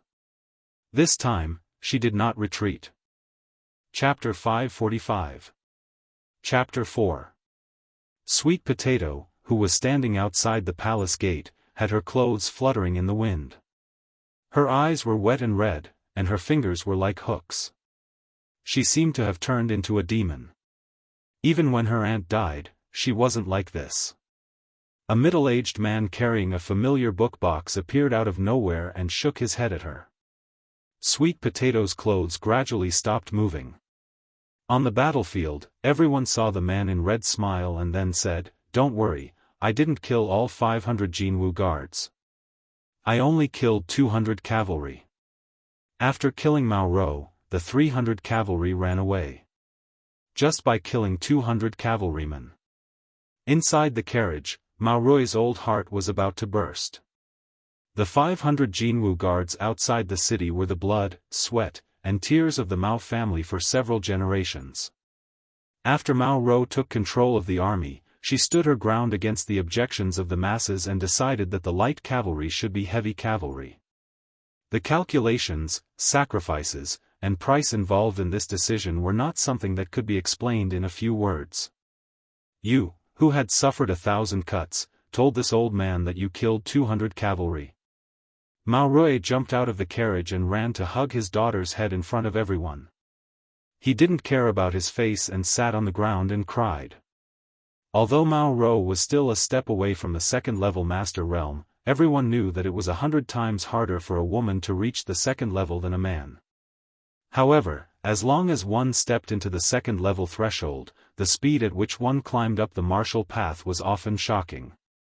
Moreover, Mao Rou was the backbone of the Mao family for the next 30 years.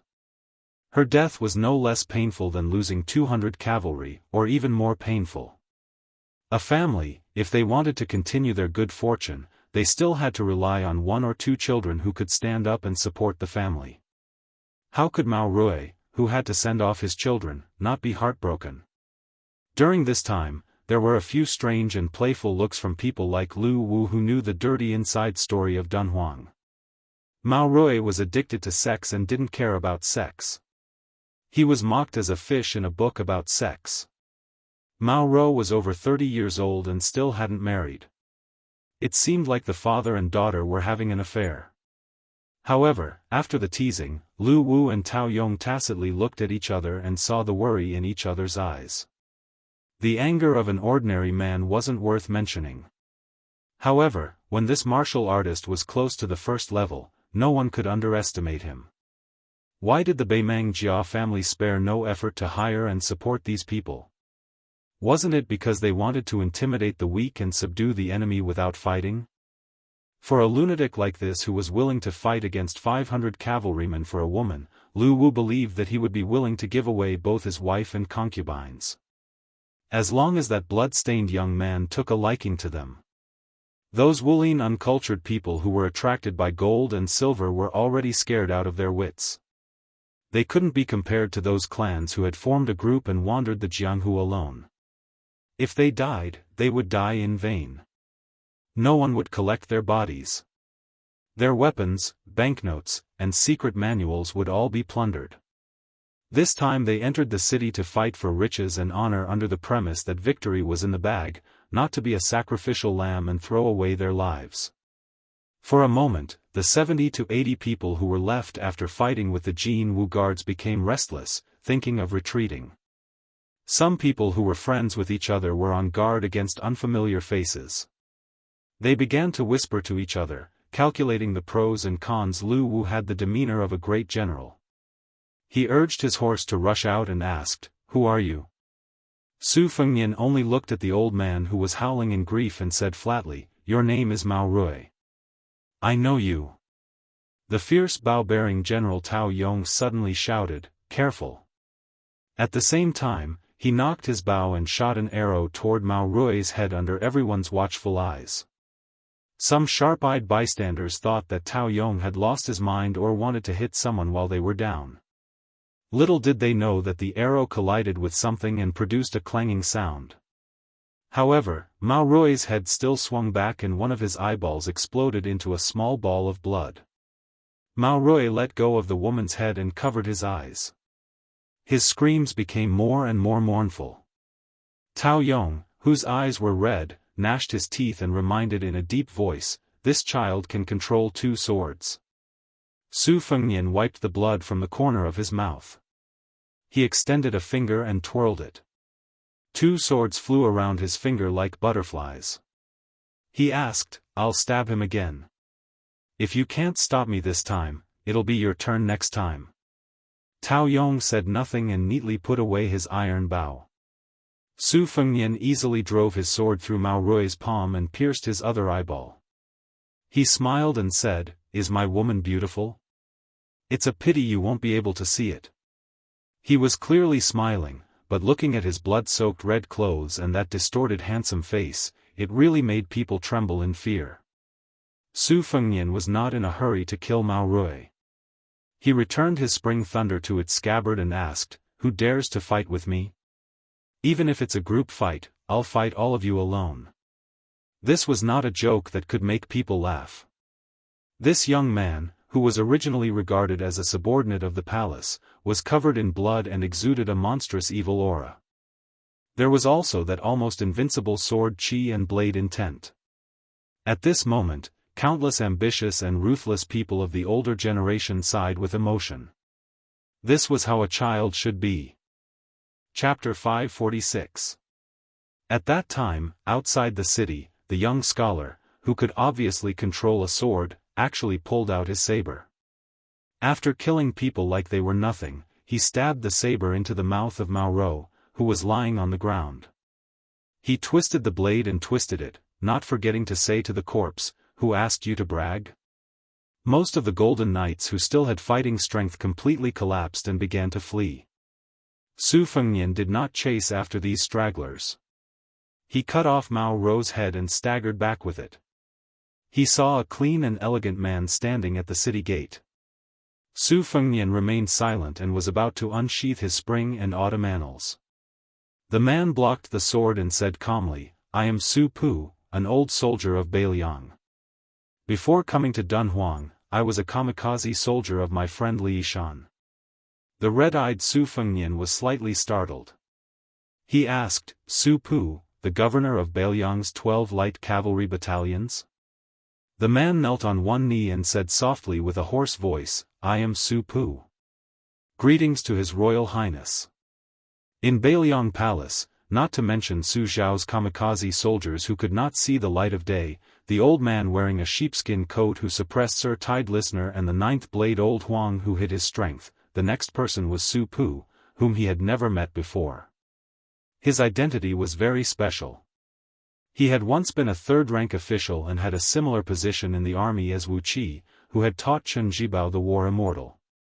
The two men's reputations among Beiliang's 300,000 cavalrymen could be said to be on par.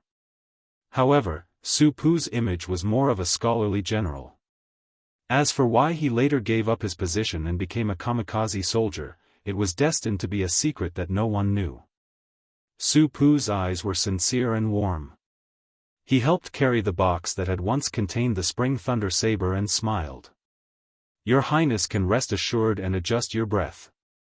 Although I am not as heroic as your Highness, I still have some skills left. No one will be able to disturb me as we head north. The spring thunder saber had already killed nearly 200 cavalrymen after no less than 60 swings. It was trembling in its master's hands. It was clearly at its limit. Su Fengnian covered his chest and calmed himself down. He asked with a frown, will Uncle Su's identity be exposed? Su Pu shook his head. It doesn't matter. According to Li Yishan's plan, Dunhuang City was to be turned upside down. I had to show my face. Even if your Highness didn't make a move. Su Fengnian slowly entered the city. When he heard this, he sneered, at that time, Uncle Su will collect Sweet Potato's corpse. Shed tears of sympathy? Su Pu's expression remained unchanged as she nodded. Sensing his murderous intent, Su Pu was vaguely displeased. She didn't even try to hide it. She said bluntly, does your Highness care so much about these matters of the heart? Su Pu did not speak. After a long silence, they could see the eaves of the roof of the giant Immortal Palace. Su Fengnian seemed to be talking to himself. If I cannot protect a woman today, even if I become king of Bailiang in the future and take over 300,000 cavalrymen, what do you think I can protect? Su Pu laughed. 20 years. The anger that had accumulated in his heart for 20 years was swept away. He laughed until tears came out. Su Fengnian turned to look in puzzlement. Su Pu put away his expression and finally showed respect from the bottom of his heart. He said with a smile, in the past, Li Yishan and Zhao Chongling had a dispute. Li Yishan said you could be king of Bailiang. Zhao Chongling did not agree and said Chen Jibao was enough. There is no harm in having a different surname to hold the banner. Su Fengnian's lips jerked. It was difficult for him to squeeze out a smile. If not for the fact that he did not dare to waste the 2 Diana golden pill he had taken into his stomach and kept most of its essence in his Shuquan point, it was hard to say if he would have died in this battle. He asked curiously, then what does Uncle Su think? Su Pu narrowed his eyes and looked into the city. He said softly, in Su Pu's view, if your Highness chose to stand at the city gates, the chances of victory were 50-50.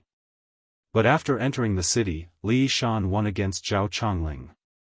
Su Pu suddenly said, Li Yishan said that Wuqi would not rely on your Highness because of family ties. Did your Highness see him when he rushed to Beimang? Su Fengnian's expression was dark. Maybe I did not see him, but he saw me. At this time, the scene was so silent one could hear a pin drop. No one dared to accept the challenge. At some unknown time, the Mao family and many other factions that had tried to attack giant Immortal Palace were surrounded by other factions and had their paths of retreat blocked. Other than the imperial mending platform that was still calm, the Yuan family, the Duanmu family and others stopped watching. They moved out in full force.